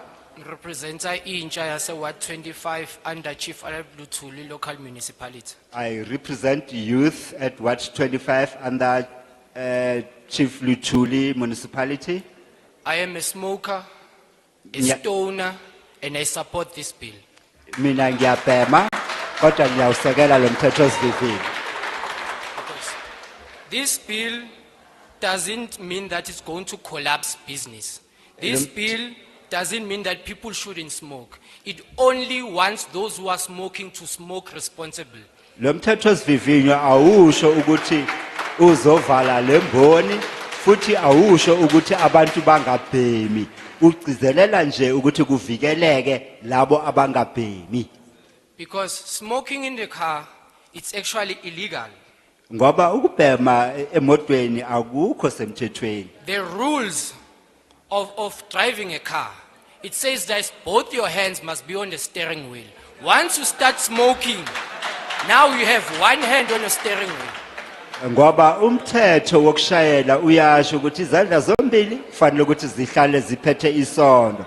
Manje uma isandla esodwa nje sisuka lapho kusho khona nje ukuthi awusanamatheli kuloyo mthetho. Number two, in resorts or hotels, when you enter that premises, if you want to smoke, your conscience kicks in that no man, I must find an isolated place. Even ask a security, where is the smoking area?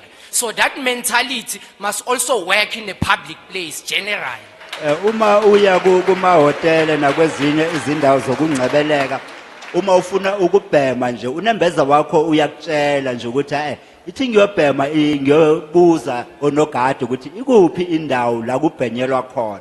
Ngicabanga ukuthi lo mqondo ufanele kube uwo umqondo osuqhubekisayo. Farmers should be happy because by having a proper regulations of smokers, they will actually know of how much cigarette they are supplying instead of not knowing, because a lot of cigarettes are supplied by the elite cigarettes.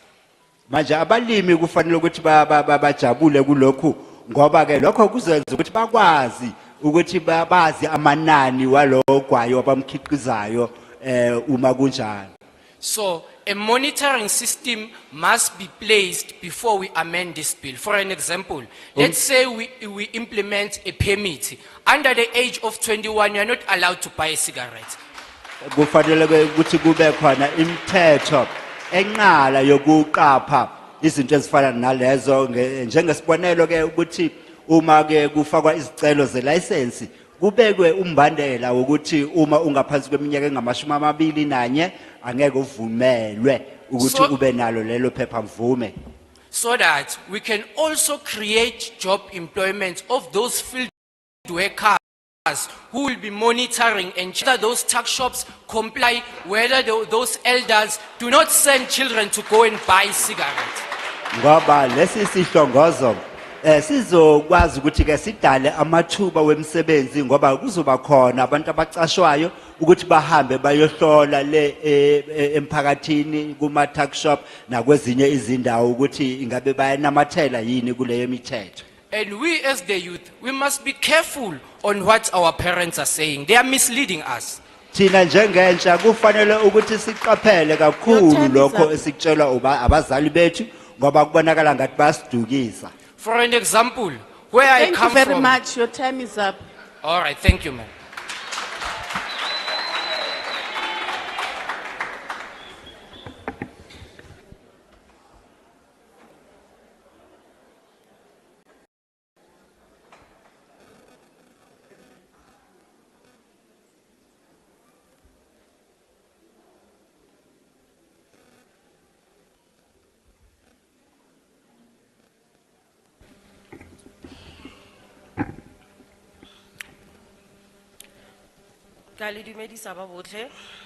Ngiyanibingelela, greetings to everyone. Lina la ka ke Boitumelo Moagi, ke member of community. My name is Buitumelo Moagi. I'm a member of the community. Se kutlong se buang fana ga se tlo nna setelele so nna short. I am going to be very brief in my submission. Ke me fa I disagree with the bill. I'm standing here. I disagree with the bill. Angivumelani nalo mthetho. Ka utlwa ba bantsi ba ema fa ba bua le abutoni nga le fa bua gore ga a ntsa a tla gola o ithutile go paper because of ana ba tlo concentrate.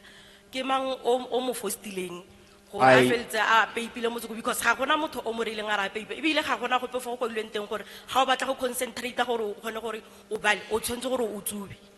I hear a lot of speakers have been speaking about the impacts of cigarette and how others are influenced to smoke cigarette, like the gentleman who was here. Now my question is, who forced him to go and smoke? Because he said that he wanted to relax his mind. So I just want to know, to note that there is no one who is forced to make that choice to smoke. Ka utlwa gore bile ga e bua gore motsoko wa go thibelwa gore ke siwa mare ya ke for now e bua yalo bile gore ga go te motsoko o thibelwa gore o ska rekisiwa or motsoko o thibelwa gore o ska peipiwa mare there ya go nna gore ke one se neng gore ne ba batla go se dira gore motsoko o ska tlhola o rekisiwa motsoko o ska tlhola o peipiwa. The bill does not say that it is going to ban the sales of tobacco, but I think that gradually in future that is going to be the case, that the ban of selling of tobacco. Cancer, why batho ba botlhe ba ba peipang ba sena yona? If cigarette causes cancer, why does all other people who are smoking don't have this disease? Ke gola ke nna kang ke tsamaile maso a mantsi ha isibe ke bone gope mo death certificate go kwadilwe gore cause of death ke motsoko. I have been around for a very long time and I have never ever seen a death certificate saying the cause of death was tobacco. And another thing ya go packaging of cigarette go beniwa yang go packageiwa cigarette ka go ya ka maina a teng because motho ga o ya go shopong wa go reka motsoko o batla go reka motsoko o wena o batlang go reka e seng gore o reka motsoko go tswa ko tlase and then that thing e tsang gore go te motsoko ga o tle go labeliwa. Many of people ba tlo go feltsa ba rekisa di drugs ba di dirang ka re ke motsoko gore go tle go beniwa one motsoko go teng wa beniwa. And this aspect about branding, why is it that we say that there must not be branding? Because when consumers come, they come to buy their favorite brands. So how are they going to know which is which? Because it will not be branded.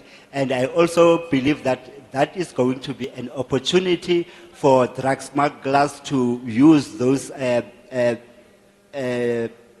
packages which are not branded, and they will say it's tobacco.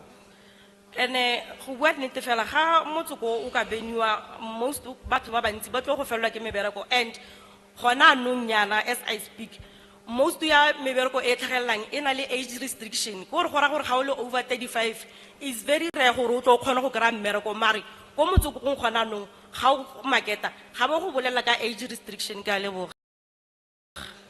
And the other thing is that if this law is enacted, we are going to experience job losses. And as we know right now that there is this ageism in the employment sector, when you are over 35, you are not employed. But in the tobacco farms, you are employed even when you are, yes.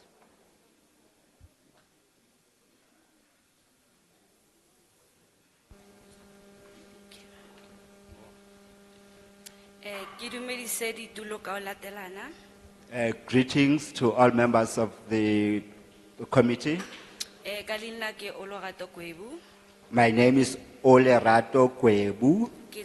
Set 5 South African Tobacco Youth Forum. I represent South African Tobacco Free, or South African Tobacco Free Youth Forum. I stand with the bill. I support the bill.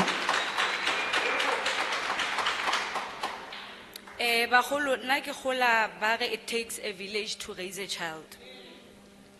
Mina ngikhula kuthiwa ke ukuthatha umphakathi ukukhulisa ingane. So today ke maketse gore dilo di change-ile neng. Today I am so surprised as to what has changed. Bombe ke kopa bua le lona. Especially to mothers, may I speak to you? Bomme ke rona re rekisetsang bana ba rona bojalo. It's us who sell alcohol to our children Re rekisetsa bana ba rona di-cigarette and cigarettes le di-drugs. and drugs. Ha ba fetsa, ha ba tla go re utswetsa ka makala. And when they come to steal for us, we become surprised.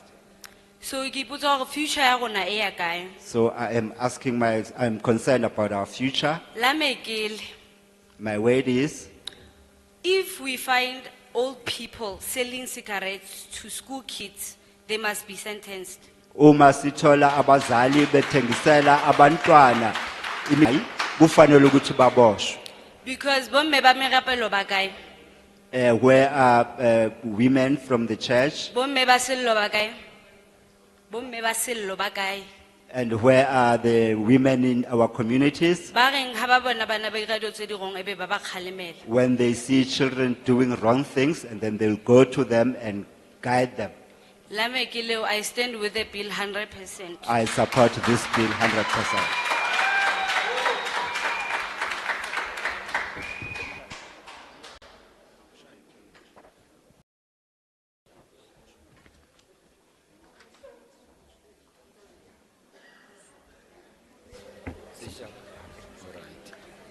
Ngibingelela iparliament community, ngibingelele ama organization akhona, ama stakeholders, na wonke umuntu okhona la. Greetings to Parliament, the Portfolio Committee, greetings to all organizations, and greetings to everyone who is here.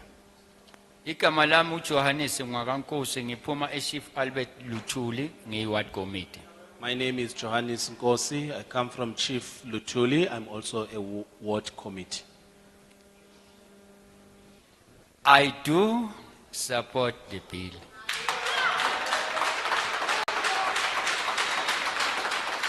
Ngiyayisekela lo mthethosivivinyo. Because it's going to bring order into our community as well to our country. Ngoba uzoletha ukuhleleka emphakathini kanye nasezweni lethu. Uma ubuka ezikolweni zethu ama SGB adonsa nzima, abantwana babhema akuna control. So 70% yabantwana esikolweni ngebreak baye ema toilet bayobhema akuna order. If you look at schools now, the SGB are not able to control our children. It's very Uma hard for uya them emphakathini because wethu. if there is a break or lunch, immediately the children will go to the toilets to smoke.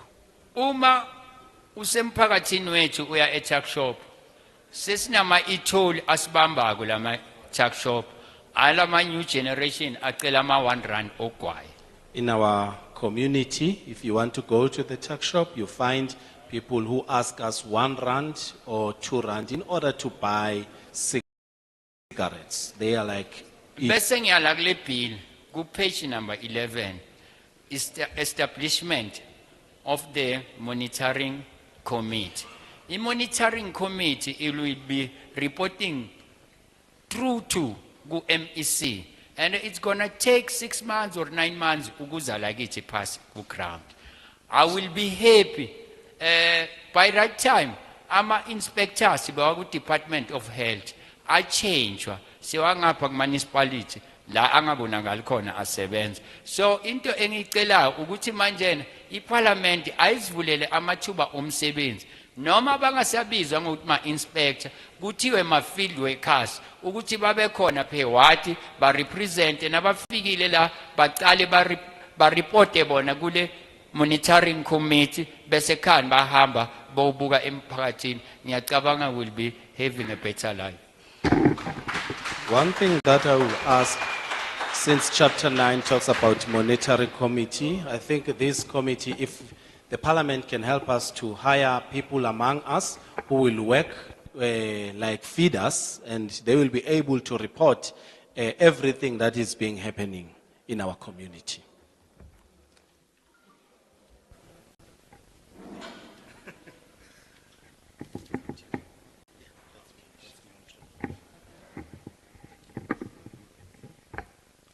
Good afternoon. Ngiyanibingelela. My name is Marcus Langa. Igama lami uMarcus Langa. I work for British American Tobacco. Ngisebenzela British American Tobacco. I could not sit while listening to some of the speakers misrepresenting the facts and passing them as factual points. Benjonga bengihleli bengilokhu ngilalele ngithinteka ngizwa abanye abantu abakhulumayo lapha beguqula amaqiniso bawenze baguqule into engeyona iqiniso bayenze kube sengathi iyiqiniso. Maybe I should start by apologizing that we are looking smart. Angiqale ngokuxolisa ngokuthi sibukeka singabantu abahlakaniphile. It's through hard work. Lokho kwenziwa ukuthi siyasebenza. As you can see, I'm an ordinary citizen. Njengoba ningangibona ngiyisakhamuzi nje esivamile. I'm not a tycoon. Anginyonsona isiqumama. I'm not a mafia. Futhi angiyena umuntu ogaya imali. Just an ordinary citizen that is working hard for his family. Ngiyisakhamuzi nje esisebenza kanzima ukuze ngondle umndeni wami. So it's unfortunate that some of the speakers, and they miss the point. It's unfortunate they come here, they make sweeping statements that are untested, untrue, not even factual. And we can't even test and ask them questions.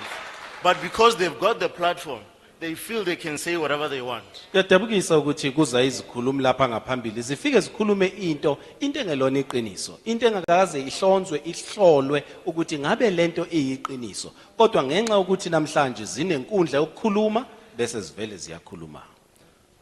I just remember that I'm against the bill. Oh, sengiyakhumbula angivumelani nalomthetho osivivinya. Now, I want to speak to the young people that spoke here that are for the bill. Ngifuna ukukhuluma nentsha ekhulumile lapha eyawusekela lomthetho osivivinya. Some of you are great orators. Some of you are great speakers. Abanye benu abantu abakhuluma kahle kakhulu. But one, as I listen, I've been in the industry for 12 years, right? As I listen, I can see that, there is a lot of information that is missing, which speaks to the right education. I hope your leaders that are sponsoring you to come and speak here, they properly train you. They give you the right information.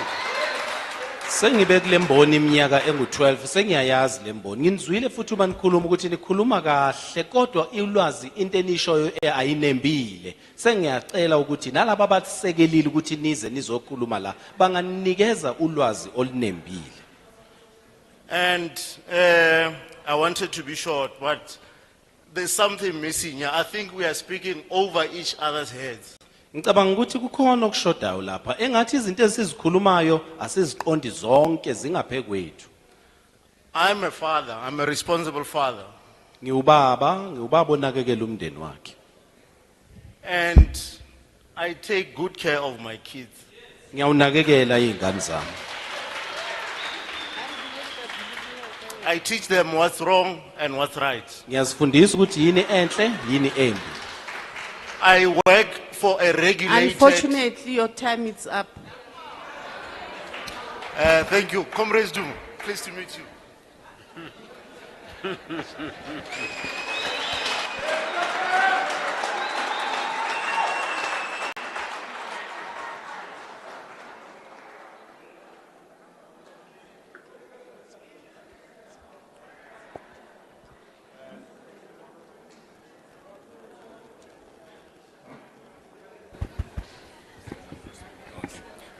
Tobela.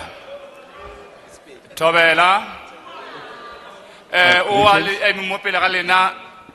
Sorry. Ke Lazarus Adimarele Sabane. Greetings, my name is Ali Masaba, Mr. A. Masaba Le Sabane.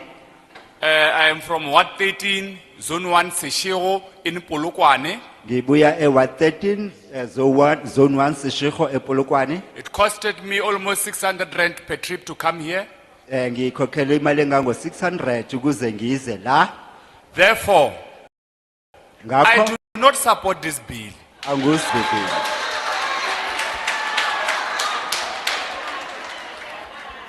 First of all, we should not even have gathered here at first place to compare each other's importance.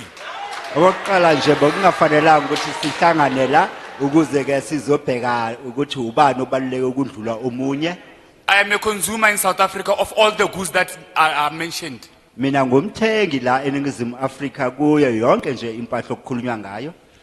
There is no good that is better than the other. Akukho nje okuhle ukundlula okunye. If I consume milk and it's regulated with 2% fat and everything, the cigarette should be the same. Uma ke mina ke ngithenga ubisi ku 2% kuya ngendlela kulawulwa ngayo nala ugwayi kufanele ukuthi kube njalo. If I see milk that is stored freshly in a freezer that has a cold chain from truck to the freeze, my cigarette must be like that. Uma ke kukhona ubisi olulethwe lapha ke ku fridge kulethwe lapho ke kuthuthiwe kwalethwa kuleyo ndawo nogwayi nalo lufanele ukuthi luhanjiswe ngayo yona leyo ndlela enjalo. I have the same right as a milk consumer. Nami nginelungelo kufana naloyo muntu othenga ubisi. Don't tell me about the World Health Organization. Ningasitsheli ke ngenhlangano kazwelonke yezempilo. You were the last people to receive COVID-19 vaccine and which was expired. Abantu bokugcina bokuthola umjovo wevaccine kanti wona busuphelelwe isikhathi. Where was World Health Organization when an African child received an expired vaccine? Ibikuphi ke ihu ngenkathi ingane zethu zithola lo mjovo osuphelelwe isikhathi. You cannot go into the United States today as a foreigner and impose a law. Angeke uye eMelika namuhla njengomuntu obuya ngaphandle ufike lapho uwenze umthetho wakho. But they send their representatives here to sponsor our children with food, with t-shirts, with stipends to come and depress us. Kodwa ke bona baseka abantu bethu abantwana bethu babaxhasa ngezimali ngokudla nangekiphu ukuthi beze la bazozama ukuthi basicindezele. There is no future for such children because we are seeing you, we notice you. One day we will knock on our doors and we'll close it. Akunakusasa ke kulezo zingane ngoba sinibhekile ngelinye ilanga nizoza ningqongqotha. Thank you very much. Your time is up. Leyo minyango. Thank you very much, Speaker. I do not support the bill. Ngiyabonga kakhulu angusekeli lo mthetho osifiso.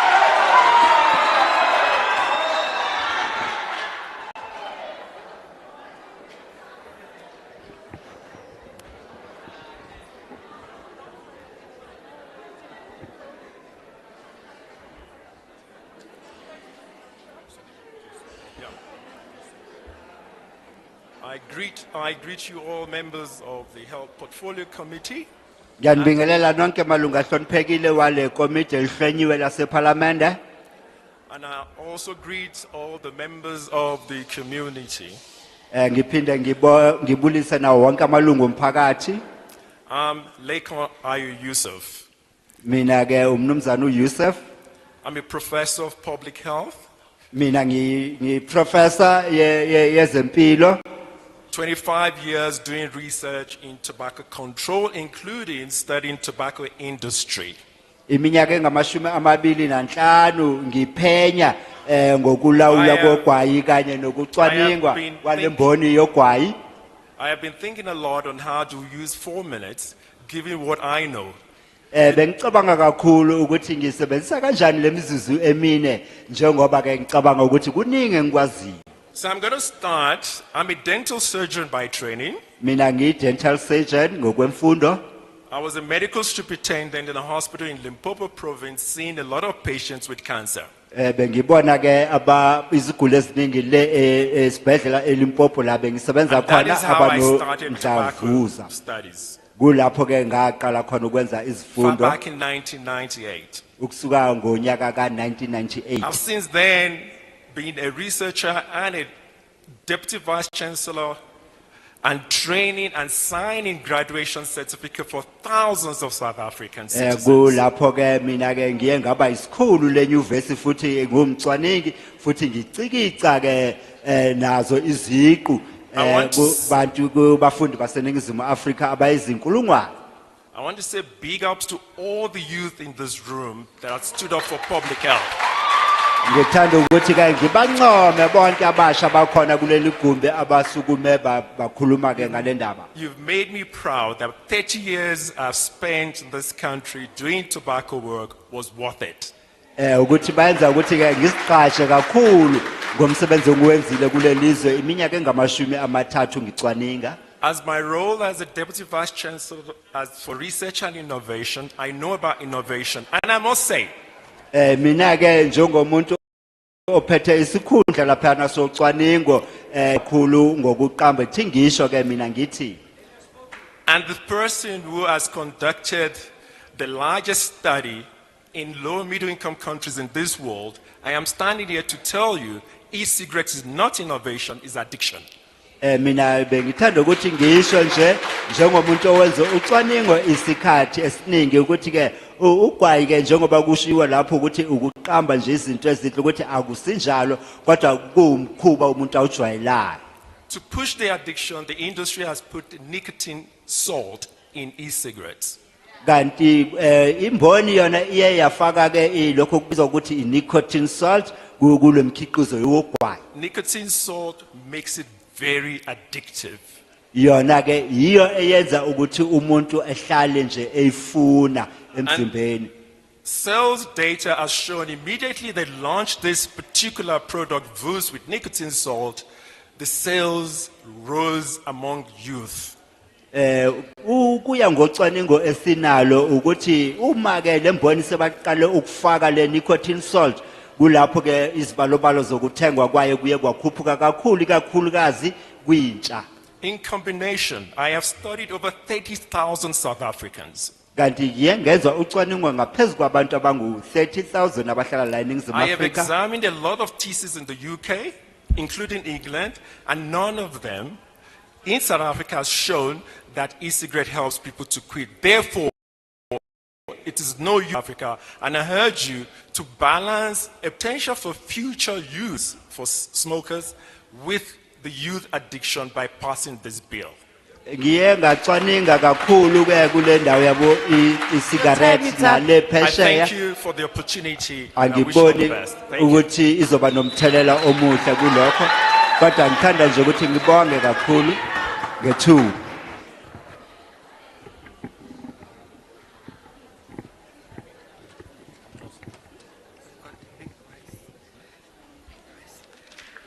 Good day, everyone. My name is Leslie Thompson. I would like to know who the department consulted when drafting this bill. Sanibonani mina igama lami uLeslie Thompson. Mina bengithanda ukubuza ukuthi ingabe umnyango uye waxhumana yini uxhumane nobani ngenkathi bebhala lo mthetho sivivi. And also this bill be implemented and enforced when current legal matters and laws are not being enforced. Ngifuna ukwazi ukuthi uhulumeni uzophoqelela kanjani ukunamathelwa kulomthetho njengoba imithetho ekhona khona manje ayiphoqelelwa noma kunamathelwa kuyo. As we all know, the crime rate in South Africa and the amount of police that has been trained. So who are going to be enforcing this law?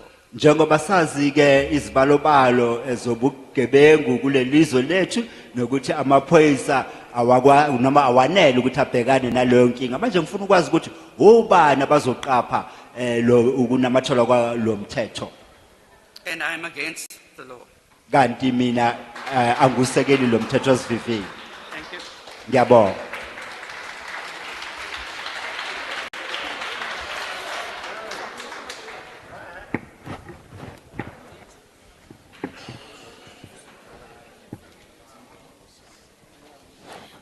Sanbona, mina, Greetings to the House. ngibingelela tikhulu tethu, makhelwane bethu bala emelo la koneni ena sporti, and ngokukhulu nje ngiyasupporta le bill.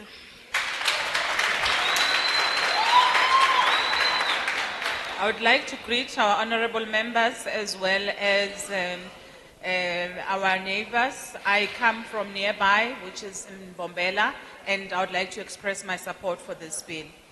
Ngisekela ngoba nje bantwana bethu babhema yonke indzawo ubathola babhema la batitshukutsha khona bajayiva nibathola babhema badlala amadayisi nibathola babhema badla mabaphuma toma transport esikolo na yonke indzawo nje akunamthetho lobalawulako. Currently, there is no law that controls or prohibits smoking.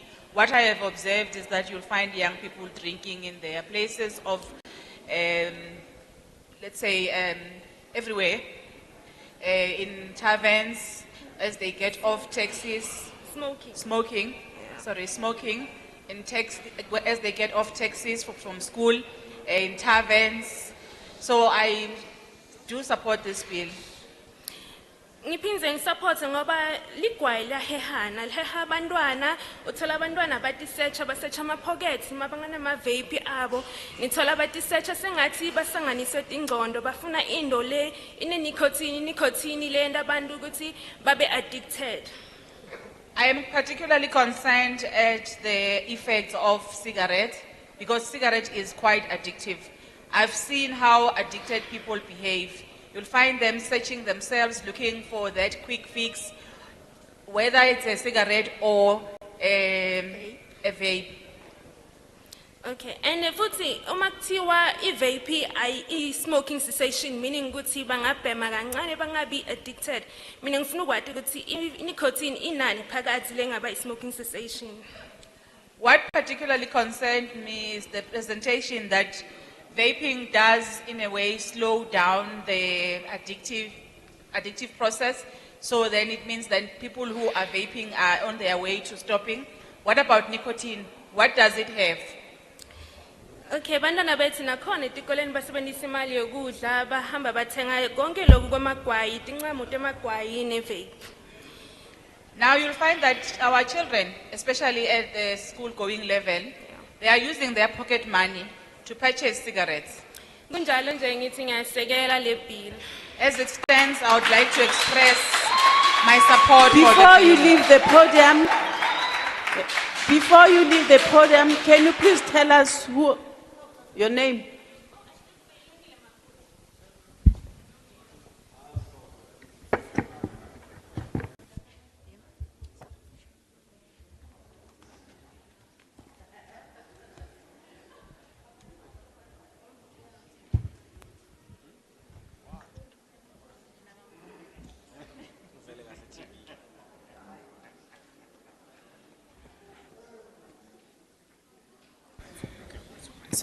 Okay.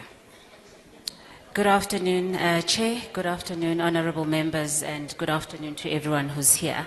Ngiyabingelela sihlalo ngibingelele nawo amalungu aphambili ekomiti ngibingelele nayo wonke umuntu okhona lapha. Igama ndingu-Asanda Gqoyi, ndivela kwi-organization ebizwa i-Vapor Products Association of South Africa. My name is Asanda Gqoyi. I come from the organization that is called Vapor Product Association of South Africa. I do not envy you, honorable members. This bill is very polarizing, as you would have seen. Ngempela ngiyanzwela ngifisa ukuba yini njengamanje ngoba ngiyabona ukuthi lo mthethosivivinyo unezinto eziningi ezikuwona. And there was wisdom in asking that this bill be tabled at NEDLAC for this very reason, that the views expressed are so different. To be able to come to the middle ground is going to take a serious effort on your part. Ngicabanga ukuthi kube ukuhlakanipha ukuthi lo mthethosivivinyo uhambe uyokwethulwa kwi-NEDLAC ngoba njengoba nani nizibonela lo mthethosivivinyo uneziningi ezihlukahlukene ezivela kubantu. And remember, there's always two sides to every story. Understanding is a three-edged sword. Your side, their side, and the truth, which is in the middle. And the onus is going to be on you to get to the truth. But you can't get to the truth without consulting with experts from both sides of the spectrum. Khumbulani phela ukuthi uma kukhulunywa ngodaba lusuke lunezindlela ezimbili. Empeleni kunezingxenye ezintathu uma kukhulunywa ngodaba. Okokuqala umbono wenu ngalolu daba. Kuba umbono wabantu ngalolu daba bese kuba yiqiniso. Ngakho ke manje umsebenzi ukuthi kufanele nina nihlale phansi nihlaziye nifuna ukuthola ukuthi yini eyiqiniso kuzo kuyo yonke lembono ehlukahlukene. As an industry body, we are against this bill in its current form. Njengomkhandlu ozimele simelene nalomthethosivivinyo uma usekulolu hlobo. However, we do agree that vaping products in South Africa need to be regulated, as in yesterday. Kodwa siyavuma ukuthi umkhiqizo ye-vaping ngempela kufanele ibekelwe imithetho futhi kufanele ngabe kwekade kwenzeka lo. However, this current bill, honorable members, is nothing but a wish list not based on scientific evidence. Lo mthethosivivinyo malunga hloniphekile angisho ngithi uhlu lwezinto enizifisayo ukuthi zenzeke kodwa ongasekelwe ocwaningweni lwesayensi. It does not tell South Africans what the projected impact is going to be. From a vaping point of view, we do not know how many vapers are meant to leave vaping. We do not know what the impact is going to be on vaping businesses in South Africa. In fact, we do not know what success looks like. And every bill that is brought to you needs to have a clear socio-economic impact assessment that shows you what the impact is going to be. This bill does not have that. Lo mthethosivivinyo uyashoda awuchazi ngempela ukuthi ini inhloso ngqangi ekugcineni yakho konke lokho okwenzekayo ngalo mthethosivivinyo ngoba uma kuhlokumiswa umthethosivivinyo kufanele uchaze ukuthi uzoba naliphi igalelo emphakathini yabantu abazobe bephila ngalo mthethosivivinyo ngakho lo awunakho lo. Which brings one to the conclusion that the South African Department of Health has not thought through this bill. In fact, it may even lead one to the conclusion that they have allowed themselves to be used by billionaire foundations supported by the World Health Organization to experiment in South Africa with low-grade policies that seek to further agendas that have nothing to do with the South African population. Okwenza ngithi lo mthethosivivinyo uma ubheka unabantu abathile abangemuva abawuxhasayo oxhasa lo mnyango wezempilo ongazange ulwenze nalo cwaningo lwawo bese kuphuma kuqhamuka kumhla kwezempilo zomhlaba wonke. Chair, I do not say this lightly. Thank you very much, Chair. I do not say this lightly. The fact that we are dealing with a bill that has been written for us by WHO and billionaire philanthropists ought to be a problem for all of us. Thank you.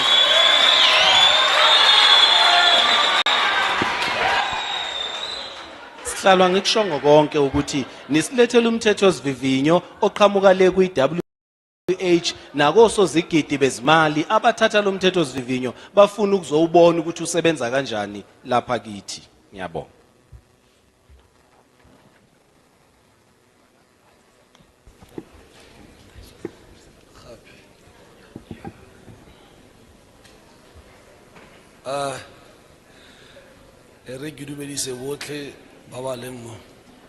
Greetings to everyone.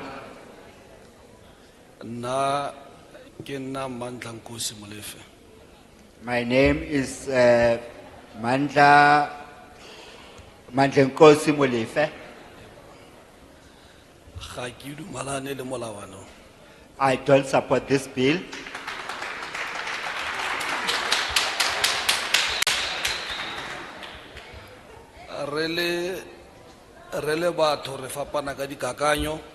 As people, we have different views.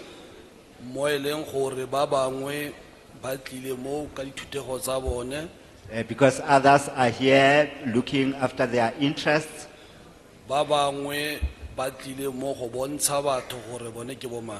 Others are here just to show off as to who they are.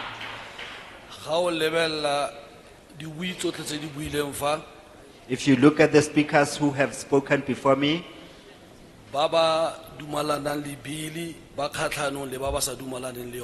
those who support the bill are against those who are not against the bill.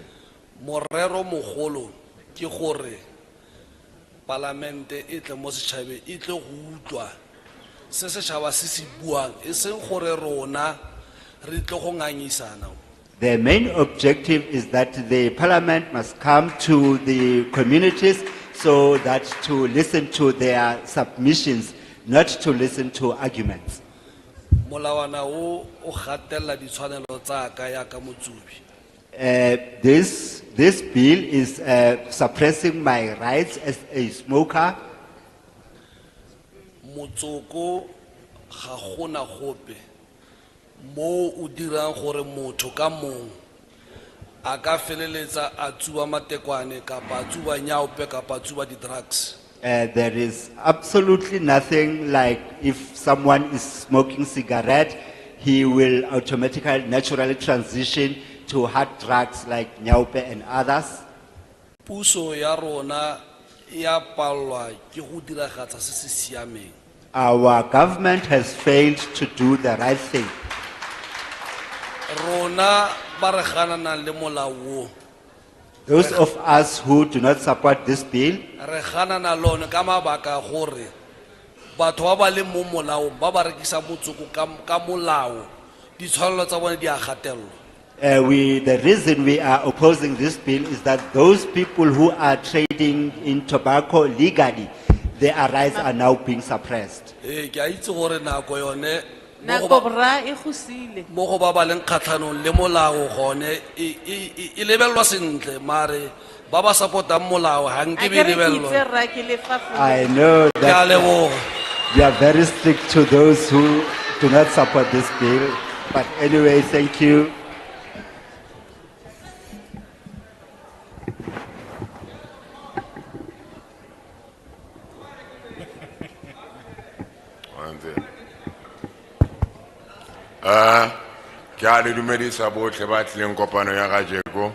Greetings to everyone present here today. I woke up at 5 a.m. I'm from Rustenburg. My name is Philip Mueleti. Representing Limpopo Tobacco Processors. Representing Limpopo Tobacco Processors. Billy ke khana tutu ka nyeka. I do not support this bill. I do not support this bill. Mabaka mekeya. And here are my reasons.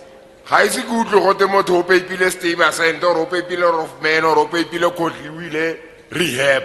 I haven't heard people who have smoked those brands which I've just mentioned that has been taken to rehab. I've never heard anything of that sort. Bala ile rehab.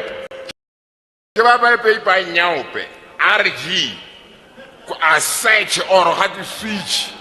Tse di tlang ka mo country nye di se mo molao. Those who go to rehab are those who smoke nyaupe and other illicit cigarettes like RG, Sharp and others which are brought into this country illegally. Hone ano re loser bana ka ntlha ya batho ba tswang ko ntlha di biscuit di o ma go tswa kwa ga teng ngwana go lo tlhokometse o tlhokometse ke dio tse government e ka di tlhokomeleng. Now we are losing our children because they buy and eat these things which are sold by foreigners like the biscuits and others, and these children die and the government is not paying attention to that one.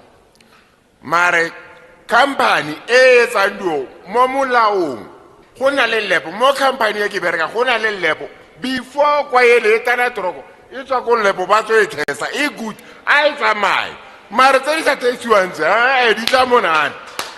But the companies which are how can you finish your job?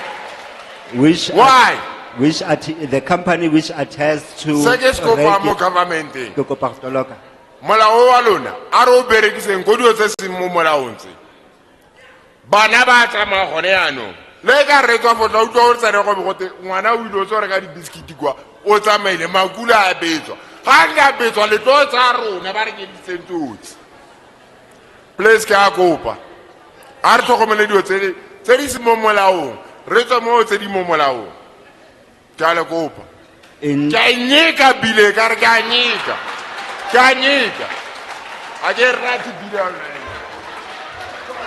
In summary, what he was saying was that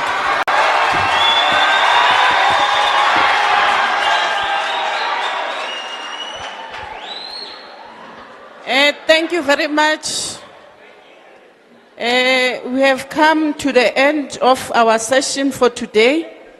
siyabonga kakhulu sesifike emaphethelweni walomhlangano wethu namuhla.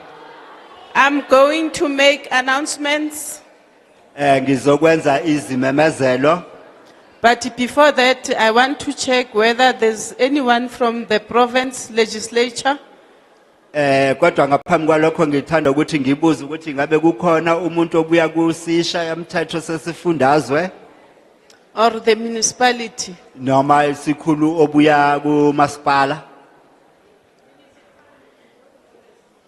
In the absence of them, Njengoba bangekho I'm going to take this opportunity to thank you very much ngizothatha leli thuba ukuthi nginibonge kakhulu for attending the public hearing. ukuthamela lesi sithangami somphakathi. We are not going to respond to your questions or your submissions. Ngeze saphendula imibuzo yenu noma izethulo zenu njengoba sishilo phambilini. I think you have seen we were noting as a table, but also the staff is noting Ngiyathemba- everything that is being said in this meeting. Ngiyathemba ukuthi nibonile ukuthi besithatha ama notes sibhala la kanti ke nabasebenzi bethu nabo babebhala yonke into ekhulunywe la ibhaliwe. So this is the third province, ne? The Les- fourth province. Lesi isifundazwe sesine. Tomorrow we are going to Emalahleni with bank. Kusasa sizabe semalahleni.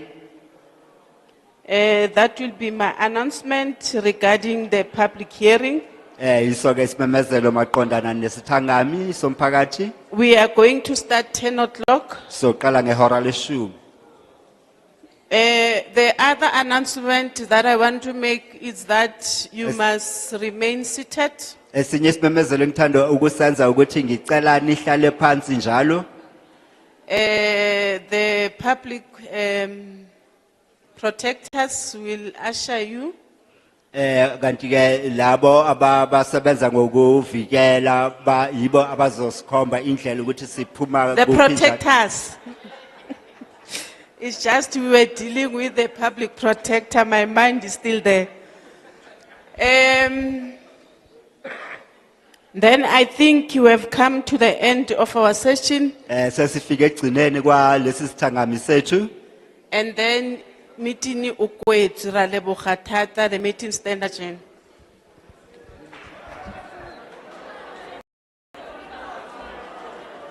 Batheni ngasukumi. Sicela nihlaleni phansi. Sicela nihlaleni phansi. Isizathu sokuthi ngithi nihlale phansi, it's bazoninika ukudla nihlezi la phansi ngama row. Bacela ukuthi nihlaleni phansi. They will usher you to the right place so that you get food. Ngicela ningahambi nibekezele kancane.